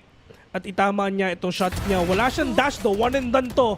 Pero yung retake, yung swing na ginagawa nga nila, hindi nakuha yung pangalawa. Pero meron pa naman tao dito lang sa may tube. 1 versus 2. Lamang yung players ng Gen.G. It's all up to list. Nasa mid pa siya, medyo malayo pa. Nag-aantay na siya ng sound cues ngayon. Mukhang iikot na ata ng mga kalaban nila. Pero si Meteor may turret siya. At yung turret is nasa may area pa ng A main. So wala talaga siya no choice dito kundi harapan na lang niya papunta lang dito sa may screens. Anti-flank has been set, gaya nga nasabi mo. Pero si Les naman, hindi manggagaling dyan. Instead, forward screens! Spotted by 1! Ang ganda ng swing! And Karon saves the day. The rookie of the year para sa Gen.G. Mapupunta tayo sa 6-5. Sobrang muntik na makuha nga niya yun. Kung nakapag-reset lang talaga siya na maayos, talagang malay mo, mabawi pa niya. Pero sobrang close game na action yung pinapakita nga natin. Sa totoo lang, Bessie, mas action-packed to comparing sa game kanina. Totoo. Sobra. Like, I mean, a while ago, it was more of predictable, I would say, kung sino nga bang yung posibleng mangyari or manalo doon sa rounds na nakikita natin. But it seems like for Gen.G, pati na rin sa side ng Loud dito, ready silang mag-overextend. Parehas silang nag-overextend. Parehas silang kumukuha ng mas aggressive na angles, kaya mas marami tayong action na nakikita. But aside from that, because you have KO and a double any setup from Gen.G, mas makakakita talaga ng maraming action dito. Oo. And yun rin talaga yung pinapakita nga ng Gen.G dito. Trying to utilize Munchkin as well. Na 1 more orb, magkakaroon na siya ng null command. Meteor as well. 2 kay Lakia. So pwede nilang silang mag-farm nila ng orbs dito. Farm ng kills as well. Then right after that, makakapasok sila. Pero once naman na napop na rin ni Kawanzin yung Hunter's Fury dito, at least mawawalang bisa na yung lockdown nga ni Meteor ngayon, pwede siya makabawas ng isa. Pero itong round na to ang magsasabi ng pacing lalong-lalo na sa second half. Kasi once na manalo ang Gen.G dito, Diyos ko, Loud, matinding pressure sa kanila na panalo nga yung pistol round. Pero better pa rin talaga na umpisa muna natin kay Munchkin. Non-command muna napapakita natin ngayon. Pero tayo lumipat ng kabila. Pero QCK, maganda yung position niya. One in the position to. Kailangan talaga na makapita sa isa. Kung hindi, mamamatay siya. Pero muna talaga may trainer sila pinakita. Yung lockdown nandyan na. At madedelay pa yung Hunter's Fury ni Kawanzin dito. Viper Spit, nilabas din nila. Actually, all in mula sa side ng Gen.G. No other choice dahil last round naman na rin to para sa first half, di ba? And onto the left, actually, may nag-aabang ng isa. That's Texture. Baka ma-force out sa position niya. He goes for the swing. Sadak secures the kill. 2 ang madedetect or masosuppress, actually, nung knife na yan. But then, Gen.G needs to move further away dahil lang sa lockdown din ang nilabas nila. Kailangan nilang i-fight to. Kailangan nilang labanan bawat shots. And Meteor actually gets to. Ang kaso nga lang, Munchkin, can he make it in time? Bago ma-clear out yung kakampi niya, isa magsiswing out and Kawanzin takes the kill. 6-6. Ginawa pang puno. Muntik na yun, sa totoo lang. Muntik na talaga mabawi yun. Pero sa totoo lang, sobrang solid din yung pinakita ka na sa duck dito. Doon lang sa may screens. Ginamit na yung Hunter's Fury ni Kawanzin na as a shield, na sinabayan niya yung pagka-burst ng pangalawang Hunter's Fury for him to swing out para hindi nga siya masyado makita nga nung kalaban niya. Tignan mo. Ganun lang na-clear out si Karon as well as his Viper Spit. Pre-fire through the smoke, and that's how it was done mula sa side ng Loud. Lucky shot or maybe really such a good read mula sa side dito ng Loud ngayon. Pantay na pantay yung laban so far, and I think this would be unexpected para sa ibang tao kasi ina-expect talaga nila na heavily mag-favor sa Loud to. Back to 0 yung nakikita nga natin ngayon. Pero hindi, this is the first time na maglaban sila, di ba? This is the first time na makikita natin ang Gen.G on the world stage, sa isang world stage. First time na sa Masters, no, Bes? Ang Gen.G? Oo. First time nila sa Masters. Usually DRX kasi yung makikita mo dito or T1 for example. And Gen.G is basically top 3 nung region na yun. So talagang sa totoo lang magandang magandang position din to sa Gen.G.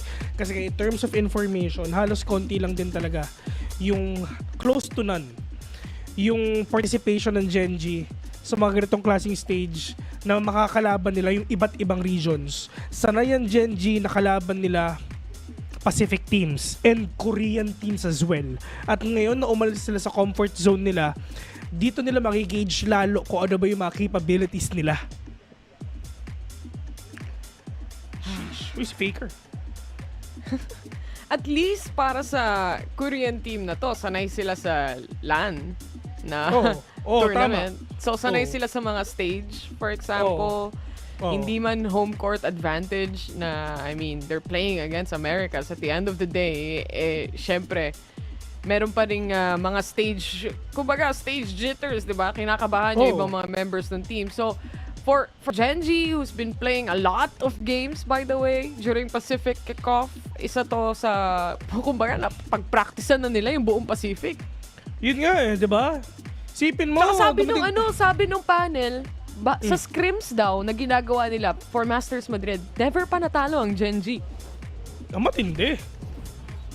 At least tinalo ng natalo ng TS2 one round one map natalo nilang TS2 So, Gen.G, maganda yung sitwasyon nila, maganda yung standing nila dito. And at least pinakitaan nila na isa to sa pinakamahirap nila makakalaban yung Loud, yung World Champions talaga. So kung ganito yung scores nila, what more sa mga hindi pa nag-champion, Bessie? Sim. Tubig, papunta sa side dito ni Kayo, ni Munchkin. This is spot 1, instead flashes off. Ang ganda ng pagkaka-flash, 8 HP, he goes down. 3v2 scenario, make it a 3v1. Si Kwanzi na lang ang natitira. Malinis na shots mula kay Texture as well. 6-7, ganun lang. Anong nangyayari sa World Champions, mga tropa? Ang lakas talaga ng Pacific, no? Jeez. Mas nahirapan pa yung Gen.G sa TS kaysa sa Loud Doon mas kabado pa yung itsura nila kaysa dito no? Dito, chillings pa lang sila Doon, sweaty. Tandaan nyo ang TS, undefeated yung mga yan sa Masters Madrid. Saya nila pistol pa lang yan kala mo nag-champion na alam mo naman talaga I mean, ito yung sinabi ko kanina, di ba? If you give Texture enough space to pop off, nakakatakot. Pero ito ang mas nakakatakot. Munchkin secures triple kill. Are you kidding me? That is usually nga nakuha niya. And a good opening as well sa side nga ng Gen.G. Just one hit, delete lahat nung nakita niya, Bessie. Pero Celeste lang ang mag-isa. Low on HP. Exit frags. Pa! I mean, kailangan ko mag-reload, pre. Wait lang. Balik na lang mamaya. Dalawa lang Out bullets in the open yan. si Liz. Out in the open si Tropa. Nag-aantay lang sa kaliwa niya. Gusto niya lang Sino makakapatay si sa kanya dito, Texture. Bes? Yun lang goal niya. Walaan mo. Sa tingin mo si Meteor? Feeling ko, mauuna si Lakia. Kay Lakia ako. Kay Lakia. Lakia ako. Munchkin ako. Meteor ako. Meteor. Pwede rin si Karon. Pwede din. Ayan. Si Karon. None of the above. tayo. None of the above. Yun lang yung pinulaan 8-6 mga tropa. Sino na makakapatay? Huwag lang pag-usapan yung laro. Walaan na lang natin kung sino makakapatay. Orb and 3 kill para sa kanya. Men, self-support yun, men. Kung iisipin mo, knife na yun, orb na yun, kill niya yun. Siya na lang maglaro, 1v5. Plus 4 orbs para kay Tropang Munchkin sa round na yun. Isa na lang kailangan niya, may null command na siya. yung tipo pa is parang kinakabahan pa siyang mag-loot ng orb during that time. Pero itong orb contest nila has been working greatly in their favor. And napaka-importante ng mga orbs. Pero it seems like sa Icebox, minsan nakakalimutan yan dahil sa pagka-dense or pagka-sikip nung mapa na to. Kabado 20 talaga. Pero yung mga players dito ng Gen.G, maganda yung position nila. I mean, Munchkin, yes, super low on HP. Pero talagang utilities na lang iisipin natin. Dito siya magpapakita kahit paano. I mean, yes, matatamaan siya dito ng Owl Drone. Pero nasabi yung mga kalaban nila. 6-8 to, bonus round for the side of Gen.G. Pero maganda yung mga bala nila. Maganda yung mga baril na hawak nila. Pero hindi pa sila nagpapakita dito. Pero ito na ngayon, null command na meron ngayon si Munchkin. Ginamit na niya, though. Pero kailan ba? Pero Diyos ko po, nakapatay pa siya! He can get away with so much kills by easily peeking once and Garon to get another toys naman. At least masasagot niya yung kill na yon. Bonus round, by the way. Munchkin low on HP. Nakiklear na nila bawat corners. Nasa kanya ang bola ngayon. Up above, he gets another. May flash pump pwedeng gamitin through the wall even. Munchkin, 3 beses nag-reposition, 2 beses nakapatay, mag-iisa pa ata siya ngayon. Napakadaming tubig mga tropa, hindi alam kung siya pupunta. Inaantay muna niya na makakuha kasi Texture dito kasi nga nasa likod siya. Pero na snake bite din siya, position kita 1v1 right now. Texture, libreng vandal para sa kanya, nasa kanan kalaban niya, yung spike nasa sanya ni Toys. Pero inaantay lang niya yung pagkatap ng spike. 8 seconds in mga tropa, nag-aantayan lang sila ng magandang pwestuhan dito. Pero paglabas si Texture na yung kalaban niya, agad yung nakita niya, 6-9! Nice! Double-edged sword pagdating doon sa Cove mula kay Toys actually. At some point, at some degree, dahil fake yung una niyang tap sa spike, ine-exclude na yung sarili niya doon sa Cove mismo and hindi siya lalo magkakaroon ng angle or idea kung saan manggagaling yung kalaban niya. They took that opportunity greatly as well mula sa side ng Gen.G. Alam nila yung timing as well and everything just worked out greatly in their favor. Wala, yung oras din kasi talaga yung number 1 na kalaban nga nila, pero ito na yung delaying factor na pinapakita nga ni Karon. Tamang snake bite lang, pero yung cascade nandyan na, nasa harapan na nila, wala silang idea. Si Zach nandyan lang din sa may baba nila, pero frenzy lang yung gamit niya though. Pero importante, yung isa low HP which is Texture, wala silang sustain kahit sa Zach at Lester, wala na. Pero kung dire-diretso na, meron pang tao sa may 2F, pero dahil sa swing na ginagawa ni Kawanzin ngayon, isa na bawasan pa. Luchar, swing, pero meron pa isa. Dalawa agad na nakuha niya, pero nasan ba yung huli? Si Toys, Diyos ko, malayo pa, nasa may bilong pa mga tropa. Pero messy mula sa round na nakikita natin ngayon sa Loud. Seems like hindi nila alam yung titignan nila rito. Sinubukan nilang umakyat ng 2F pero Munchkin was there perfectly waiting for them as well. Double-digit scoreline mula sa side ng Gen.G. At Nako. Eto Bessie ang ganda ng composition ng Gen.G. Naiisip mo man, naiisip ko. Mamaya to sa atin. Mamaya to, man. Ano, dibs ako sa KO, Bes. Dibs sa KO. Sige, dibs ako. Gecko muna. Ayan. Gecko, yan. Need 3 kami, guys, mamaya. Gen.G, call us Gen.G na. Ha? Gen.G, G na. Pwede. Sorry, Bes. Anong oras na kasi? Pero yun na nga, it's time na. Si Toys Special Reckoning ngayon, if ever hindi pa nanalo dito ang Loud, Diyos ko, mag-FF na kayo. Na-bonus sila eh. Wala eh. Yung spike pa malayo sa kanila. Yung ginawa nila dun sa first 3 rounds against Gen.G, ginawa ng Gen.G pabalik sa kanila. Pero the take is, nasa second half ka na. So mas masakit para sa ekonomiya, para sa scoreline. Hindi alam ng Loud kung sila pupunta. Saan ba talaga? Nagparating sila sa impa, parating sila sa B, pero feeling ko babawi na sila, babalik na sila papuntang A na. Parang paikot-ikot lang sila eh. They're really trying to force out the rotations ng mga kalaban nila. Pero in terms of rotations, in terms of placements and positioning, maganda ang posisyon ng Gen.G sa A.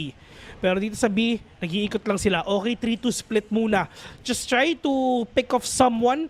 Tamang sound cues lang ang pinaparinig nga nila and trying to force out rin talaga ng rotation ng mga players ngayon ng Gen.G. Pero yung isa may napatay na. At yun na nga yung problema. Si Les nakapitas pa ng isa. Pero ito na yung wall mga tropa. Tamang high tide na. At yun nakapapasok na rin talaga yung mga kalaban nila. Si Lucky na lang mag-isa si Cute. At least nakapatay pa. At ito na ata yung comeback na hinahanap ng Loud ngayon. Gandang mechanical movements as well coming in from Quick. They might not expect him. From Raptors, yun na nga, tumawid sa wall and he swings out yet again. Meteor catches him off then. 4v1. Meteor na lang ang natitira mula sa side ng Gen.G. Yung plano nila dito isell yung fake towards B gumana perfectly. At saka napitas si Quick agad eh. Ay, si Texture agad. Rotate na kasi sila nun. Nahuli na. Ano lang, parang contact play lang talaga. Contact malala, if ever may napitas tayo, okay na. Ayan, no? Tapos yun, huli. Timing is perfectly played mula sa side ng Loud dito in selling that fake. And it completely made other players rotate mula sa Gen.G. And ngayon, 10-7. 3 rounds na lang, magiging 10-10 pa. kanina tinry ng Loud na sobrang bilis nga ng take nila. Pero doon sila nahihirapan eh. Pag sobrang bilis ng take nila, mas napapunish sila ng mga players nga ng Gen.G. Pero dito naman sa side ng Gen.G, ang kailangan nila dito is mag-antay. Huwag nila hayaan nga na makaporma pa yung Loud dito kasi alam nila na baka talaga matatalo lang sila. Pero tulad ng ginawa nila kanina, play for picks, contact play, mag-ingay sa A, mag-ingay sa B, aywanan yung spike. Then if ever nakapitas sa tayo ng isa, okay, pwede na. Pero hinati ngayon ng mga players ng Loud itong mapa ng dalawa. Walang makita si Karon na mag-isa pero Lakia and Munchkin delikado sila kasi Quick nandyan. May timing na ata siya at yun na nga. Oh, no. Okay lang, may bawi naman daw. 1-to-1 trade, parehas Jet. Nawala na. Lakia, available trash niya pero mukhang magro-rotate yung ibang players towards B instead. May wall ng Viper dito na nakaset and once na mawala yan para mag-recharge, nandyan din yung wall ulit ng Harbor. So, really when it comes to controller and setting up the smokes here, perfect placement naman. It's just really a matter of who connects the shots. 4 versus 4, you still have the trash. Naghahanap siya na pwede mapitas nga dito. Kung saan ang impormasyon, kung nasa ba yung mga kalaban nila, okay, walang tao sa may yellow, pwede na sila pumunta doon ngayon. Lahat sila nasa B, so paano nila gagawin to ngayon? For sa side naman ng Gen.G, meron pa silang knife, meron pa silang flash, may naman makabawi, may turret pa, pero ang problema nila, may Hunter's Fury pa, may Shock Dart pa, pero ito na ngayon ginamit nila. First up, andyan. Tuwi sa kapatay ng isa, kundi dalawa na, one Zin, sinampal ng Hunter's Fury yung kalaban niya, Tuwi with a 3K, and finally, Loud, bumabawi na kahit papano, trying to close out the score ng 10-10 if nakuha nila yung 2 more rounds. Pero ang Gen.G, marami pang pera. Actually, barely having all these full armor and a Vandal yung iba. Pero much needed timeout for the side of Gen.G ngayon. Grabe yung pre-fire ni Toys dito. Hindi niya pala alam. Akala ko may lumabas na slight angle mula sa Viper doon sa pala, no? wall. Pero wala pala. It's just really that pre-fire connecting perfectly. And dahil sa pagkakaganda ng post-plant setup nila dito, again, may safety ka pa mula sa Hunter's Fury na nilabas nila. So, sobrang hirap na retake scenario para sa side ng Gen.G yun. Pero gaya ng sabi mo nga, first, they call a timeout right now. Second, may pera pa sila. And ito ang nasa isip ngayon ng Gen.G, at least na-force out nila yung Hunter's Fury. Okay na yun. So, in terms of post-plant natin, in terms of retake natin, mas madali na natin makukuha. Okay na yun. At inaantay na talaga natin na magkaroon din tayo ng null command para talaga magkabawian na talaga tayo na matindi.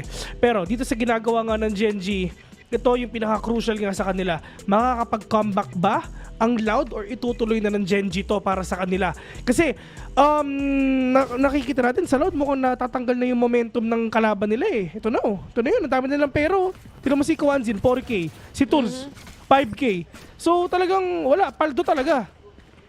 They're having good reads and yung execution nila dito na may dalawang nagli-lurk towards A, isang may control sa mid, gumagana as well dahil hindi agad nag-hyper-rotate itong players ng Gen.G para ma-retake o ma-recover yung space sa side. Pero ito, aggressiveness mula sa kanila. May mga dumadaan na wall pero Judge ang hawak ni Karon dito and just in case they try to go B, ito agad ang unang makakaharap nila. Pero yung layo ng tinamaan. Diyos ko po, muntik ng tamaan yung kalaban nila. Pero tamang dash in na talaga. Tapos tumama sa kalagitnaan ng dash. Diyos ka, men.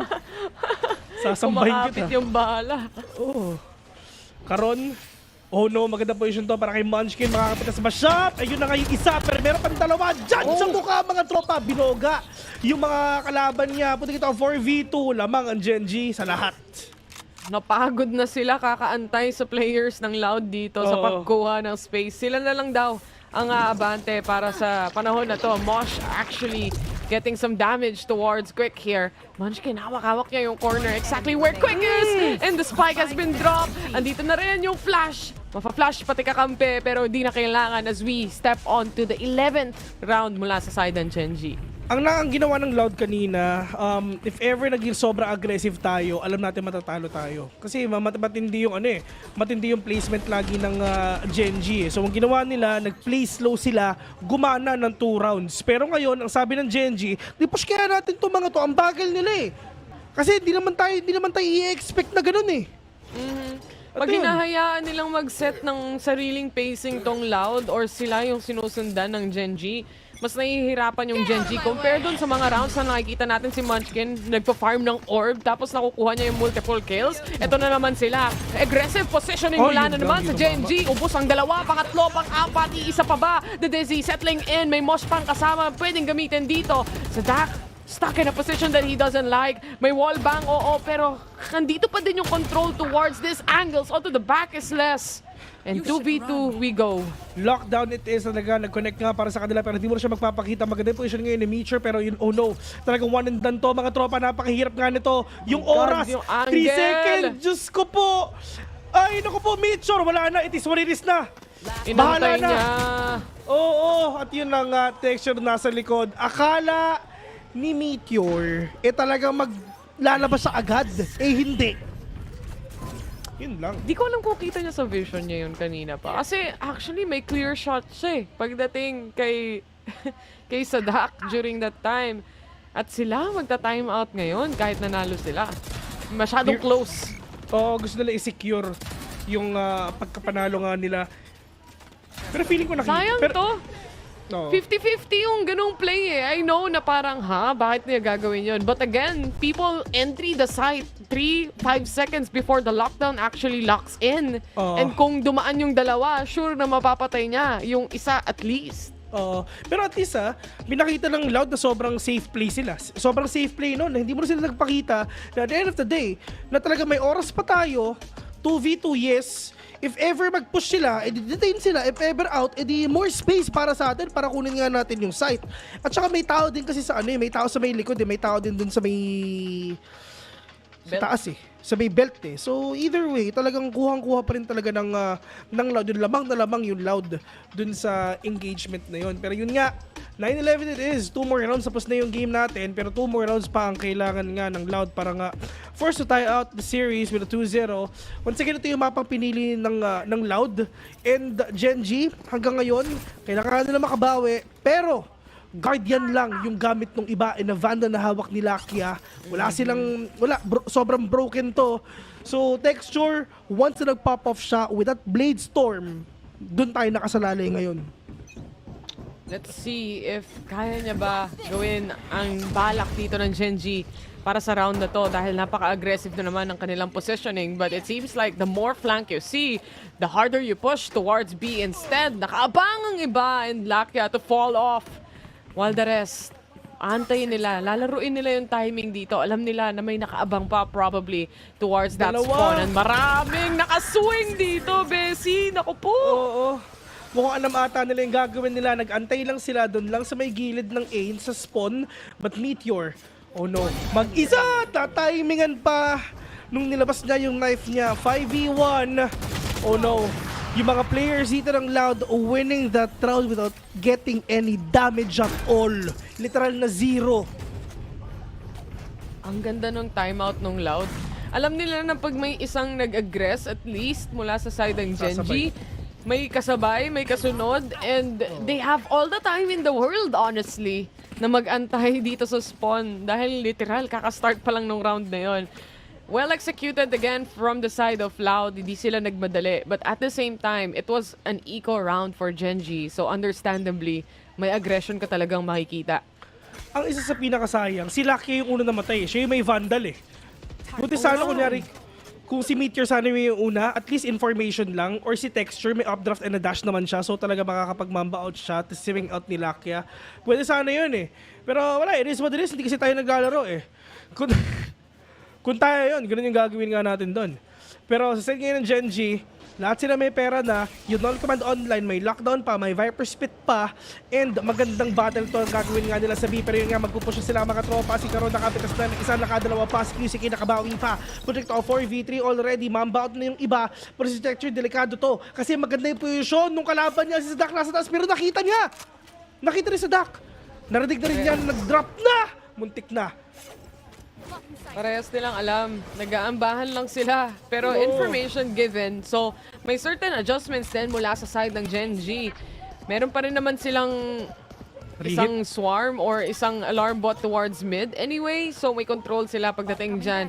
Instead, they used a lockdown towards A. Dito pa rin sila nagko-cover. And yung adjustments na ginagawa dito, narinig na rin nila yung reckoning. Makakapag-set up freely. ng spike for the meantime. Pero on to second floor. It's quick. Quick. We'll pick off one. 3 versus 3. Yung null command, kahit di niya gamitin yan, okay lang. Wala na namang utility sa mga players ng Loud. It is what it is para sa kanila. Pero tignan natin kung makakabawi pa. Munchkin dire-diretso, may knife pa siya. First time na swarm, given, nalabas na. Pero si Quick, maganda position na dito. First swing, alam niya na meron tao dyan sa kabila, pero nag-aantay na siya. Okay, first stop. Fake, pero meron pang dalawa. Nasa pa yung iba. Suppress sila mga tropa, wala sila magagawa. Second tap, dito na yung iba, pero mukhang hindi naman ata. Naghahanap lang sila with all these sound cues na gamit nga nila. At yun na nga, may oras ba? Meron. Ay! Oh my God! 26! Oh my goodness! Umabot pa! Umabot pa! Gusto ko makita yung replay ng reaction nila, men. Grabe yung tiniis ng Gen.G doon para maubos yung bala. Isipin mo, tinatap lang literal yung Vandal para ma-save yung bullets dito sa post-plant scenario na to. And it gives out info, yes, but again, can't defuse with it. And umabot pa! 0.26! Oh. Talagang pinusuan nila, no? Match point it is. Ang saya nila, oh. Oo. At ito yung maganda. Kompleto yung mga utilities nga nila dito. May null command nga yung hinahanap nila, pero si Texture will be really aggressive right now. Pick off one. Once na mamatay dito si Sadak, Diyos ko talagang delikado. Okay, nagpakita. Alright, so nagparinig siya. So Texture sabi niya, okay, may killjoy sa may taas. Wala silang idea at all na nandito na ako, na sobrang lapit lang. At hindi siya makikita ng turret na to for sure. Ay hindi. Pag numinate siya, makikita siya. Kailangan niya sirain to. Stuck ngayon si Texture ngayon. Andiyan naman si Lakia para supportahan siya if ever. But it's a very good position that no one would check. Ang ganda! Walang mag-check nito, Bes! Hindi nila alam! Ayun na nga! Yan na! Nakadalawa, nakatatlo with the help of Lakia at tatlo ang nauubos doon. Eto na, Stukok. Oo! Lakia nila ba si Trash? Nasa taas! Ay, naku po, natamaan! Pa-detain siya! Yes na lang, hindi. Apat yung kalaban na dito. May null command pa yung mga kalaban nila. At yun na nga, ginamit nato is dire-diretso. Ginamit yung ropes for that reposition. Hindi na magamit yung Viper Spit. Ay! Ay! Naku po! Ay! Naku, nanalo pa! Ganda na ng game na to. Okay. Walang pera ang Gen.G. Walang arip! Kahit ako kinakabahan para sa kanila. Alam mo yung wala ng cast? Axe na lang. Alam mo, matindi yung laban eh. Wala na, grabe! Sayang yung posisyon. Oo. Grabe si Les. Nag-audition sila. Nag-aim labs, nag-the range sa screens. Diba? The fact na ginamit nila yung null command para ma-deny yung Viper Spit, andun eh. Pero sininip nila yun isa-isa. Ayun lang. Sayang. NT. Gigil sila, akala nila lamang sila eh. Wala rin sila idea kung nasa si Toys eh.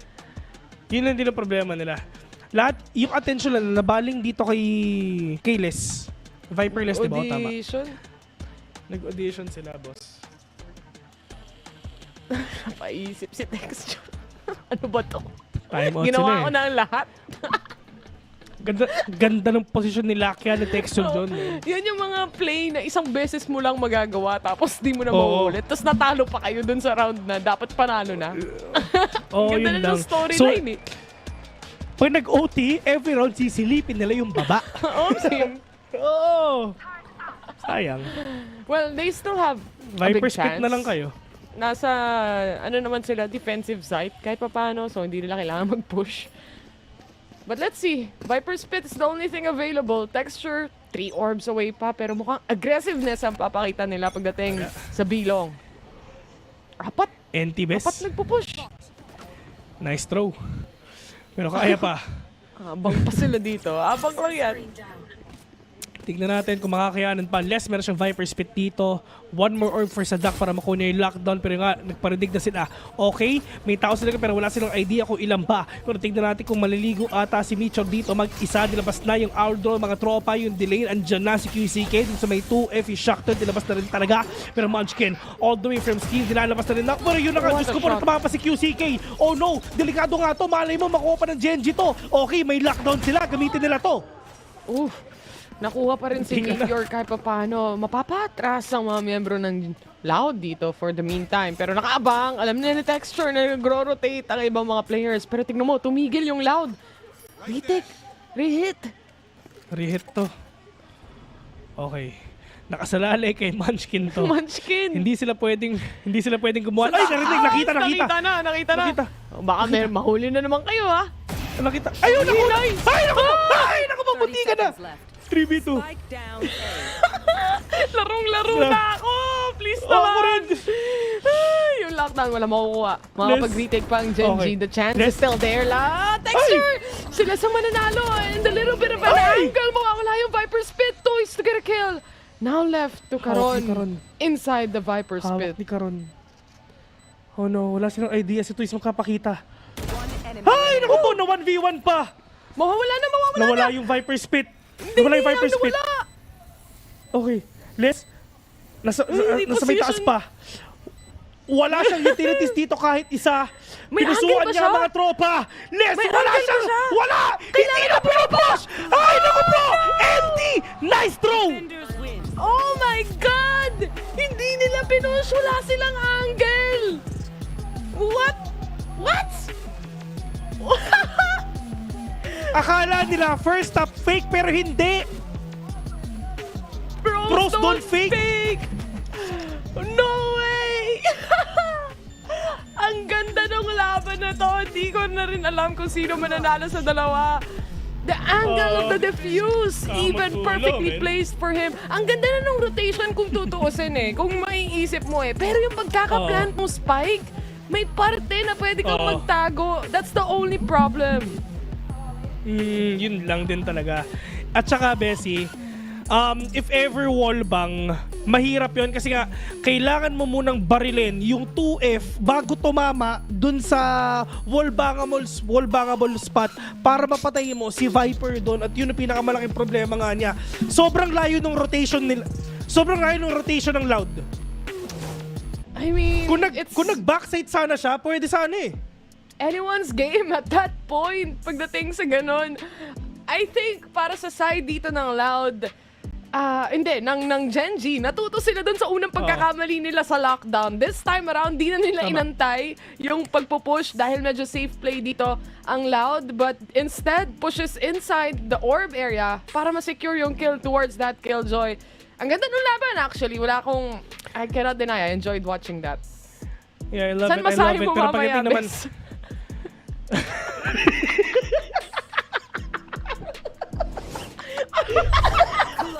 Swedish ba yan o Thai?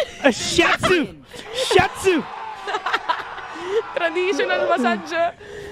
Grabe. Akala mo na kimono ako mga... Nice throw. Nice throw. Pero ayun na.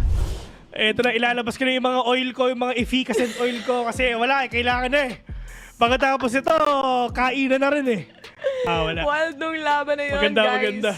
Pero yun nga, series number 2, game number 1 pa lang yan. At sino pumili ng mapa na yun? Gen.G? Loud ang pumili ng mapa na yun, guys. So, next game, it's gonna be Gen.G's pick. Let's see kung ano magiging resulta niyan maya-maya lang. But now, we're just gonna go in a very short break. May side quest pa si Vil, kaya magbabalik ang Masters Madrid.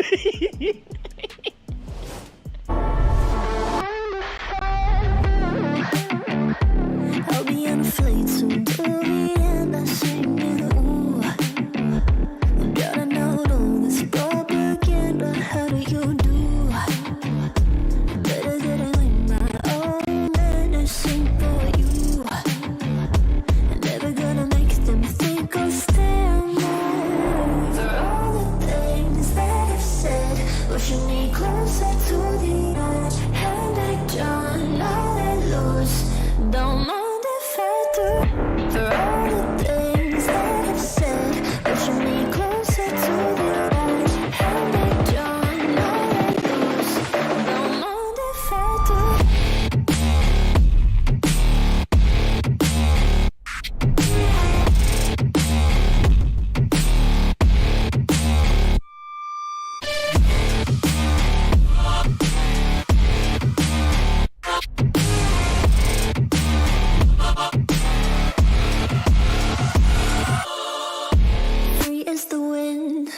as strong as a piece of amber. Give me a breath, like the fire you'll soon remember. Ooh. I'll be inflating to the end and singing. Ooh, getting all of this broke again, but how do you do? For all the things that I've said, pushing me closer to the edge. Hand like John, now let loose. Don't mind if I do. For all the things that I've said, pushing me closer to the edge. Hand like John, now let loose. Don't mind if I do.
Help me with some translation. Solo, congratulations on that first map win. And now up next is going to be Breeze. And at Pacific, we know that this is a map that you guys beat Paper Rex on, but it can also be 50-50 for you guys. What's your plan?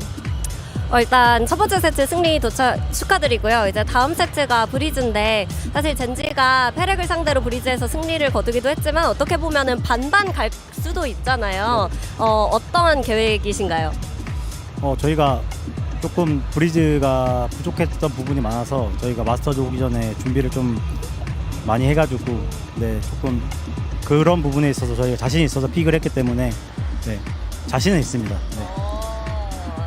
So before coming into Madrid in Pacific, we saw a lot of points where our breeze was lacking. So we tried really hard. We put in so many hours to fix those and really add on to our breeze. And I think we made the breeze stronger. So we're extremely confident. So all I can tell you is that we're feeling confident. Ooh, well, after that map and after that, a little bit of a teaser. Cannot wait to see this one. Let's see if Gen.G can close this out. Oh, I can't wait to see it either. Gen.G. Welcome to Masters. What a statement they made here, Mimi and Kukuka. You just can't help but love this team already. Yeah, I mean, they played incredible. You see it in all of these reactions, just how much it meant to them. But for the squad, it really seemed like they were in control for the first part. But then the last 7 or so rounds of the game, Loud stepped up. Les was out there dropping almost 30. Sadak seemingly couldn't make a wrong call. But Gen.G still prevailed through that. Won 2 critical 1v1 rounds and pulled it off. Yeah, exactly. And actually, for being a first map in a match here at Masters Madrid, I think it's crazy the amount of overcook and overthinking that has been going into some of these rounds. We know and expect that Gen.G was going to be a little bit more aggressive from the defense, and actually seeing Loud adapt onto it, as you're saying, like the duel of the minds. Some rounds being crazy just because of it, because of taking not the extra mile, but the extra 3,000 miles. These teams were so closely matched that it really came down to the little things. There's 2 rounds where Loud plant the spike, go for a reflank, but it's just not planted in quite the right position to win because of it. It really came down to and what a way to close it. And yeah, I mean, that clutch, beating Les in that situation to end the match is ridiculous. There is just something about Loud on Icebox. It just feels unlucky at this point. But let's take a look at Texture and QCK, because we were very, very hype about both of these players coming into this. Kukuka, what did you make of their performances? I think that QCK struggled a lot on the attack. He was not finding the impact that you would expect from a Jet coming onto Icebox, knowing the support that it was coming with it. And I think that Loud had to help in that regard. I think he went 0 and 4 in those first duels just on the attack. On the other side for Texture, I think that he was one of the pivotal and key parts to making them get into the game and actually find that success later in the game. Yeah, and I agree with you. I don't think this was the best map for Quick, but for the other side, I mean, Texture was ridiculous. Yeah. I think both the guys who are big question marks for Gen.G showed up. We saw Kara on being clutch. We just talked about But that very with last Gen.G, the round. clutches always go their way. Like, but there was the question still of could they continue it against the True, best at an true. international event against Were a Paper team Eggs ain't like the Cloud. Not this year. Not this year. But yeah, I think that they have proven that these players can still come compete at this level and still have that consistency that they did show back in Pacific. Yeah, I mean, Loud, they have a lot to do now for map 2. But first, let's hear what STK has to say ahead of that map with Mika Fabs. Hey guys, Mika Fabs here once again, and I'm now with Coach Pew and Arthur to help me with some translation. Now, Coach Pew, we saw that Gen.G, that map was really, really close. So this roster is a bit of an unknown for a lot of people. So how did you guys prepare for this match? Então, como é que vocês fizeram para preparar com esse novo roster da Gen.G? Eles foram um time que jogaram muitos jogos na região deles, talvez o time que mais jogou no mundo no kickoff. Jogaram muitos mapas, então, por mais que eles tenham mudado na line-up, a gente tem muito material deles para estudar. So overall, like they prepared with a lot of maps that they had, like even having like new players or not, that was not an issue for them. Awesome. Well, let's see if Loud can make a comeback in this one. Now they do have to make a comeback, but they've done it before. Let's not forget that this is a Loud that ended up winning a trophy at Champs, but Kakuka, we don't know what they do on Breeze. What would you like to see on Breeze? I mean, nothing too crazy. Maybe a little bit of innovation or something that they may have picked up for other reasons. And I love that you mentioned in Champs because that is probably the last time that we saw them playing on that Breeze. It's been a very hot minute. And as we were saying before, they have been banning this map constantly during kickoff. But we can also think that that was a strategy or maybe something that wasn't ready by the time. Yeah, we have Aegis Select ready now, so let's take a look and see where we are going to go. And Mimi, what do you think of this? Loud is playing the default comp. It is interesting. They've been cooking on 4 out of their 7 maps with the Phoenix, Breach stuff, but I think both on Icebox and here on Breeze, that doesn't really work. You do need that dive agent, and we've seen teams try out the Yoru like Gen.G, which is new, and I want to talk more about that composition, because it's Meteor of all players locking in the Yoru here. It's the only flashes they have, and honestly, I really like this comp pair. I love the fact that they're playing this double duelist. We know what the Yoru is capable of doing in this map. The support that is going to come onto Texture, I think that this is one of the most important duels. We know how comfortable they are also playing on that double controller. I think that the way, especially that now that they're starting on the defense, after they're up 1 map, if they have a strong start, if they manage to get those mind Euro games into the heads of Loud, this should be a 2-0. This is the map, Breeze, that is the aim check map, the mid-rounding check, where it'll go into the most chaos. So for me, I'm really looking at Loud needing to step up. We need more out of QCK as the sole jet on this team. We need to see the Sadak, who is pulling off the perfect calls towards the end of Breeze, or a Gen.G, who is looking incredibly hot right now, might have a big upset on their hands. And also think about it, Loud knew exactly that Gen.G might bit into this, but Gen.G is not scared. They're also bringing in something new. We were talking about how important the anti-strat, the preparation coming into the match is, but for this one, it's not going to be that simple. Absolutely, and for Gen.G, right?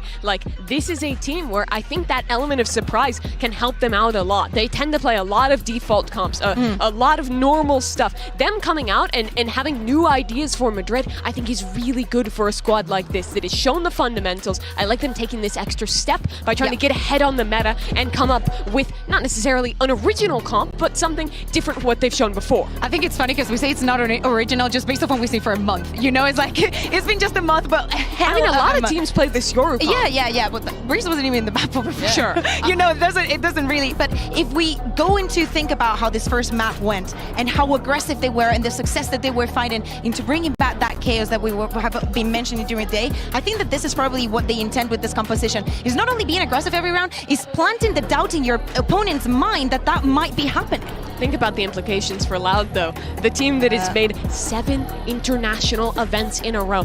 They've had events where they haven't done well. They bombed out at Copenhagen. They went out early in Tokyo. It happens for them. But this is a team that has expectations when they go to international events to succeed, to beat everyone else, to be one of the best. That's the pressure that's on these players. And they're really on the precipice of being upset here. Yeah, it would definitely be an upset, but it also would play into the Gen.G story, right? This is how they got here. here. They upset everybody. Maybe Loud is carrying on the NRG curse. I mean, an America's team has to lose to a Pacific team on the opening day. That's just tradition. So with NRG not being here, somebody else has to do it. But I want to give some credit to Solo because we want to talk about old guards. When Lakia was here at the last global event, Solo was his teammate. They played on the same team together. I forgot Solo was on that team. That's crazy. So the fact that Solo is being able to kind of go from the playing career into a coach and also come up with all these cool things and structure things that we've seen, we got to give him some credit. Yeah, I mean, you absolutely do. Gen.G, if there's one word to describe them, it has been disciplined throughout their run in Pacific. They're really good at kind of doing things right in the late round, at setting each other up well with utility, at playing the basics, the fundamentals at a really high level. Sure, it sometimes descends into the clutches, into the badness. They can thrive there too. But I think that's the identity that Solo has instilled in this team. Yeah, exactly. But hey, this was just one map. I know that we're very surprised by the performance that we saw there at Pacific, but I think that going into the tournament, Gen.G is going to be able to learn a lot from their opponents. I think that from this Icebox, even just today, after this day is over, they're going to have a lot to learn. And I don't think they're going to be the kind of team where next team is going to beat Icebox into them and kind of dismantle them. I don't think they're the kind of team that is going to struggle with that. Well, earlier we asked you guys at home to vote in the MasterCard fan poll on which international league will win it all. I wonder if things might change. Hey, okay, let's be honest. This game. Let's be honest, Sue. Everyone who voted Americas was you. Was part of City. Was Sentinels. Everyone who voted Americas is Sentinels. The question's not in Portuguese. It's in English. It's all Sentinels fans. I am Spanish and I speak English. You say that's true. I mean, obviously, Brazilian fans also do speak English. Some of them. No one from Heretics voted here because I feel like you're putting some words in my mouth that I didn't really say. All I'm gonna say is I want to run this poll again tomorrow, depending on what happens later today, and see. But I'm gonna put a pin in that because the map is ready. We are also ready to dive into Breeze and hand this over to your casters. His Pansy and Hyplock. Yeah, I don't really... Game number 2, mga tropa. Kasama nyo pa rin, syempre, ang The Mods. Isang masahista at isang chillers lang pagdating sa bahay. ¿Cómo estás, Bill? Muy bien. Muy bien, muy bien. Ayan, naririnig nyo na ako ngayon. Kasi meron kasi kong client. Yan ang inulit. Welcome back, ladies and gents. Nandito na tayo sa game number 2 kung saan 1-0 na ang score at Pacific on top. Oo, isa na lang ang kailangan natin para 2-0 para makapaglaro na kami. Utang na loob, larong-laro na kami guys. Pero yun nga, sana talaga mamaya nga, need 3 pa lang kami. So if ever Diamond up kayo, Diamond 3 up kayo, tara laro tayo guys. Oo, yung mga nakakalaban namin, hello sa inyo. Yung mga Smurf na nag-aabang sa amin dyan, sanay na kami dyan. Wala na. Alam na namin kung paano kayo drugin. Wala, madali na lang sa amin yan. Ang yayabang porket naka-win streak ngayon. Ay nako mga tropa, sana kayo din ay win streak sa inyong mga rank games para sa araw na ito at sa ibang araw. Bessie! Wait lang, si Chani Boy nag-chat. Tara na daw! Tara na! Sige guys! Bye-bye ha! Bye-bye! Okay, marunong bye-bye. naman kayo mag-Valorant di ba? Mag-quit na ako ng VMix ha. Bye-bye! Bye guys! Nag-quit talaga siya! Iniwan ako! At least nakabawi na siya. Ay, welcome back! Ayan. Ang best naman ang game nyo, best! Wala. Half-time pa lang yun, partida. Pero ayun na nga, talagang inaantay lang namin mag-start yung game. Alam ko namin na talagang miss na kami. So, if ever nagtatanong kayo guys, okay naman kami. Sariling kwento no? At saka, long time pa sa. Long time din na kita halos buong kwarto namin. Oo Parating ganun lang, hanggang dito lang yung kita nyo usually at malabo kami. Pero ayan, salamat ng marami at big shoutout sa production namin na nag-iisa. Yes. Si Louis Sebastian Atendido. Yan, lover boy yan. Oo. Single pala. Ay, hindi ko alam. Pero, ayan. May gusto taga-Commonwealth. Yun. May gusto taga-Commonwealth. So, ayan, taken na. Anyway, itong series natin na to, huling series para sa araw na ito, Bessie. At, sana syempre, last game na. Para sa Gen.G, sana last game na kasi Pacific on top, 'di ba? Pero syempre, isa na lang. it's a lot to take and even a lot to realize na loud pa din ang kalaban nila dito and still they have kahit wala si Aspa sa team na to ngayon, nandyan pa rin yung mga mainstays, ika nga. Game na ako, hawak ko na yung mouse ko. Tara, ano tayo? Sino-charge ko na nga yung akin. Kaka-charge ko lang. Tara na, laro na tayo, pre. Gigil na ako Pero ayun na nga. Alam mo ano tawag dito, Bes? Ano? Maldición de Ray Ray. Ray Rakers. Nag-chat gising na ulit na-curse na naman tayo, guys. Wala Pero huwag kayo mag-alala, inaayos lang nila yan sa mga nasa stage. Problema na nila yan yung magmamasahe pa ako, yung kliyente ko nag-aantay. Yung kliyente ni Bill nag-aantay na, baka naman. Ang sabi kasi na gusto niya, sir, masahe. Tapos sabi na, sige, gusto ko yung special. Yan. Mga mix yung massage. Maraming mga yung mga oil ni Bill nag-aantay na. Kumbaga, so nananawagan kami, guys. Tunaw lahat ng lamig. Yung ganun. Pagka ganun mo. May pectus. Tunaw ang lamig, di ba? Ayan. So, syempre. Gamit ko Minola. Minola? Shoutout nga pala dyan sa Tagalog broadcast. Sa Team Secret Bootcamp. Si Razi pala to Si Razi. ni Razi. Ayan, shoutout sa inyo, guys. May kumakagdag pa. Ayan, back to the game. We go. Parang sasakyan lang din. Ano? Pero ito, tahimik. Yung sa akin, maingay kasi. Maingay.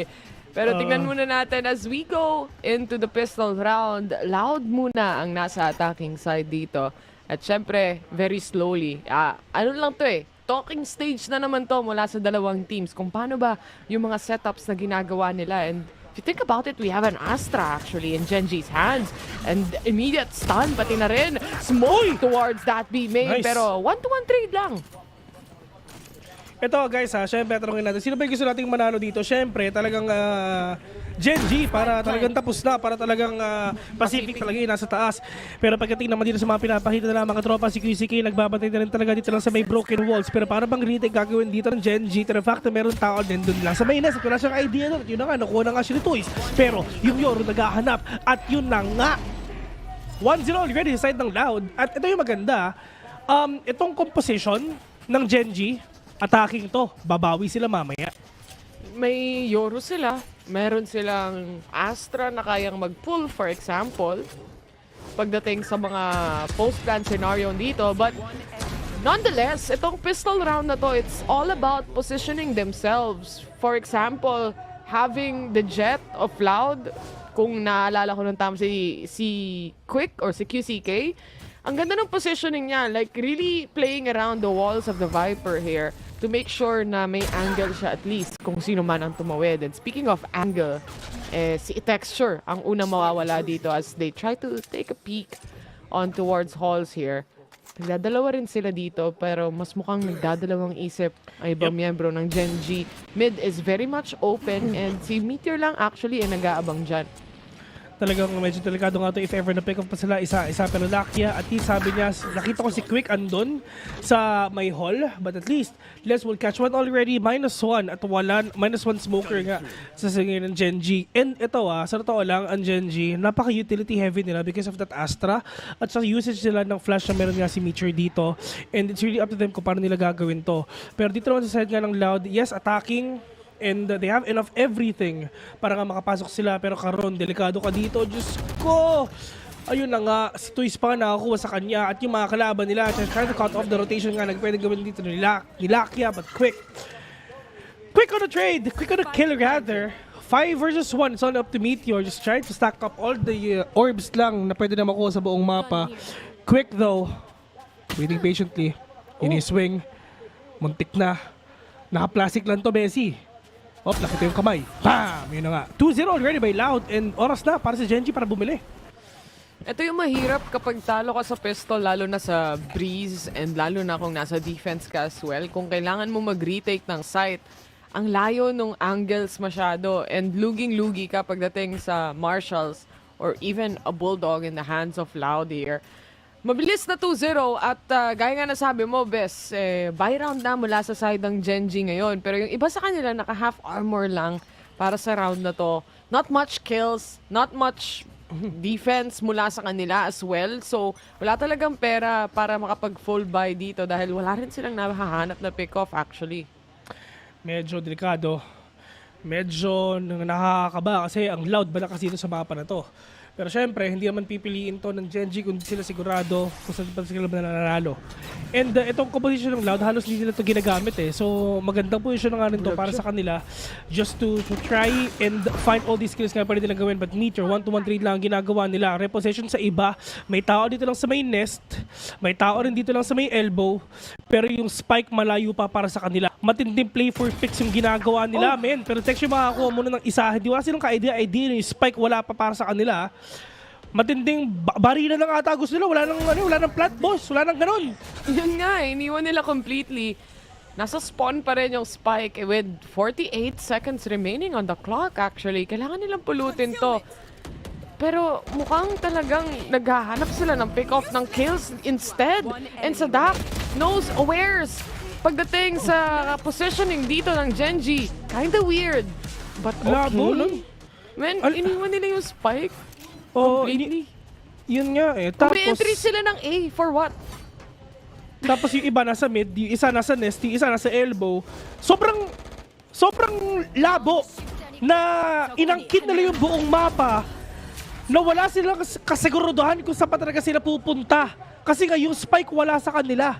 I mean, makukuha mo yung control sa mid doors, pero what will happen afterwards? Like, you still have to pick up the spike at the end of it para ma-plant yun unless mapatay mo sila at mahanap mo lahat ng miyembro ng Gen.G dito.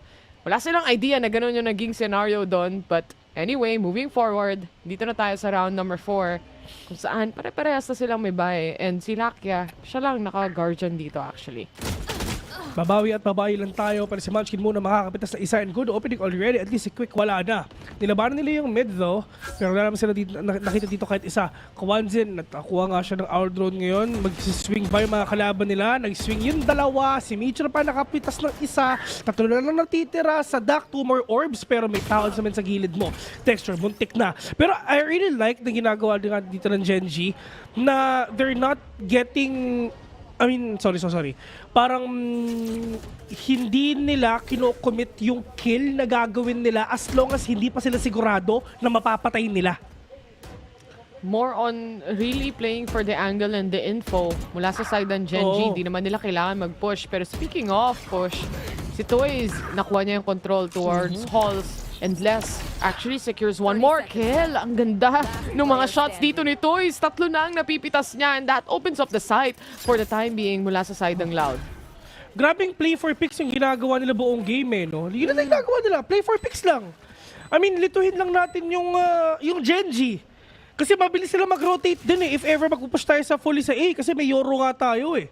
So, tas wala rin silang Sentinel, di ba? Actually, pwede nga sila mag-push in na sobre. Kasi wala naman Sentinel yung Gen.G. Pero hindi nila ginagawa. Sobrang play for picks talaga na they really try to isolate yung Gen.G na isa-isa sila na napipitas ng Loud. And happily, sumisilip din yung Gen.G para dun sa mga pick-off na yun. Sinusubukan din nilang makapatay. Pero it's on Loud side instead and they plant the spike this time. And of course, sabog na rin yan. 3-2-1 ang scoreline natin. Nakasave pa rin ng isang Vandal kahit papano ang Gen.G. But that's about it. Pitasan to, man. Judge, pwede. O kaya isang shotgun, nakaw barrel. Pero depends on the situation, honestly. Ang ganda ng ginawa ni Toys dito. Ang linis ng shots. Isang tao... Pati siya na-frustrate Okay na. Ba't ko kasi nilabanan yun? Buti walang pader. Kundi sinuntok nyo na.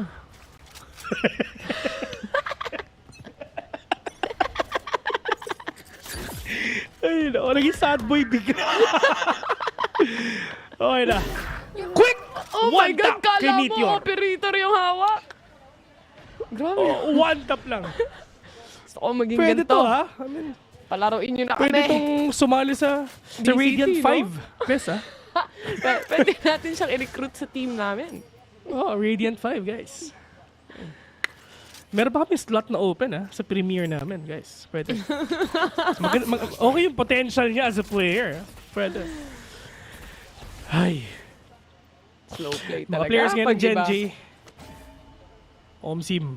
Pag tayo nasa attacking, tapos na to. Oo. Tagal! 50 seconds.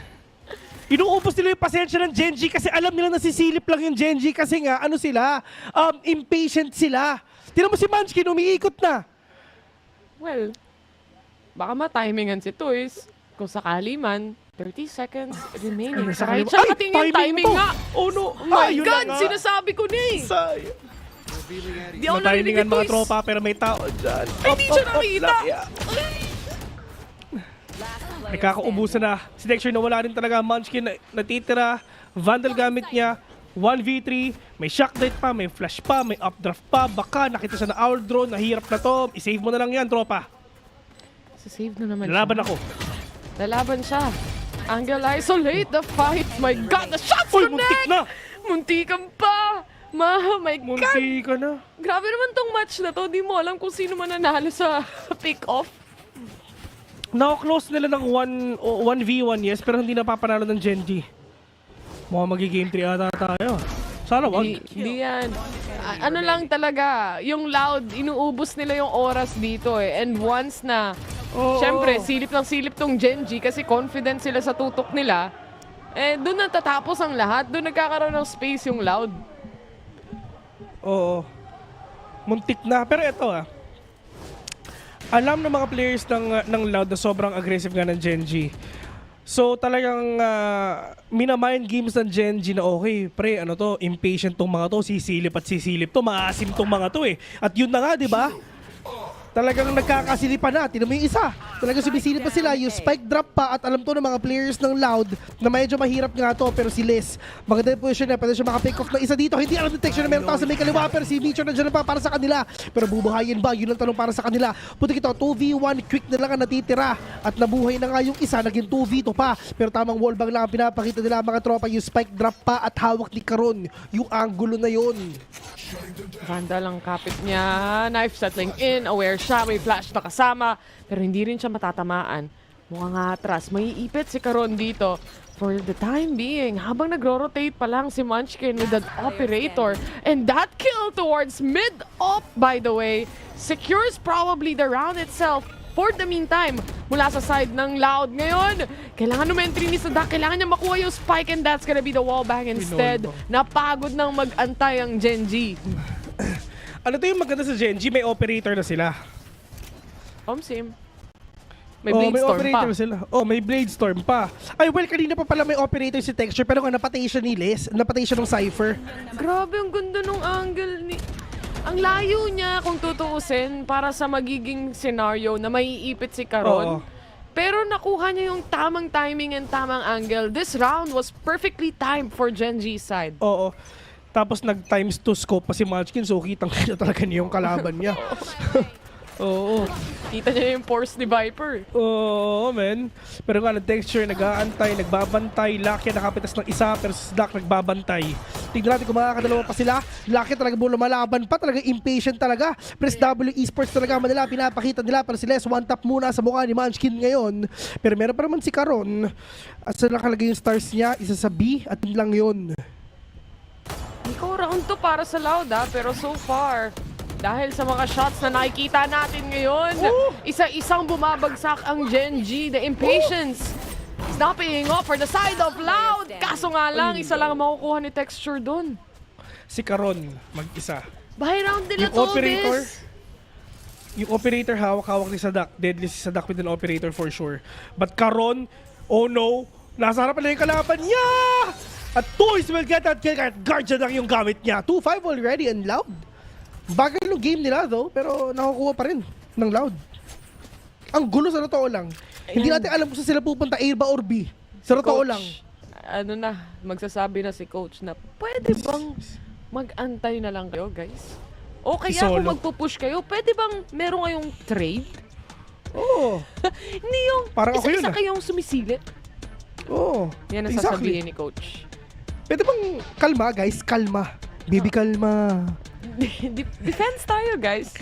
Oh, wala ka nakakalimutan nyo. The thing is, okay lang naman mag-aggro peak pagdating sa mga players na to, pero again, you would know it's an eco round and you would know the other team will be playing for picks. Might as well have a little trade-off. And tingnan mo, nakakalimang baso na ng kape itong isang player. Ay, Diyos ko po. Wala, man. Mamaya, manginginig. Mamaya, pag di may nakatulog wings. yan. May wings na talaga yan. Red Bull gives you wings.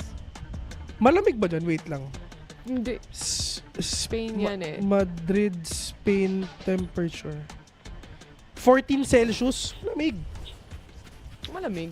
Malamig din. Pero malamig. compared sa upper east side, mas malamig doon. Pero at least, kumbaga, ang mga mga taga-Europa, balita ko, bakasyon nila Italy, Spain, Portugal, yan. Kasi totoo dyan yan. mas mainit. Kasi nung pumunta si May dyan, hindi daw ganun kalamig eh. Mainit din daw. Pero depende siguro sa season. Tsaka pag city talaga na malaki, usually hindi ganun kalamig. Share lang City, 77 yun. Pero, ito mga players nga, Gen.G. ano play safe? Sa harapan ako! Sa harapan ako, out in the open! Sige! Sige! Play safe, coach. Pinagsasabi mo. Kala niya ata, matatakasan niya yung drone or medyo mataas yung drone. Fake? Uy, tunay ata yun. Ay, hindi, fake. Kasi kahit yung caster na fake, naka-x-ray na yun, ha? Kung tayo naglalaro, talo na tayo. Ay, naku. Sorry. Munchkin mag-isa. Yung caster na fake, kita na nga niya lahat. Sorry. Okay lang, si Munchkin nga na-trip kahit binaril niya na eh.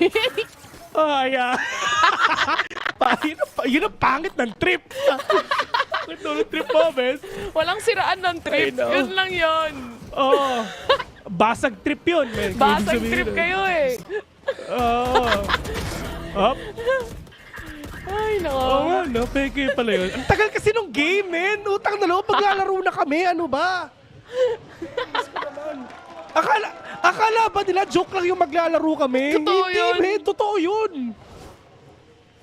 Siguro mga 5 to 6 games pa. Tama na. Pati yung holes, ayaw nilang bitawan ng labanan eh. Ito na naman. Aggressive positioning mula kay Texture but might work out this time, if ever. Pero atras ang mga players ng Loud dito. Parang nakakaramdam ata sila. Pero tignan mo naman tong lurk ni Munchkin. Malalim na. Pagod na siyang mag-antay. He gets one and that's all he gets. Worth it ba? Utang na loob, ang tagal ng game nila. Pero nice one, Teacher. Nakuha na kayo isa sa duck. Okay. Pero babawi pa ata sila. Mitchell nagpakita. Walang trade. Kala mo naman talaga. I mean, solid yung nila, yung aim nila. Pero kailangan mo ng trade, Paps. 2 versus 3. Texture. Wala na. Entertain nyo naman kami, guys. Wala silang trades. Tignan mo lahat ng X sa mapa. Lahat sila namatay ng solo Isa mode. lang. 1, 2, 3, 4, 5. Literal lahat across the map, the entirety of it, and Loud just keeps on finding them. Wala talagang Loud. Play for picks tayo, malala. Yun lang. Picks lang. Picks, pare. Makapagsalita, akala mo kakampi niya eh. Sorry, coach. Yun yung sinasabi nila sa atin. Ganda ng upuan nila. Titan yan. Kasi stress na ang Gen.G. Dito sila hindi sanay eh. Kasi kalaban ba naman nila sa finals? Paper X. Todo press W yun eh. Hop. Tignan natin. Sobrang na impatience ang kalaban ng Gen.G ngayon. Na out of their comfort zone. Ito na. Na hindi sila sanay sa ganito. Pero Texture, nice. Try. Hop, dash muna. Okay. Alam nila na pupunta sila sa A. Sana daw, sana. Sana naman pumunta na sila sa A. Sana. Pero hindi! Hindi! Ang dami mo nang Hindi pumapasok. Hindi! Hindi sila mag-go! Oh, may Utang na orb. loob! Oh, sige. Oh, sisilip na naman to. Mauhuli na naman to. Lahat pupunta ng pang-A, pero walang pupunta doon! May Pero aim, joke may lang, aim, magpupush may ata aim. sila. Oh, ito na. Ang Okay na. inaabangan ng lahat. Okay. 2 stars ang nakaset dyan. Kaso wala. Hindi niya masa-stars. Na-timingan. Oy, na-timingan. Good shot mo na kay Karon. Na-timingan. Hindi nila alam na nakatawid si Texture. Texture. Ayan! Okay, nice one. Si QCK nasa likod na. 3 versus 2, mga tropa. Okay, may Vandal na yung isa. Nag-swing si Texture. Low on HP. Up. Ay, sa likod mo! Sino ba yan? Munchkin, the only man remaining with a guardian on hand. Nasa pa siya, nasa may bridge pa, nasa may hall pa. Mag-bridge na ata siya. 7 seconds, may oras pa. Utang na loob, ang tagal! Bago sila i-plant yung spike, mamamatay lang din naman siya. 8-2. Batang game na to. Wala silang... Ang kanya-kanya silang trip, actually. Oh. Kanya-kanya silang exploration. Kumbaga, tinalo nila si Dora pagdating sa pag-explore dito sa mapa na to. Mukhang na-enjoy nila masyado ang breeze. Ano ba si Dora? Spanish siya, di ba? Sim. Di ba? Explorer siya, di ba? Hola! Soy Dora! Vámonos! Vámonos! Everybody, let's go! Do you want... come on, let's get do it! Say 2-8! 2-8! Yan sabi ni Dora, man. Man. Pwede ka na maging boots, best. Galing mo, Pwede ka maging boots. Are you the map? Anong random na nang pinag-usapan namin, Gen.G? Utang na loob. Judge na to, Boss. Ayan na. Nagdasarap. Ay, natalo pa siya! Malalaman pa kung saan sila manggagaling lahat. Naku po, wala pang nakuha yung operator shot dito ni Texture dahil sa wall. 3v5 scenario na ngayon. And Texture to punish one at least. May isang nasa broken wall. And si QCK yon. Fake ba? It is the fake from the Yoro itself. Pero again, retake scenario mula sa side ng Gen.G. Nag-aambahan pa lang. And the swing from QCK doesn't succeed. Instead, Lakia takes one. Babawi pa ata. Ito na, guys. Kumuha na yung loud ng isang mapa. So tamang retake ng scenario talaga napapakita na, pero kitang-kita yung ulo ng kalaban niya. Kawanzil, may kalaban siya sa kaliwa, pati harapan, pero tignan natin kung tama-timingan, bati na timingan na. Buti kita, 2v2 already, Viper Spit nandiyan na. The clock is ticking already and they're really trying to take out the damage niya and the distance talagang ginagamit niya. Pero pinukusuan niya, pero yun na nga nakuha, pero toys! Pero 2K! Yun yung play-by-play na magagawa namin sa buong game na to. Wala naman play-by-play na magagawa In a span of 20 seconds lang.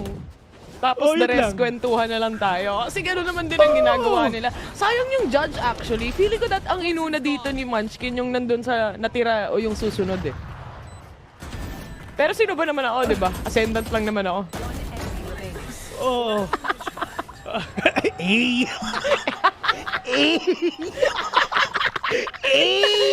days ago, platinum lang to, boy. Guys, syempre, flex ko lang, platinum 3 ako nun Pero wala, diamond 3 na ako ngayon, Mayabang na kami, boss! Ang yayabang nila. Rank ko, pikta yung kay Taylor, green na! Ang sarap maglaro! Ay, nautang. Texture, inip na. Bigyan nyo na ng kill to. Inip na. Inip na to. Alam mo sa isip-isip na to, kung pwede ko talaga sabihin yung mga masasamang words, sasabihin ko na, pero hindi. Hop! 1, 2, nice! Yun! Nahanap niya din ang hinahanap niya. Reposition para sa kanya. At least, lamang na sila. Baka naman. Baka pwede naman. Ito, tandaan mo ba kung may tiyaga, may nilaga. Chinagaan ni Texture. Chinagaan ni Texture yun. Ito na, tignan mo. Oh, nilagang loud na talaga makikita na, pero yung Hunter's Fury nga nandyan sa mukha niya and mamamatay siya kasi vulnerable ka na siya, tinamaan pa ng Hunter's Fury yung malala. Pero sabi nila mukhang babawi pa ata yung ating mga tropa, yung mga kalaban natin nandyan na, pero hindi tumatama si Texture ngayon, pero punti kita 2v3, malay mo makayanan pa, may Viper Speed pa, Mitchell dyan na, nasa may gitna, pero let's see if makakayanan pa doon sa may likod. Diyos ko, yun lang, natapilok siya, natisod siya. Na-out of placement siya. Ay, na-cancel! Hindi! Hindi pa rin na-cancel! Pinusuan niya ng Vipers, ng Snake Bite Man. Pinusuan niya. It is what it is na lang daw. 2. Oh! Easy Bugatti. Para kay Munchkin. 9-3. Nagre-react na lang yung casters dito. Kasi wala talaga kami masasabing play-by-play, men. Wala talaga. Best. Favor. Refresh tayo sabay. Sige, refresh tayo sabay. 3. Mawawala muna kami guys ha. 3, 2, 1. Yan, okay na, diba? okay na. Wala din nangyari. Hindi naman importante. Nag-refresh ka ba? Nag-refresh ako eh. Nag-refresh ako. Pero itong round na to, para saan? Ba't natin kailangan mag-refresh, by the way? Hindi, parang kasing nauuna yung sa akin kaysa sa'yo eh. Wait? Ewan ko, hindi ko alam. Weird. Di ko alam. Weird. Parang sa tayo pinapanood. Bes, baka nanonood ka sa Twitch. Hindi! Ano ka ba? Hindi Walang caster ako naririnig eh. Sige. 9-3 ang score natin ngayon. The impatience mula sa side ng Gen.G. Hindi gumagana during the time na nasa defense nila. Pero sa totoosin yung ano naman nila dito, yung pick nila sa agent, pang-attacking Ang importante, dito sa half na to, makakapag-play-by-play na rin tayo na malupit. Mahalaga yun, men. Ito, may laban na tayo makikita. Papasok na sila sa loob ng site. Ito kasi wala eh. Wala talaga, men. Kwentuhan to. Yung laruan ng Gen.G dito, barilan. Habulan. Habulan. 21 ang nilalaro ng Loud eh. Ano yung 21? Ay, hindi mo alam yun. Hindi kita ka. Kumbaga ang laruan. Hindi. Ice tubig. Kumbaga ang ayun, ice tubig. Bangsak, men. Ganun. Yun yung laruan ng Gen.G. Bangsak ang laruan ng Gen.G. Ay, ng Loud. Wala eh. Si Wolf, bang yung laro nun eh.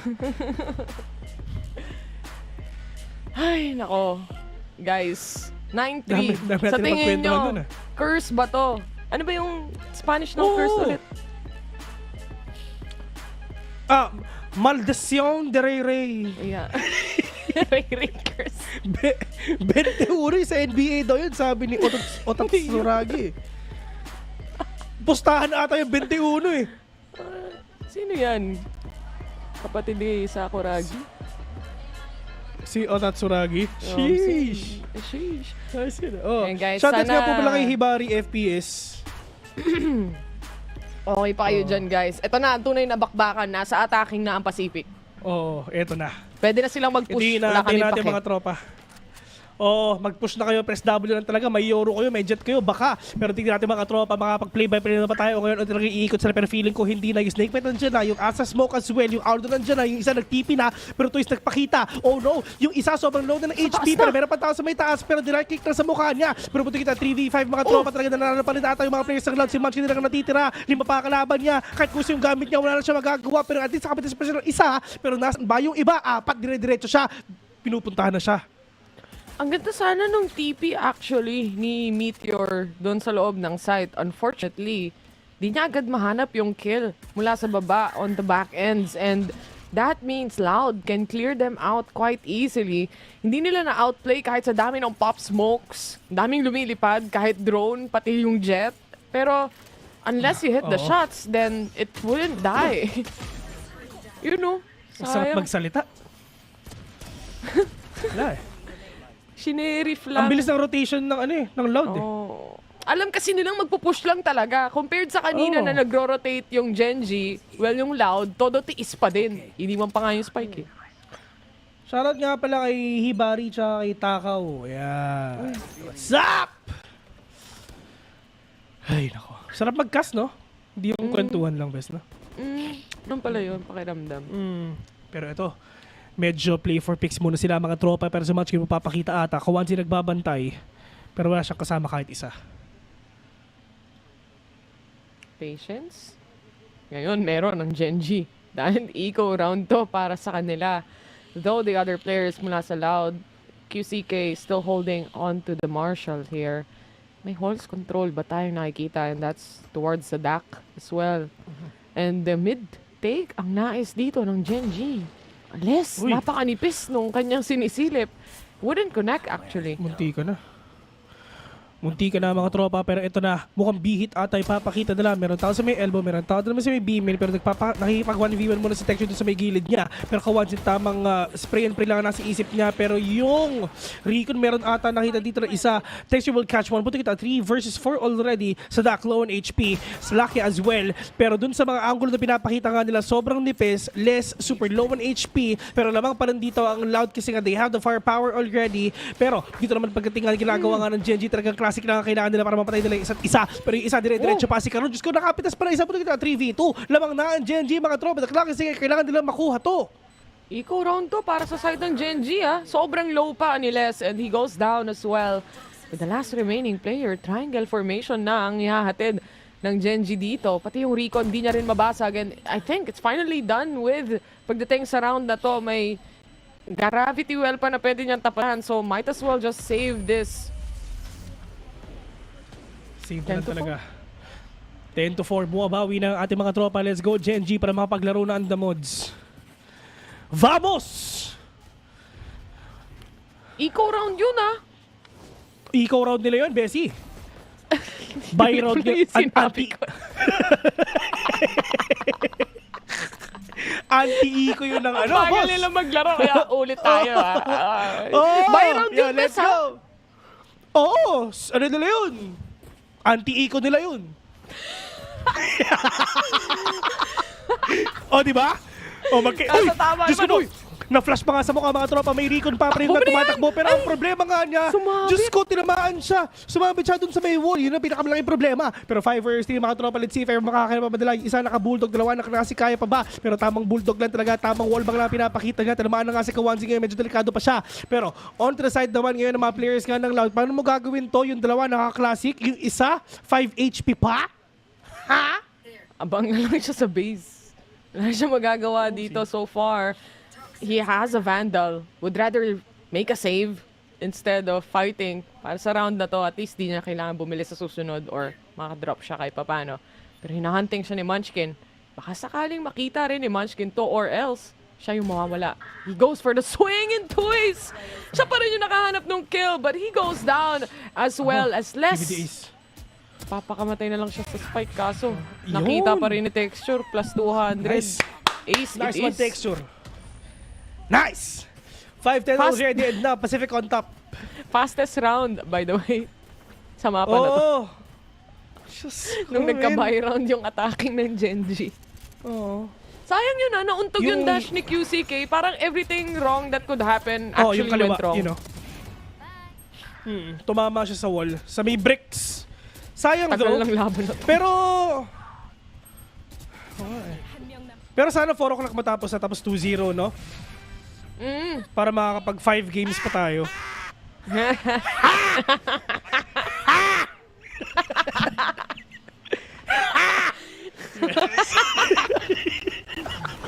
Inisabi na, inuulit ko lang.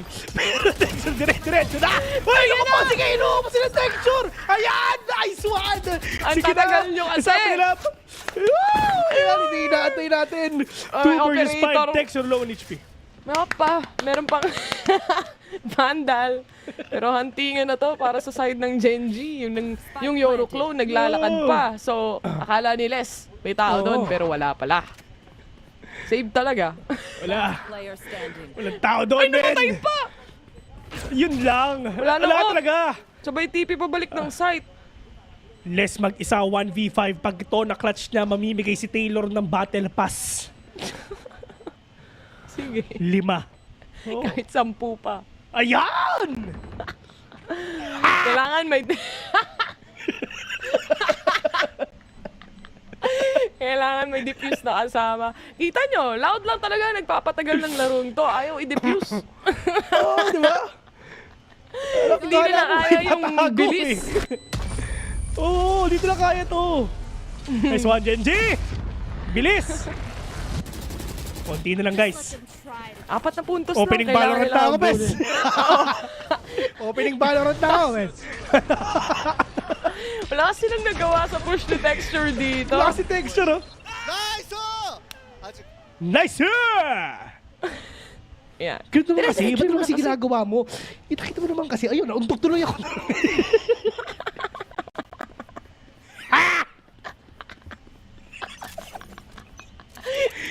Sarap ang trabaho natin, guys. Tagal kita hindi nakakasbes, ah. Long time no see, ah. Oo nga eh. Minsan lang tayo pinagsasama. Ewan ko ba? Uy. Sabi ni Kwanzin, oy, spotted one, hole. Sige. Sabay rotate.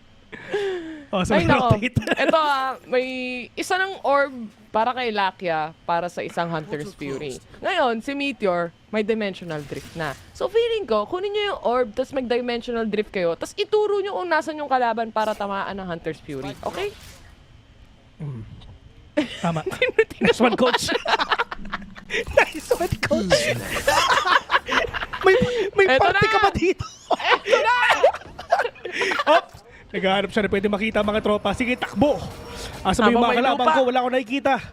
Hop! May tao daw dito, hindi na nakita, hindi nakita dito sa may mid. Pero kailangan ng takpan nga yan. Pero wala silang idea, ayun na nga sila. May tao sa may mid, may tao sa may likod. Pero si QCK muna makikita, yun na kasi texture mawawala. Ha! Talaga kasi patay ka na. Pulik ito, 4v5 already. Shock na sa taas, andyan na. Pero lahat ata sila nasa bridge, mga tropa. Meron pa tao sa baba, yung isa na tamaan pa ng outdrone. Pero yung mga players ngayon ng Gen.G, kailangan nga makarecover kasi nga yung mga utilities na para sa harapan nila. Sige, mag-overextend kayo. Tandaan nyo, attacking kayo, ha?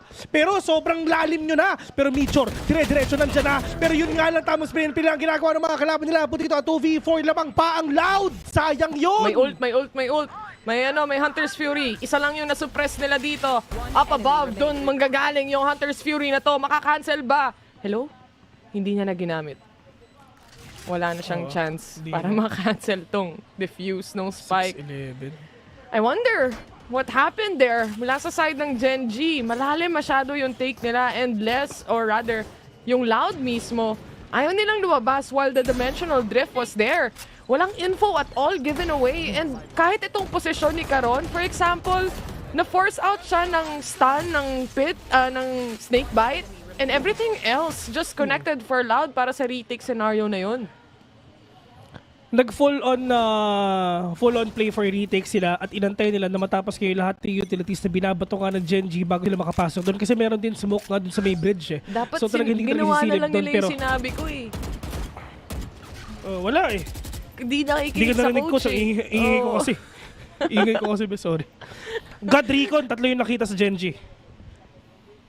Doesn't give them anything though dahil lahat sila nasa spawn pa rin. Pero it gives enough time para mag-up ulit yung Recon na yon. That's for sure. Wala na. Ay, naku po! Nag-isa-isa! Sige! At least may trade. Rumampa. 1-2. 3 versus 4. Wala pang gumagawa dito ng overextension except Kawanzin trying to pick off 1. Tignan natin. Alam ba ni Meteor to, tandaan nyo, wala silang sentinel ha. So, sobrang open sila lagi for, for flanks ha. I have the spike. Holes, flanking, dito manggagaling si Kwanzin. Tumama yung cam at least. May isang nakita. Nabasag naman na nila pero may trippers pa rin paloob ng site. Ito na yung flank mula kay Kwanzin. They're not aware of anything pero may flank din silang sarili. Munchkin though whiffed a little. And ito na nga, sakto pa sa Hunter's Fury na nililigtas nila simula kanina pa. Walang nakatingin and now on towards heaven above. Mamamatay din dito si Meteor. Cleared out pati angle towards mid and that's gonna be the round. Mapupunta na tayo sa match point pa. Ay, naku po, para pupunta na tayo sa Ascent. Tagal no game na to, sa totoo lang, men. Pero wala eh. Yan talaga. Great minds think alike. Oo, Wala wala eh. It is what it is. Alam ko na, bes. Recon tayo sa Discord sabay. Sige. Mamaya. Sabi mo eh. Ngayon na. Bakit? Magkaiba pa rin ba tayo ng tinitignan?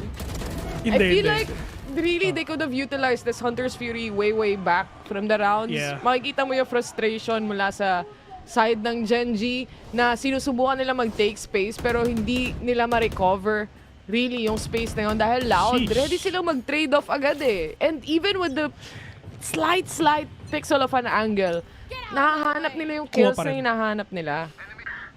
They have the Viper Spit. They can actually close A. Tapos, yun nga, Neural Theft, online din. Nagpapakita lang sila dito.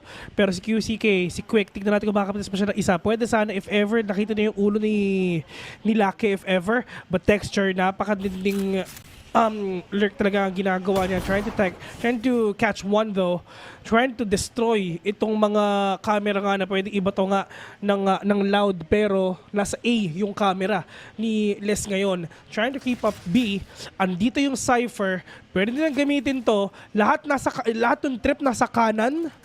So, pwede silang mahuli nito if ever galing sila sa elbow. Pero at least basag yung isa. Okay na yun. Good opening for the side of Gen.G.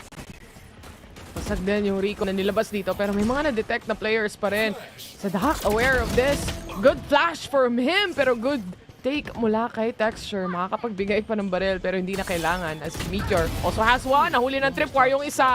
Texture to go down, knives away para sa kanya. Meteor, it's all up to him in getting the shots to connect. Nakapag-plant sila ng spike dito kahit papano pero again, the lurk mula kay QCK. It might be deadly for them lalo na if the angle is correct. 3 versus 2 already. Wala pang idea yung loud kung nasa ba yung mga kalaban nila. Pero dito naman ngayon sa Gen.G, kasama-sama lang sila. Maganda yung position nga ni Munchkin, mahuhuli pa yung isa. 3v1, of course, Viper Spit online, pero kompleto na ang triangle formation na ginawa ng mga kalaban nila. 5 straight rounds sa kailangan ipanalo ng Gen.G for us not to see a cent. In terms of money, marami pang pera ang loud, makakabili pa sila. May pang-op pa. Si Jet. Pero for the side of Gen.G, wala na silang space dito para magkamali pa. Again, it's a map point or match point para sa side talaga ng Loud right now. And dalawang operator, yung isa walang armor and that's towards Loud. So, ambahan portion na naman tayo pagdating sa halls dahil yung dalawang Jet dito magkakasilipan. It's just a matter of time who gets who and Texture secures one. Let's see if ever makapitas pa sila. Texture nakabawi na. Pero yung mga players dito ng Loud, kinakabahan sila kasi si Quick pa yung nawala, which is yun yung pang-op nila. But Kawanzin, with all the information that they have, talagang medyo crucial na nga rin to kasi napakadaming players ng Loud dito nga sa pagtingin nila sa kaliwa. Pero buti na talaga nakita nga nung Aldor itong mga tao na nagbabantay sa kanila. Kawanzin will catch one. Si Munchkin wala na, so napakahirap nga na to. Kailangan nila mag-realize sa stars. Iba pa to nga ni Karon. Pero si Mitchell nakapitas pa. Yung Viper Spit nandyan pero wala na talaga. Like what you've said, pero sa Dak bumawi pa. Taken down Meteor, wala na silang flash kahit isa, pero si Dak wala na rin dito na pwedeng ilabas. Pero may neural theft pa sila, yun ang pinaka-importante doon. Pwede nang gamitin, pwedeng hindi.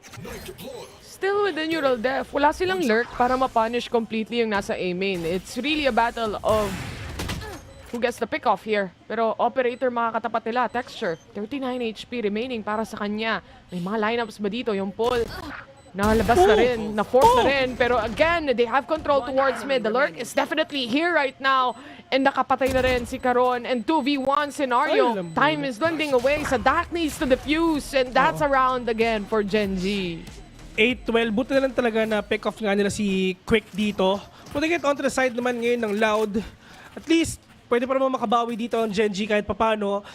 Once na makuha nila yung momentum, paalis nga sa Loud. Tsaka, ang ganda ng decision making dito coming in from one of the members of Gen.G na mag-rotate towards mid instead. Dahil alam nila na B or rather A main lahat manggagaling eh. So napaka-choke point nito lalo na kung may isang magpo-push towards A main. And because nakapag-rotate nga yung isa papuntang mid, nagkaroon sila ng mas advantageous position to really have the spike planted open and at the same time have angles covered towards mid. Dito naman sa side nga ng Loud, ano ba yung stuff na pwede nila ipakita para makabawi nga sila dito? Once ituloy ng todo ng Gen.G, tuloy-tuloy na talaga yung momentum nila. And for the side naman ng Gen.G, 4 straight rounds, mali mo makayanan pa. 7-12 to kanina, di ba? From 7-12 down to 8-12, 1 point lang naman though. Pero if ever you're gonna play sa ganitong klaseng setup, it's actually better if maglalaro kayo ng less maps. At least, hindi pa lumalabas yung capabilities nyo sa Ascent. So, pwede nyo pang gawin nyo na pocket map, if ever, sa mga susunod yung laban. Na labanan ng default. Oo. Mamaya, patagalan na naman sila, lalo na kung Loud yung nasa attacking. Pero, anyway, wala masyadong pera yung Loud for the next round. Though yung iba makakabili or afford para makabili nung baril nila or rifle para sa susunod na round, meron din sila. QCK, ready deep and mid. Alam niya, may isang nag-jump peak. No damage towards Caron. Instead, repositions himself. Yung mga players ngayon ng Gen.G, in terms of utilities, in terms of ultimates, they have that Yoru ult, pwede lang gamitin yan. Pero oh no, hindi nakita detection na si Kwanzi pala nandun, pero mukhang mamamatay din naman niya ata. The damage has been dealt. Dito kay Caron, he's super low on HP, pero importante, buhay pa siya. Pwede pa siya maglaro na medyo malayo dito. Gonna use all up his utilities para lang at least mas mahirapan pa yung post-plant and retake nga na pwedeng gawin ngayon ng Loud. Pero in terms naman, dito kay Quick, narinig ba yung paglakad niya? Nabitawan niya yung shift kanina eh. Medyo malayo na nga rin pala. At mukhang B. Medyo malayo na din. And gaya nga sabi natin, mukhang B and less siya nakapag-set up ng traps towards B site. May cam setup din sila dito. Maraming nakaabang sa entry na to and I think they're more than aware kung ano nangyayari. Yung fake, napatay na pero yung tunay, mamamatay din. Tatlo madedetect nila. This gives them a big of an advantage. Lahat sila may baril na bigla. Ay, oo. At meron pang tao dun sa may likod. Munti ka na makuha ni Quick si Munchkin doon. Nagtatanong lang sila. Sabi nila, sige, mag-i-in lang din ako. Uy, hindi pa nahulog yung sheriff. Eto na. Nagparinig sila doon. Wala silang idea if ever bumababa yung mga kalaban nila. Pero Des, binuksan yung pinto. Caron! Namatay. Well, super low na nga rin siya. Pero si Munchkin nagpakita pa. Wala nang smoke ang Gen.G kahit isa, apat pa kalaban nila. Lucky out open! Oh, yun na nga! Diyos ko po! Ginawang shawarma! Ginawang bulgogi yung dalawa! Pero nasaan ba yung natitira? Puti ito, 2v1 mga tropa. Kailangan talaga makapitas dito. Pero yun nga lang ang problema. Hindi tumama yung flick niya. Ladies and gentlemen, we're going to game number 3. Game number 3, it is... Ito na naman, na-dismantle na naman nila yung attack ng Gen.G dito. Isa namatay towards B, the others on to spawn even. Hiwa-hiwalay na naman sila. And I feel like the more rounds na nakikita natin na sabay maglaro yung players ng Gen.G, mas nagiging successful yung take nila sa loob ng site. Especially kung sabay din yung kanilang duelist dito dahil, again, you have a Yoru, you could utilize the TP when Chaos is already on site itself, and usually yung Jet, pag may kasamang Yoru, usually nakikita natin siyang nagda-dash in sa loob ng site, inside the smoke, mag-aantay lang siya hanggang maka-reposition yung Yoru sa loob. But that didn't happen pagdating sa game na to. Doon sa game doon sa first round na nakita nga natin ngayon, it's actually a game of pick-offs talaga. Na talagang ginagamit ng Loud yung pagka-impatient ng Gen.G doon eh.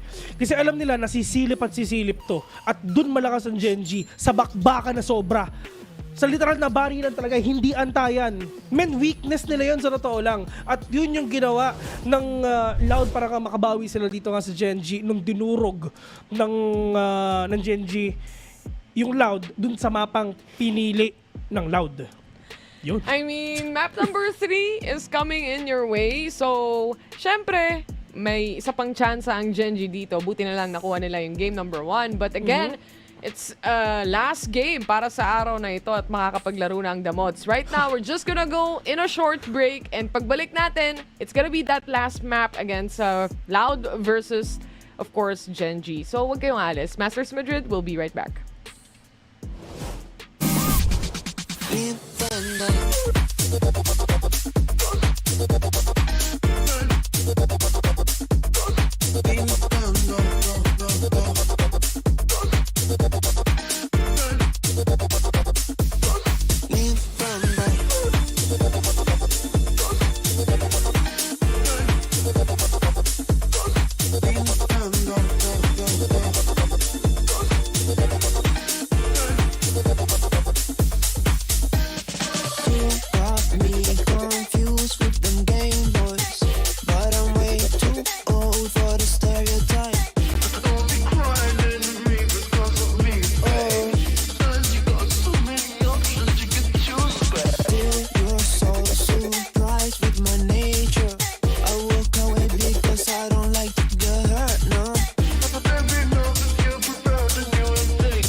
shorty, let's dance.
Loud, they were down, but definitely not out. You cannot count this team out when they are 1-0 down. I'm back here with Mimi and Kakuka. Bit of a fake comeback, I kind of believe for a moment. What about you guys? I don't think it's a fake comeback if they win like 2 rounds. It was a bit more. Like 3? A bit. It was like a 9-3. Yeah, it was like 6. It was like an 8-13, right? Like coming in from a 3. I'm so happy that you can count. I've really been working on it. You can I've go. really been working on it. Carry on. No, that's the highest I can go. Sorry, it only goes up to 6. All right, well, they got more than 6 rounds. So I feel like, maybe kind of a fake comeback, but nevertheless, Loud, they closed it out, which means they forced a map 3. Yeah, exactly. And I think that first half, let us know a lot of how Loud was exploiting the fact that there was no Sentinel on the side of Gen.G. We know that Cypher is incredibly strong on this Breeze, and not having it on that side, I think that it gave them a lot of leverage to do a lot of things. On the other side, when Gen.G turned into the attack themselves, I didn't see that impact from Meteor. I think that Munchkin and Texture had a couple of very crazy rounds that might have given us that feeling of that fake comeback. Yeah, I feel like a lot of the rounds they were winning were off of the individual stuff, off of the players kind of finding timings, going crazy with the multi-kill. I mean, Texture in particular was looking ridiculous for most of that second half. But Loud, I think they play the normal comp that everyone plays for a reason. Cypher makes it really tough to mid-round on the attacking side when you're playing against him. The Viper is great, first off. Tui's, by the way. Yeah. Really slotting into the role that Les has owned this entire year, and he looked incredible, right? Like, this guy in Americas, I feel like, is the new slept-on player for Loud. It's like he's the next one down the totem. Ospas was talked about, so no one talked about Les. Now Les is talked about, so no one talks about Tui's. But Tui's as well has just been a really and whose consistent fault is that, player. Mimi? Whose fault is that? For what? Only talking about No, Les? I'm joking. That's on me. I'm joking. That's on me. But I really like Les. We'll see what Les can do and Tui's can do on the next map, because Ascent is going to be that map when we're finally going to see QCK play something that isn't the Jet Bear. Yeah, exactly. Or I mean, that are is we? what exactly. That We is the will. question. Maybe we see some changes coming into. We were talking about a very short window of time before coming into this tournament, so we can anticipate that. No, but hey, honestly, I said, at least we know what Les is going to be playing in Breeze, and I clearly didn't know. So what do I know anymore? That's true. So this is the map where Loud is playing what they've kind of made to be their standard throughout the kickoff in Americas, where they're running this Breach Phoenix composition that no one else is playing. They were playing it on this map, but in my opinion, it was the weakest showing of this idea.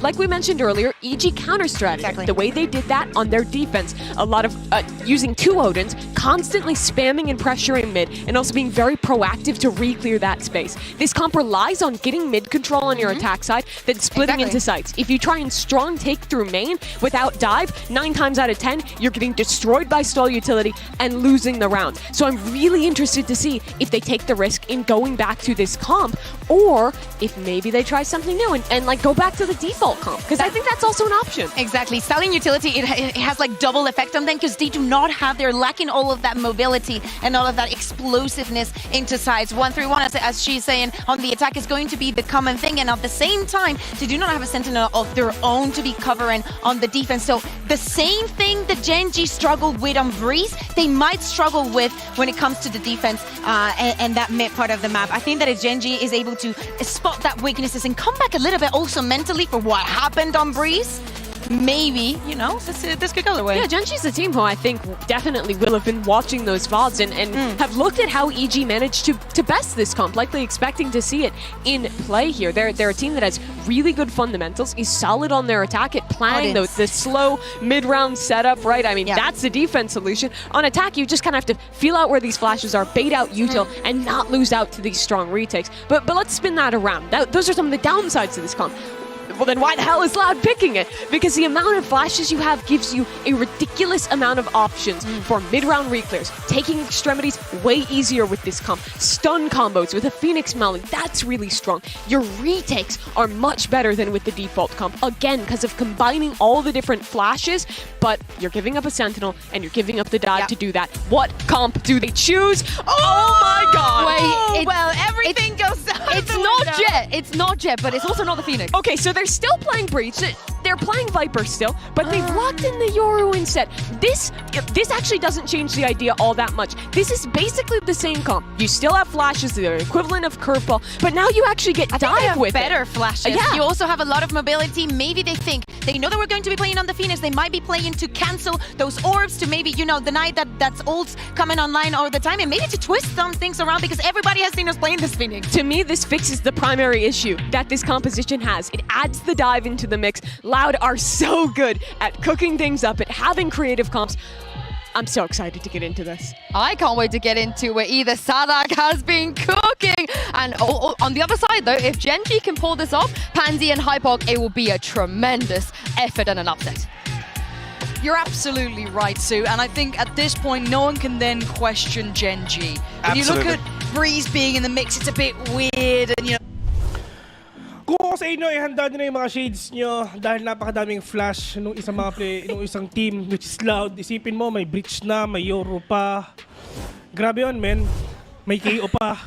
Lahat nga. May paranoia pa. May paranoia pa. Kompletos Ricardos pagdating dito sa Loud. Pero comparing sa mga rounds na nakita natin kanina, hindi masyadong aggressive tong Loud. So I'm wondering kung gagawin nilang much more into an options itong mga flashes. Pero may nakatawid.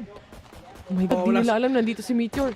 So yun na nga, wala silang idea. Pero ito yung maganda sa mga players ka ng Loud. Talagang medyo mahirap to. Sobrang utility heavy. As in, napaka-utility heavy without having any sentinel at all. Pero talagang pupush na rin ata nila. Doppos yung ginagawa nila. Pero tamang 1-2-1-3 lang pinapakita nila. Pero meron pa tao sa mid doon. Nagbabata ng si Yor, nagbabata ng si Kayo. Pero wala silang idea na yung mga players ng Gen.G nasa loob na ng A.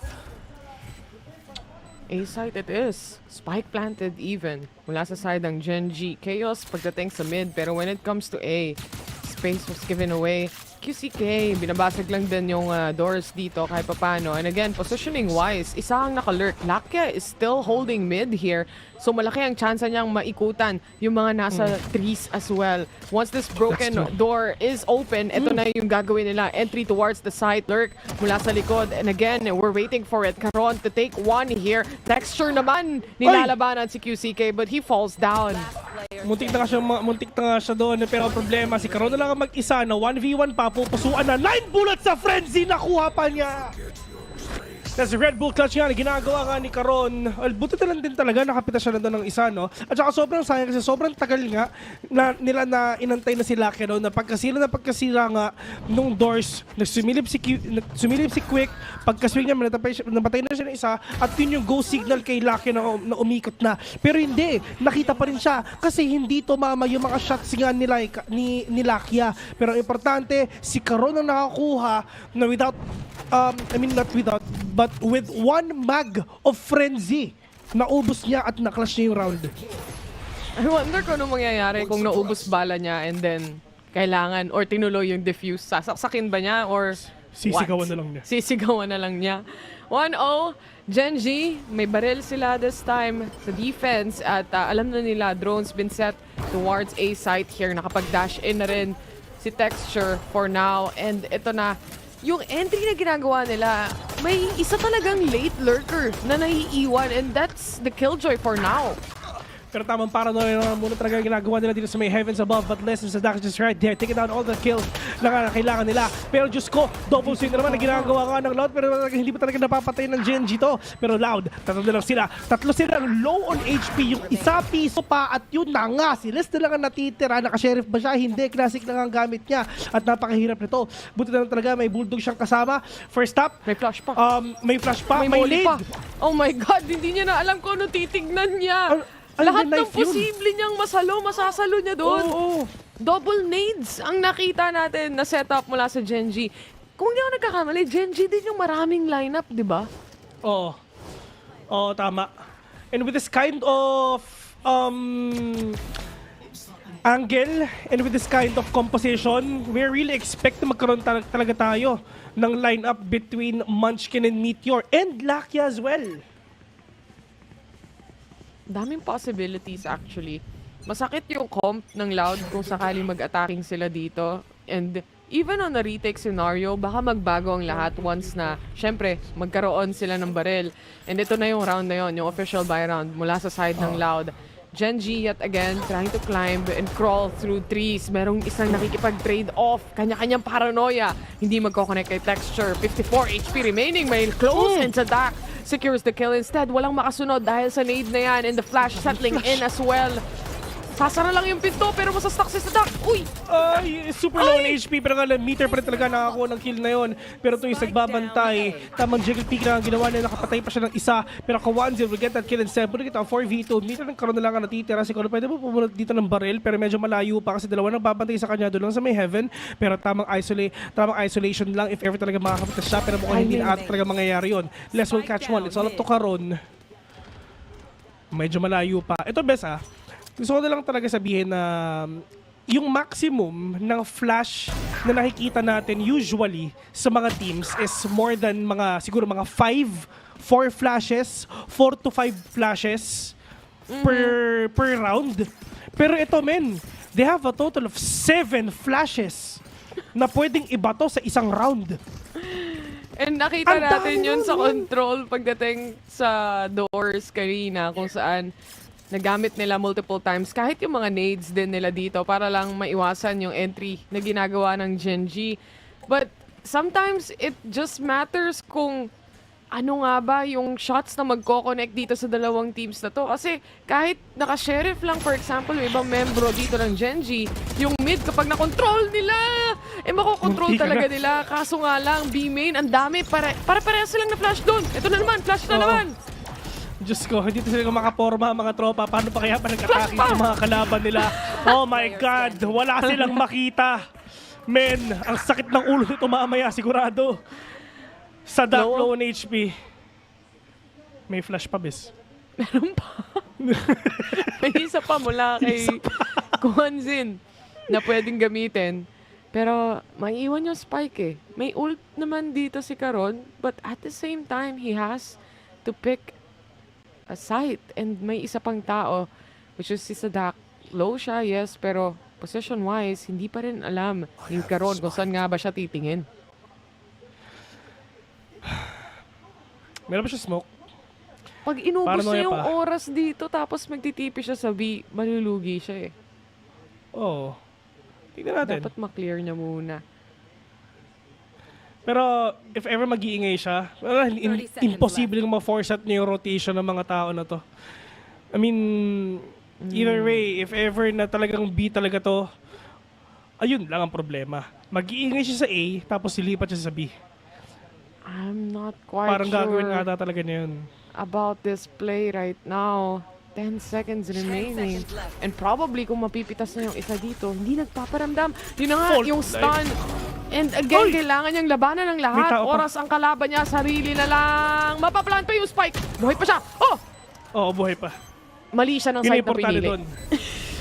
300 na lang para sa kanila. 50% chance of actually picking a side kung saan nag-iisa si Sadak and 5 HP siya. Pero A side it is and good for Loud na nakaabang na yung dalawang membro doon. Pero at least nakapatay siya ng isa kahit may effect pa yung fault line. Kahit na-stun siya. Ito ata kryptonite ng Gen.G, yung mga slow play. Slow? Oo. Ang hirap sila sa mga sobrang utility play na ganito. Which is actually maganda nga. Kasi ano ba yung isang bagay para ma-stop mo yung sobrang aggressive na play? Flash mo na lang. Flash mo na lang. Kasi kahit sige, diretso siya pero wala kang makita. Ganun din. Buti pa yung smoke eh. At least meron ka pang chance eh. Pero hindi, kung flash talaga, solid yan eh. Babawian ata. Yung para na yun nandiyan na, nag-knife na rin talaga pero yung anong tamang nade muna para sa kanila para din sila makapasok dito. Presentation wala silang pakialam kahit na-damage ako nito. Pero dire-diretso na siya. May tao sa may Jenny, mapapakita pa siya pero yun na nga napatay. Pero yung feature yung isa pero ito yung nakabawi parang dalawa. Pero pwede kita 3v2 already lamang yung pa-players ngayon. Nang loud pa rin, classic lang sa imong mukha. Eco round yun for Gen.G anyway, so hindi ganun ka-full yung buy nila. But they were still able to pick up some kills here and there.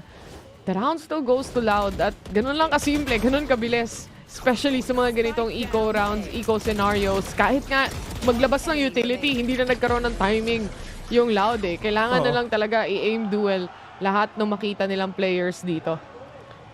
Ito, Bessie, I mean, pwede natin gawin na itong composition na to, usually hindi naman talaga nila ginagamit sa sa Ascent eh. Pero itong composition na to is used talagang specifically for Gen.G. Oh no. Something they're not aware of and nasa taas si Karon. Very simple play but very much impactful. Dalawang napitas agad-agad mula sa side ng Loud. Nag-aabang na naman sila kung sinong susunod. Baka si Munchkin ang sunod na biktima dito kung sakali man.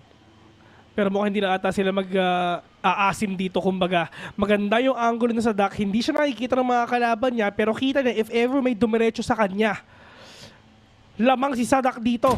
Pero yun na nga, nagpakita. Wala eh. Nagpakita, okay na sana yung kwento natin eh. Pero buti kita, 2v5. Lamang pa rin ng Gen.G. Celeste lang yung mag-isa. May-pick off ba? At yun na nga, 3-3. Close ang game natin. Halos, ay de. May pera ang Loud. Makakapag-drop pa yung isa. Flawless round mula sa side ng Gen.G though. And natalo sila doon dahil lang kalahati ng katawan nila halos kita sa napakasimpleng angle dito sa A-main mismo. Dalawa ang nakuha agad nila and then the rest was just really the slow play itself na nabigla na lang din sila, kita sila. Kumbaga ito yung unorthodox na pick na ginawa talaga ng Loud, yun nga specifically for Gen.G. But tignan natin kung paano din pala magmamatter to para sa kanila. Okay, meron silang angle para dun sa short para ma-out of possession, but Munchkin will catch one already. Kita mo yun, Bes? Meron, from lobby, tapos binato from switch, no? Yun, pwede mo nang gawin yan mamaya. Ayun na, may lineup, may bagong lineup na ako. Okay na. 5v4. Diba? Out of position yun. TP muna mula kay Toys actually from the shadows and a quick hyper rotation mula sa side ng Gen.G. Nakuha nila yung B site dito. Aware din ng Loud na magro-rotate sila. Ito na yung Odin, may nakasunod. Pero hindi pa rin makakakuha ng kill si Les dito. Instead, he repositions himself. And again, a play for retake scenario. May dimensional drift Kitang-kita nila, malalaman nila kasabi yung mga kalaban nila, pero nakidire-diretso na, na-stun pa yung isa, pero ito na, barilin nyo ako, makakapatay kayo. At yun nga, nabaril na nga siya. Munchkin will catch one. Pero puti ito, 3v4 right now. Lamang pa rin ng mga players nga ng Gen.G. Wala silang idea na meron pang tao nga dito sa maybe. Pero Mitchell, pero mamamatay din ata siya. Puti ito, 3v3, nasabi yung mga kalaban niya. Oh no, kailangan na mabawi ito. Yung Odin nandyan na, pero tamos pre lang ginagawa ng Dexter, nakaisa pa ito lang dito ang natitira. All the way from lane. Oh no. Pero yun na nga, Karon will get that kill instead. 4-3 already. And Gen.G, one round away na lamang nga sila. Walang pera ang Loud. Ganun ang take, actually. Pero yung retake scenario dito ng Loud is really capitalizing on the dimensional drift para mahanap exactly kung saan sila mag-i-aim. And nakuha nila yung pick-off na yan towards B main. Pero nga lang, yung lurks coming in from Munchkin, for example, napakalayo, pero nahuhuli pa rin talaga ng Loud. It's just really how you can punish people on site na nasa loob mismo. And I feel like Dimensional Drift was much more usable in the site itself.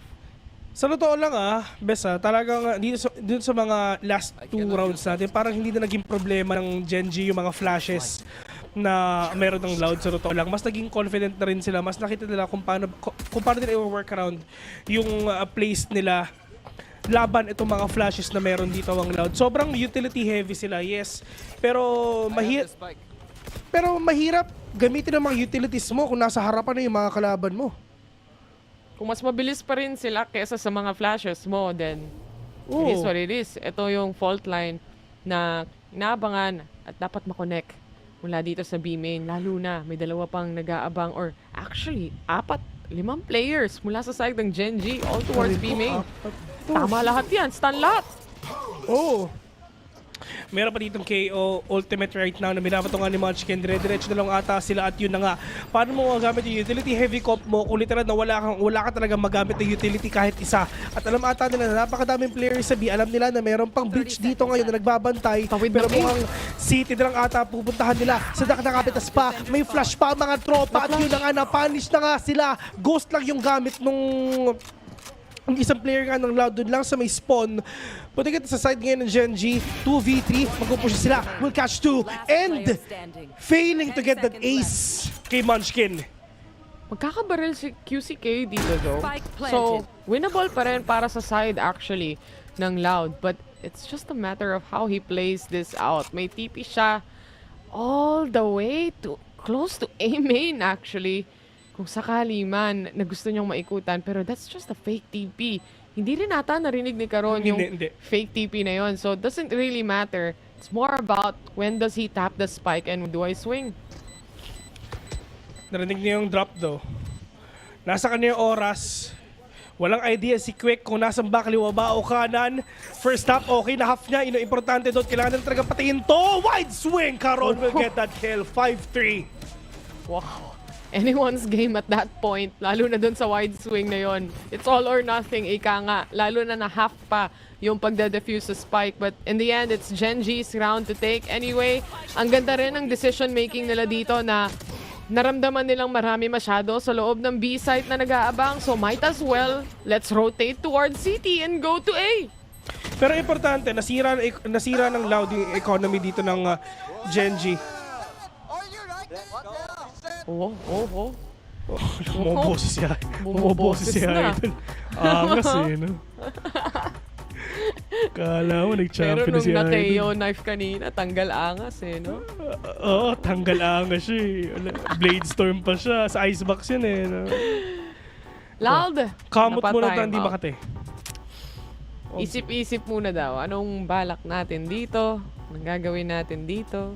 At, ito yung interesting para sa kanila eh, no? Napaka-aggressive nung composition nila, pero hindi nila ginagamit masyado yung aggressiveness na yun sa defense comparing sa Gen.G. Pero mamaya babawi sila sa attacking. I mean, yes, may workaround yung mga players nga dito ng Gen.G sa ganitong klaseng composition na ginagamit na lang nila yung speed na meron sila. I mean, they have the dash, yes. They have Munchkin to get the suppress. So, kunyari, if ever nahuli nila si Sadak or si Kawanzin, at least -2 flashes para sa kanila. Or -4 kung dalawang flasher agent nakuha nila. And they have Lakia as well for that information. Ito yung problema nila. Wala silang Lakia. So, hindi nila masascan kung nasan ba exactly yung mga kalaban nila. They have quick, yes, QCK yung ulti niya. Pero, ultimate yan eh. Big ulti yan eh. Ito, Recon tsaka Owl Drone lang eh. Pero si Karon out in the open. Nasa gitna siya ng B-main. Pati yung operator siya tumama. Na-detect siya ng drone, so alam nila exactly kung saan nag-TP yung Yoru. Kahit papano, good crossfire setup towards mid-market, I would say. Pero it's all just a matter of time. Mawala tong flash na to. Isang mawawala and dalawa na nga silang bumagsak. It's now QCK versus also people on towards mid. Hindi tumama yun. Hindi to... What? Parang yung baki lang nakalaban mo ah. Diba? Sinaksak ko! Sinaksak Texture ko muna mga tropa. Ha? Nagawa mo? Nagsusumok sa...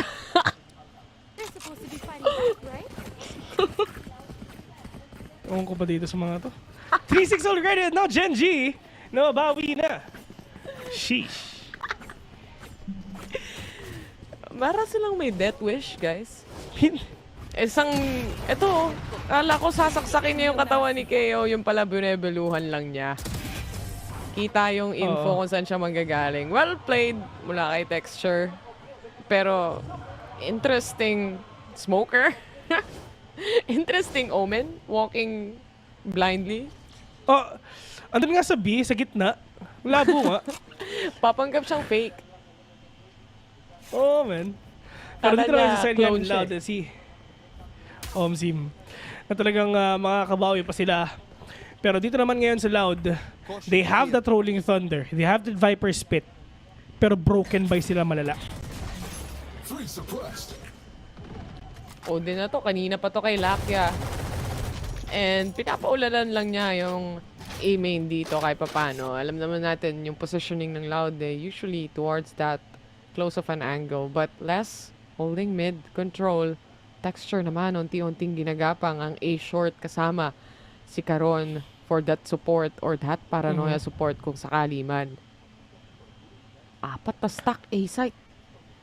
Paano nila gagawin to mga tropa? Mga papasok na ata sila. Eto na dire-diretso na yung smoke nandiyan na.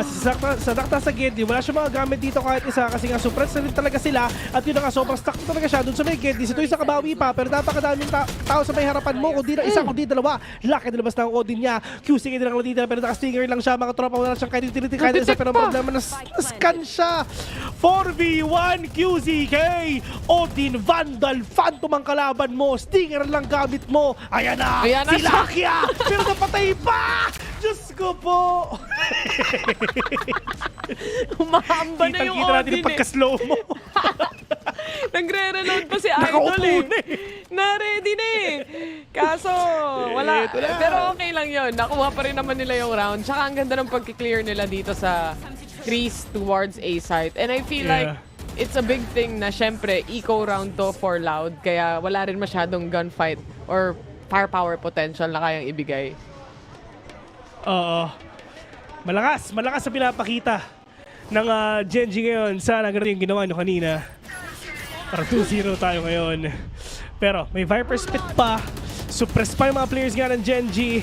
Yung Hunter's Fury tumatama ata sa mga kalaban nila. Pero si mamamatay ba? Pero feeling ko wala na. Pero wala nang smoke. Ang Loud. Wala na yung main smoke nila na si Toys. At si Les. Sige, alam nilang nasa bilang siya. Pero kinakat ni Quick yung rotations ng kalaban nila. Pero mag-isa lang siya dito, Bes, ha? Hindi niya na-set yung TP niya. So, wala siyang takas dito kung sakasakali man. Munchkin, clearing corners. Ang tanong, i-check ba nila tong corner na to? Ang ganda ng flash. They check the corner, but Quick on his toes instead gets one. But that's all he takes here. 2-1 trade. Gen.G. Rotation towards A. Let's see if ever talaga makakabawi pa. Yung mga players ngayon ng Loud, talagang stuck sila dito ngayon sa B. Kasi kailangan nila magamit itong Viper Spit na to pero mukhang feeling ko wala na. At narinig to ng Gen.G for sure na wala ng Viper Spit dyan pero wala pa silang idea kung nasan ba si Viper talaga. Pero nagpapakita na. Pero tamang ultimation muna pagdating sa may botas. Talagang dire-diretso na sila. Pero hindi, wala silang pakialam. Yung Rolling Thunder andyan na. Ito na yung kalampag ng papag mga tropa. Kailangan nilang kumuha dito ng magandang pwesto kasi nga mamamatay sila isa-isa. Pero yung rotation na ginagawa nila, si Sadak, medyo malayo pa. Pero talagang pinipigilan nila. Wala silang pakialam. Pupush nila to.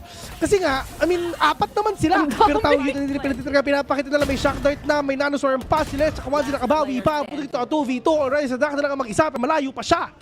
City, it is, may knife pa siyang pwedeng iba to, pero that would give his position anyway, nag-ingay na rin naman siya. Late to the party, pagdating sa pagliligtas sa kakampi niya. And surprisingly, itong Gen.G, yung play nila kanina na mag-hyper-rotate towards A-site and pass through City, hindi nila ginawa this time. Talagang nilabanan nila yung mismong nagko-control ng B-site dito kahit naka-move or push back na sila. Dalawang boat house. Winnable pa para kay Sadak. Low on HP yung isa pero Meteor spots him out instead. 8-3. Lamang na lamang. Loud. Nasa Pacific, guys. Hay nako, sobra. World Champions ba to? Ng 2022, tama? 2, no? Lala si Aspas Inarbor ng ibang team Kinuha na ng Leviathan. Navi na ngayon. At Tama ba? Leviathan nata siya. As far as I know. Last kong check. Pero stun towards a main wouldn't do much. It's the start of the round. Wala rin naman silang pain shells to punish or anything else. But it's much more of a play for pick, angle, texture, operator setup mula sa kanya. May Blade Storm available as well. Oo. Iba pa rin nasa isip kong Navi. Sina Angel yung nandun yung Leviathan dating Garrus. FPX. Oo. Oo nga. Pero yung paranoia nandiyan na, tumama nga sa lahat ng mga players dito sa lobby, pero yun lang yun. Nilabas lang. Walang follow-up. Pero yung delay, yung importante para sa kanila. Viper Wall papuntang B. Medyo masakit din to double smoker. Pero hindi nila talaga masagutan yung aggression na pinapakita din dito ng mga players nga ng Gen.G.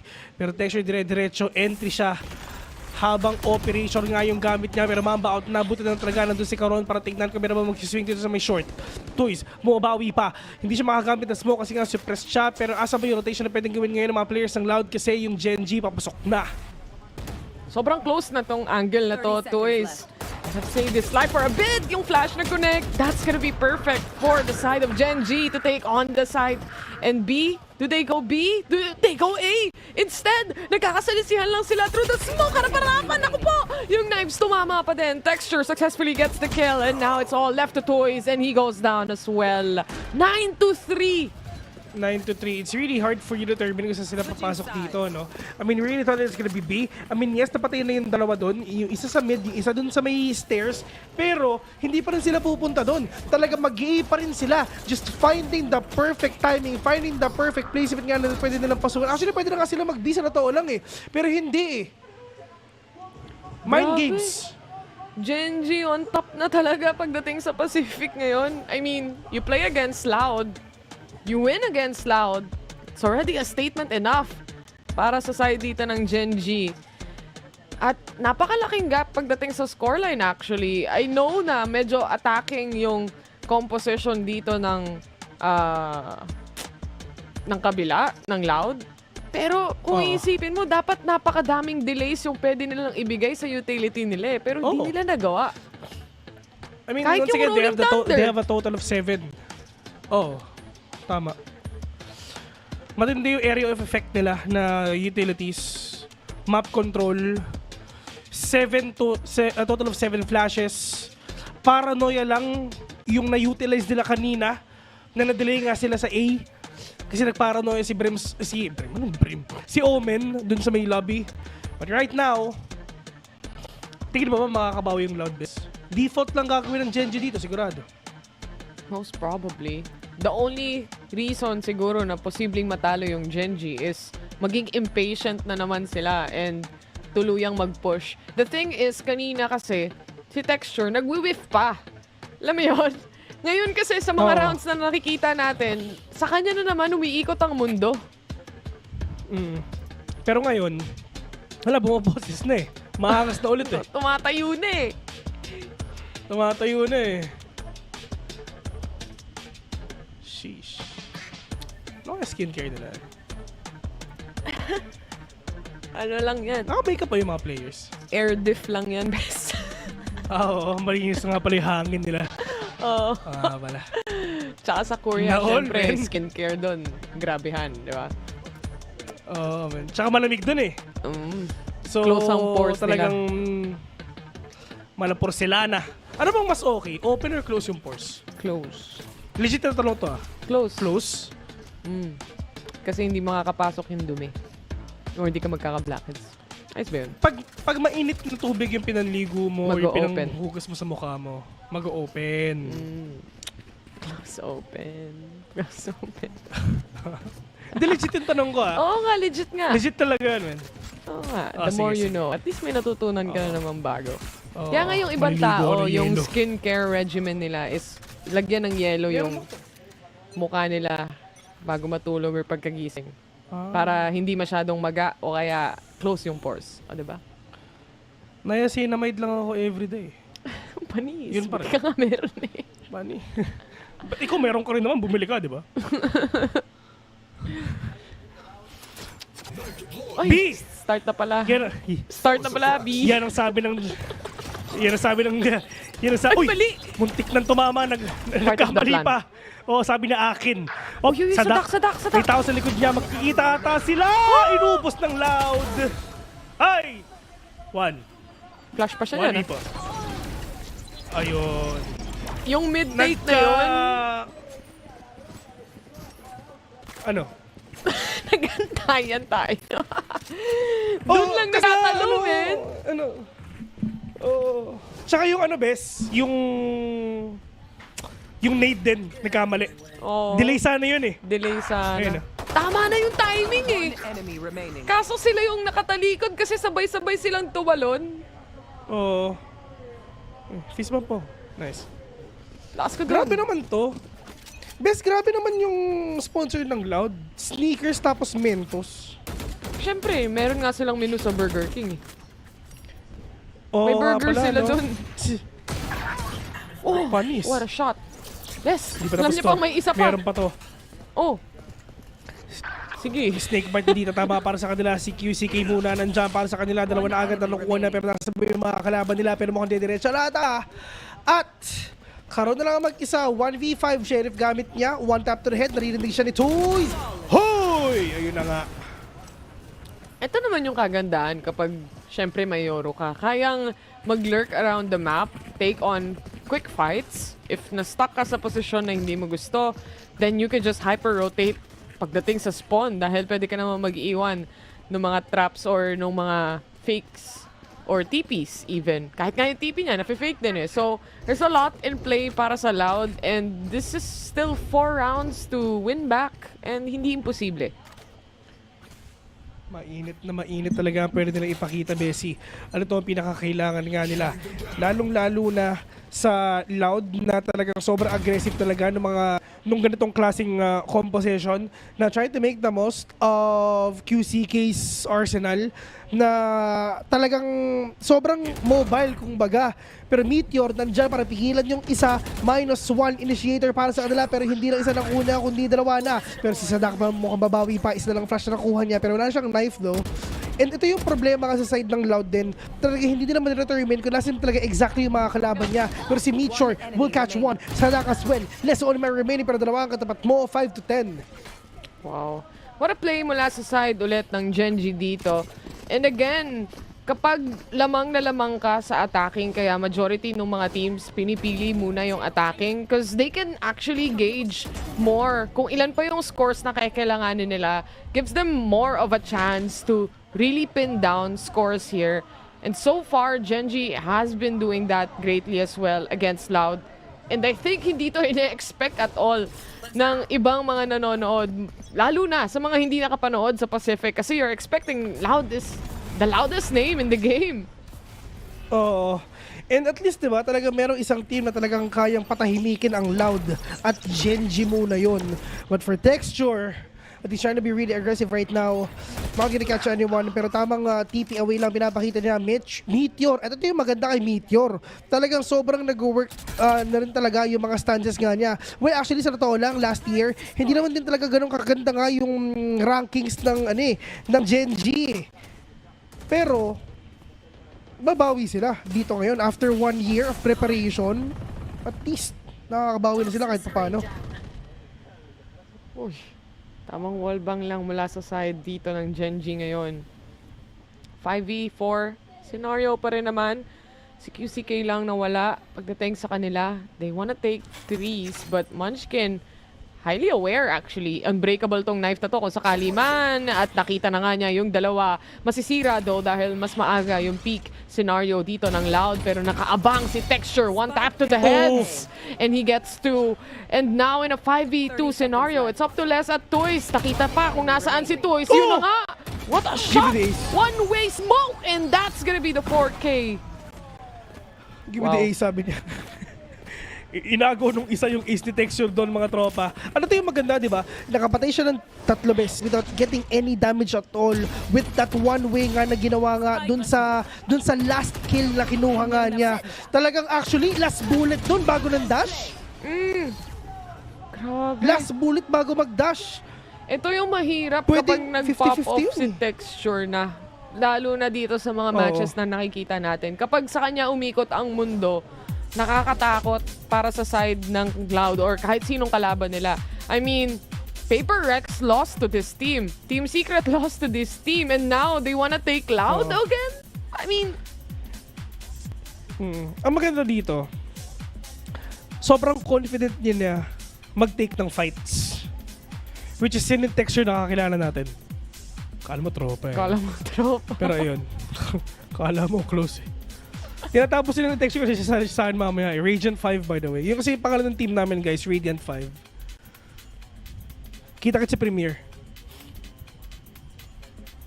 Mamaya. Premier kaya tayo mamaya, bes. Maka-qualify tayo sa VCT niyan. Sa VCT. Kailangan Immortal 3 tayo tapos contender eh. Hirap naman. Oo nga eh. Dati open qualifiers lang, pwede Sige na. Magkakas na lang kami. So far, nakita natin tong pick na to. Never pa nilabas ng Loud actually. And it's not working out the way we perceived it to be or kung paano natin na-imagine, paano nila papaganahin to. Sa mga unang rounds, oo, pero Gen.G knows better now to hide in spots they're not gonna be seen. Makakatakas si Texture, buti na lang may dash. Buti na nga lang kasi nga wala, super stuck siya doon. And good opening already barisan nga ng Loud. At least makakakuha sila ng orb dito. In order for them na makakuha nga si Quick ng ultimate, plus magkakaroon pa siya ng information, kumbaga human initiator lang. Kung ano, isipin mo kung anong trabaho ng Owl Drone at ng Recon ni Lakia, yun yung ultimate ni Quick, ni QCK. Kung ano mabasa dyan, men. Ang dami. Okay, alam niya it's gonna be B-site. 1 minute remaining. Odin, nakaabang na. Ay, Dimensional Drift, ginamit ba nila? Towards the side. Ginamit. Alam nila kung saan siya manggagaling. Stun connects perfectly. Na-secure nila yung kill na yun. Pero si Meteor, hindi nila mapatay. It's now QCK left alone on site. Tamang flash away na lang siya para sa sarili niya. Pero again, crossfire malala. Match point.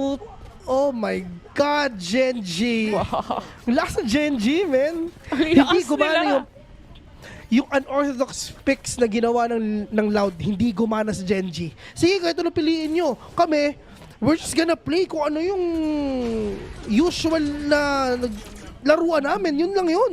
Dito sila malakas eh. And dito sila, kumbaga, kaya makapag-punish ng mga teams. Specifically, kahit gaano pa kalakas yung teams, statistically, sa sarili nilang region, if maganda yung pagkakasetup mo again, nung mga trades as well, ang laking bagay. Tignan mo tong last round nila kung sakali man. Nasa malalim na agad si Texture. And yung ikot ng Loud dito is towards A site. And Texture already trying to crawl up back against trees. And multiple rotations coming in from Gen.G already. Ready na rin, pati lockdown. Yung lockdown dyan, napakadami mga utilities, mga tropa, pero kaya pa ba nila to? Pero kumansin ka na blind spike already, pero let's see if ever makakaya pa ba nila. Yung mga flashes ng Loud, men, hindi na talaga gumagana kasi nga talaga hindi na ma-utilize yun. Wala na sila magawa, pero mukhang ito na ata yung pagbangon ng api, makakabawi na ata sila. Yung flash dyan may aftershock pa, may flash pa yung isa, pero ngayon ubos na. May fault line pang natira, pero hindi pa makakalaban nila. Si Meteor na wala, puti kita 3 versus 3, pero wala silang idea na si Caron, nag-diffuse lang. Basang-basa ng Gen.G kung ano ang magiging laruan dito ng Loud. Despite the unorthodox pick that they did here, 4 flashes ng mga tao, ng mga agents, but still they weren't able to utilize all of that just to go up against a very default composition. Ano ba nag-work sa isang Ascent map? Default comp din naman talaga. Sobrang comfy pick lang, di ba? Ito yung mahirap kung all of a sudden, biglang ganito yung pati yung mga pati yung panel nagulat, di ba? Na hala, ito yung mga pinili nila. So that's gonna be really interesting kung ano pa talaga yung gagawin nila. Pero hindi. Talagang yung Gen.G, kung ano yung laruan nila back then, yun lang din yung pinakita nila ngayon at yun din talaga yung nag-work para sa kanila. Pero for Loud, iniba nila specifically for this kind of team na Gen.G na akala nila mag-work pero hindi. Kala ata nila mabibigla yung Gen.G sa mga ganitong comp. Pero di ata nila na-realize they played against Paper Rex, who loves playing Yoru, by the way. And Asusanto is much, much greater Yoru than what I've seen today. So, mas marami silang bigas na nakain para sa araw na to, literal. Only rice talaga yung kakainin nga nila dito. Pero yun nga, GG well played para sa kanila. 2-0 game dun sa game kanina, which is FPX versus KC. And a 2-1 in favor of Gen.G. Pacific pa rin talaga ang nasa taas ngayon, on top. But for the side naman, sa susunod nilang, ano bang susunod na match natin? Zeta versus Global Esports. Ay hindi, joke lang, hindi pala. Iba, sorry. I think ang... Ay, hindi. Joke. Ano, Zeta? Ba't Zeta? Wala naman laro ang Zeta. Wala namang Zeta Sorry. Sorry, yun nga eh. Sorry. Sisilipin ko, be. Edward Gaming versus Paper Rex. Yan. Tapos, Wake up ang sigaw Sentinels Heretics. Magkakas ka ba buwas? Gising ka na lang daw. Hindi. Ayan, hindi mo pa rin makakas ang Sentinels. Pero as far as I know, itong Swiss format na to, actually, kahit matalo ka, may tsansa ka pa rin manalo. Meron tsansa.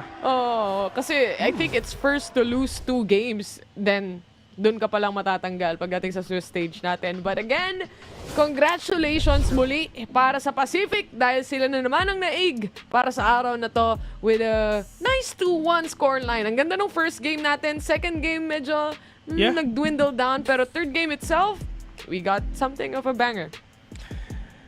Yun nga, talaga inaanting natin na talaga sobrang maging aggressive nga sila pag ito ng game number 2. Pero it's just the impatient play lang din talaga. Impatience and the impatient play na talaga pinapakita din talaga dito ng mga players nga ng Gen.G. Pero right after that game, talaga na pag-isip-isip nila, tara, laruin lang natin kung paano pa talaga tayo maglaro. Yung default play pa rin talaga yung nanaig dito sa game na to. Pero best dito sa mga plays na pinapakita nila, to be honest, I'm actually really expecting na 2-0 sa Loud. Pero at least nakabawi ang Gen.G. Alam ko maraming believers ang Gen.G para sa araw na to, 'di ba? Kasi syempre hindi pabor sa kanila when it comes to stats as well, and everyone's just expecting Loud to win. And again, it's nice to see someone or some of the teams that we have here in Pacific destroy one of America's top team, basically EMEA's top team probably soon enough. But nonetheless, yun nga, napanood na natin, nakita na natin. Ang galing ni Texture pagdating sa Game 3, nagkasalisihan lang pagdating sa Game number 2, but in the end, again, he popped off like he usually does. Talagang nakita nga na talaga natin yung mga capabilities itong mga players na to.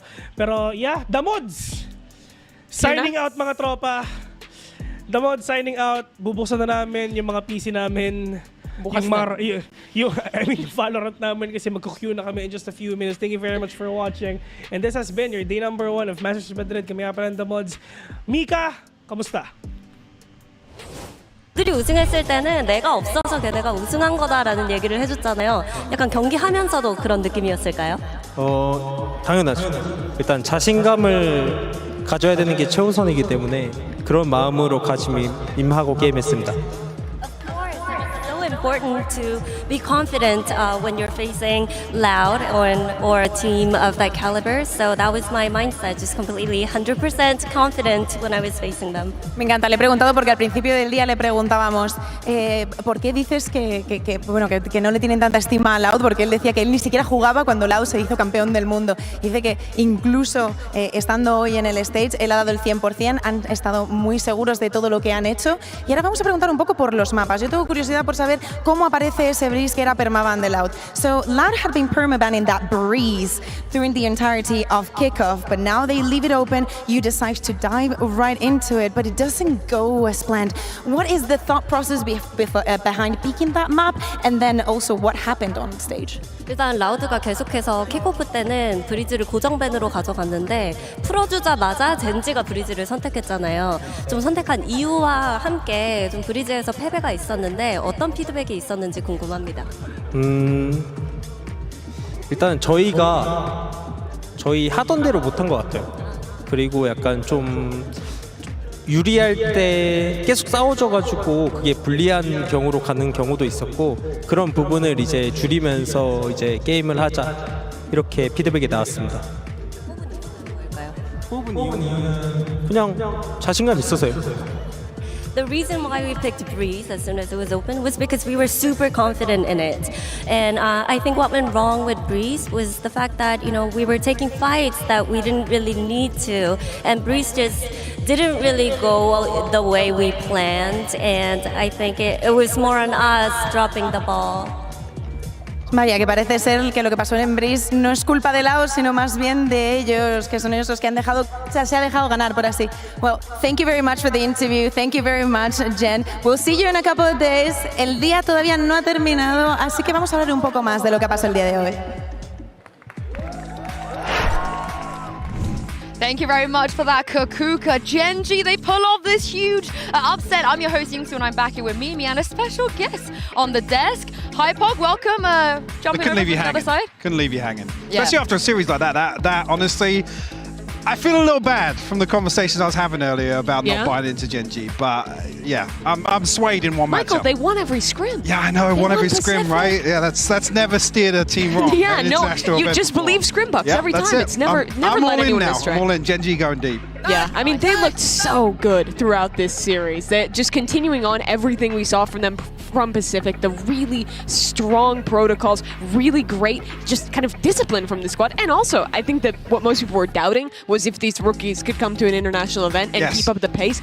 And back my up the talk. God, did they do Yeah, it. I mean, can you imagine being a player that's only played 17 officials and you're sitting across, Ridiculous. from like Les, Sadak, Cowan, etc., and you are quite giving literally the most experienced team we have here. You are literally giving it. As you guys can see from this, there's a lot of trash talk, there's a lot of energy, high energy, and this is what we like to see, Mike. This is what we enjoy at these tournaments. Absolutely, and one of the things I was talking to Lauren about was obviously the validation of coming to this event. The fact that we saw this sort of energy, we know Sadak can get up, get a little loud on stage as well himself. Loud. The fact that these guys are laughing did. and giving it, brilliant. Yeah.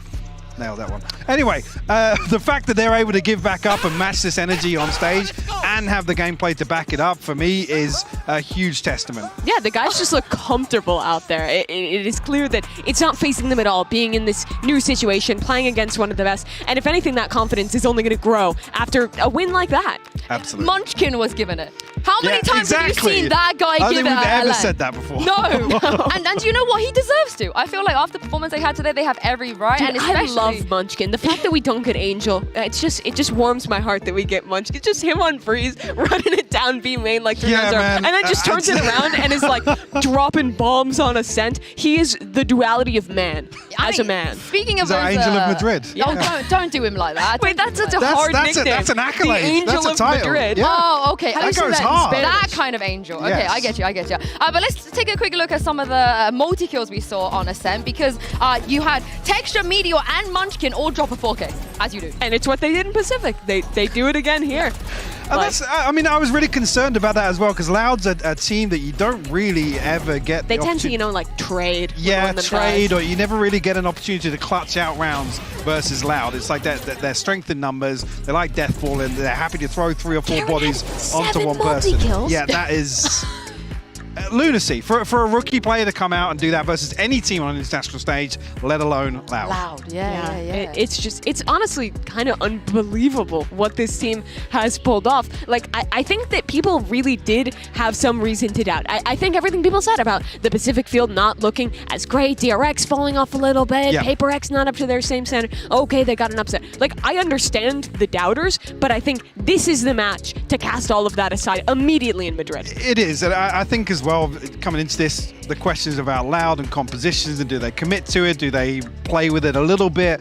This was the switch up here that ultimately there wasn't enough in it for me to feel really confident about whether or not they do address some of the issues that we saw at kickoff. Yeah, in an interview back in America, Sadak said he doesn't like Sentinels. He doesn't like playing Sentinels. He's against it. It doesn't make the game as mobile. I think but that shows. On a sense, right? Look, Yeah. I'm I playing thought this you meant the calm. team. I was gonna be like, damn. You saw the video this morning. I think they're chill with each I other. thought he was just gonna. He was kind of talking trash No, about them. but the agent, and I think he has a very unique read on the game right now that I don't know. I think it can work on some maps, but you really got to bring this Ascent comp into question a little bit, because it definitely was Gen.G playing excellently. That is the primary reason why this series went this way. But still, some weird choices being made. I think Loud has to kind of go back and do some reckoning within themselves to see what's the idea going forward. Yeah, if you take a quick look on your screens here as well, we have 2 games under our belt, which means KC and Gen.G will be playing the next round because they're both 1-0 up against whichever teams that we're going to see tomorrow, because Sentinels will be taking on Heretics and EDG will be facing Paper Rex. So what do you make of those matchups, Mike? I'm excited. I mean, I'm luckily casting the Sentinels Heretics game tomorrow. That should be an absolute banger. Did you buy the Sentinels bundle? I won't answer that just yet. How much does Delsus pay you? Not enough. Actually, not enough. Buy the Heretics bundle, everybody. Buy the Heretics bundle. Don't just slipping money under your door to have you shield the bundle. Benji Fisher, you know what to do. You know what to do. But before we close everything out, Hypox, since you are a special guest for today, we're going to ask you to ask a question for our special guest for tomorrow. It will be one of the Sentinels or Heretics players. We don't know who. So feel free to instigate. You look like a deer in the headlights. Well... Just... Yeah. Okay, what's the best thing you've eaten in Madrid so far? Oh, that's a really nice question. I thought it was just going to be, what's the best thing you've eaten? Period. Just ever. Period. I mean, that could be the follow-up question. I had this sandwich once. It was fine. Okay, I'm looking forward to GB having to ask one of them that and show them the question. But thank you very much, Mimi, for joining me for today. Thank you very much, Mike, as well. Of course, Kakuka, who was doing the interview. Lauren and Bren and Saisho, because if I don't do that, I'm going to get halved off for not naming every single person. But make sure you guys join us again to... Oh my God, and Mika, and Jen. And Sean Guess. Thank you very much. And Sean. But make sure you guys join us again tomorrow for more Valorant action, starting with EDG and Paper Rex, and we'll see you then.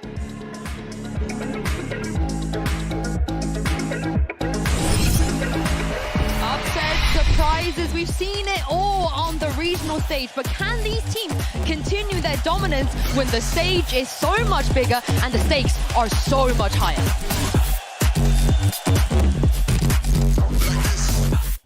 Connection, Martin willing to take the fight, the transfer damage for them, flash over the top, Martin, how's he doing this, man? Try and fight in target-rich environment, take your pick, take your time, son, live with the ace! Force them out into the open, no easy fights, no easy exits, that is Karmine Corp, sealing it up, nice and pretty for map number 1. Yeah, let's get to it then, map number 2.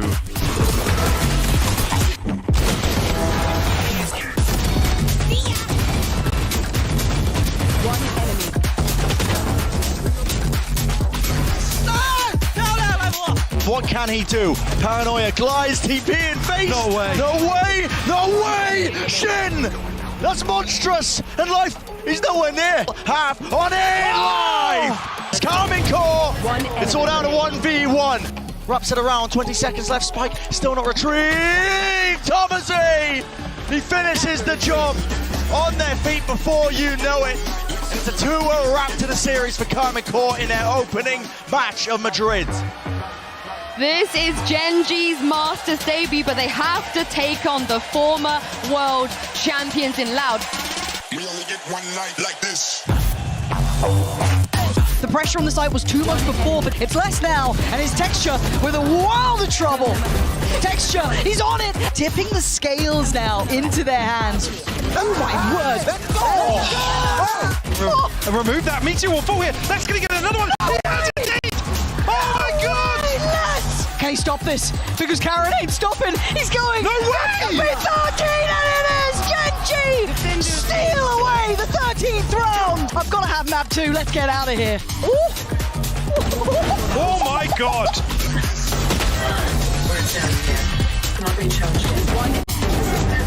And he's still alive. Okay, not for long. Yes. Oh, God. Texture! Oh my God! A chance! But it goes astray! If Gen.G can pull this off, it will be a tremendous upset. And Talek's going to just straight body check it. Garon's above you, and he gets full. Oh, the angle is rotten! A Texture just dancing around. They're on the precipice of a potential upset here. What a moment it would be for Gen.G. Lock you one down a county in less than 2. The defuse, it's going on. They can't stop it. Gen.G crush Loud in the final map here.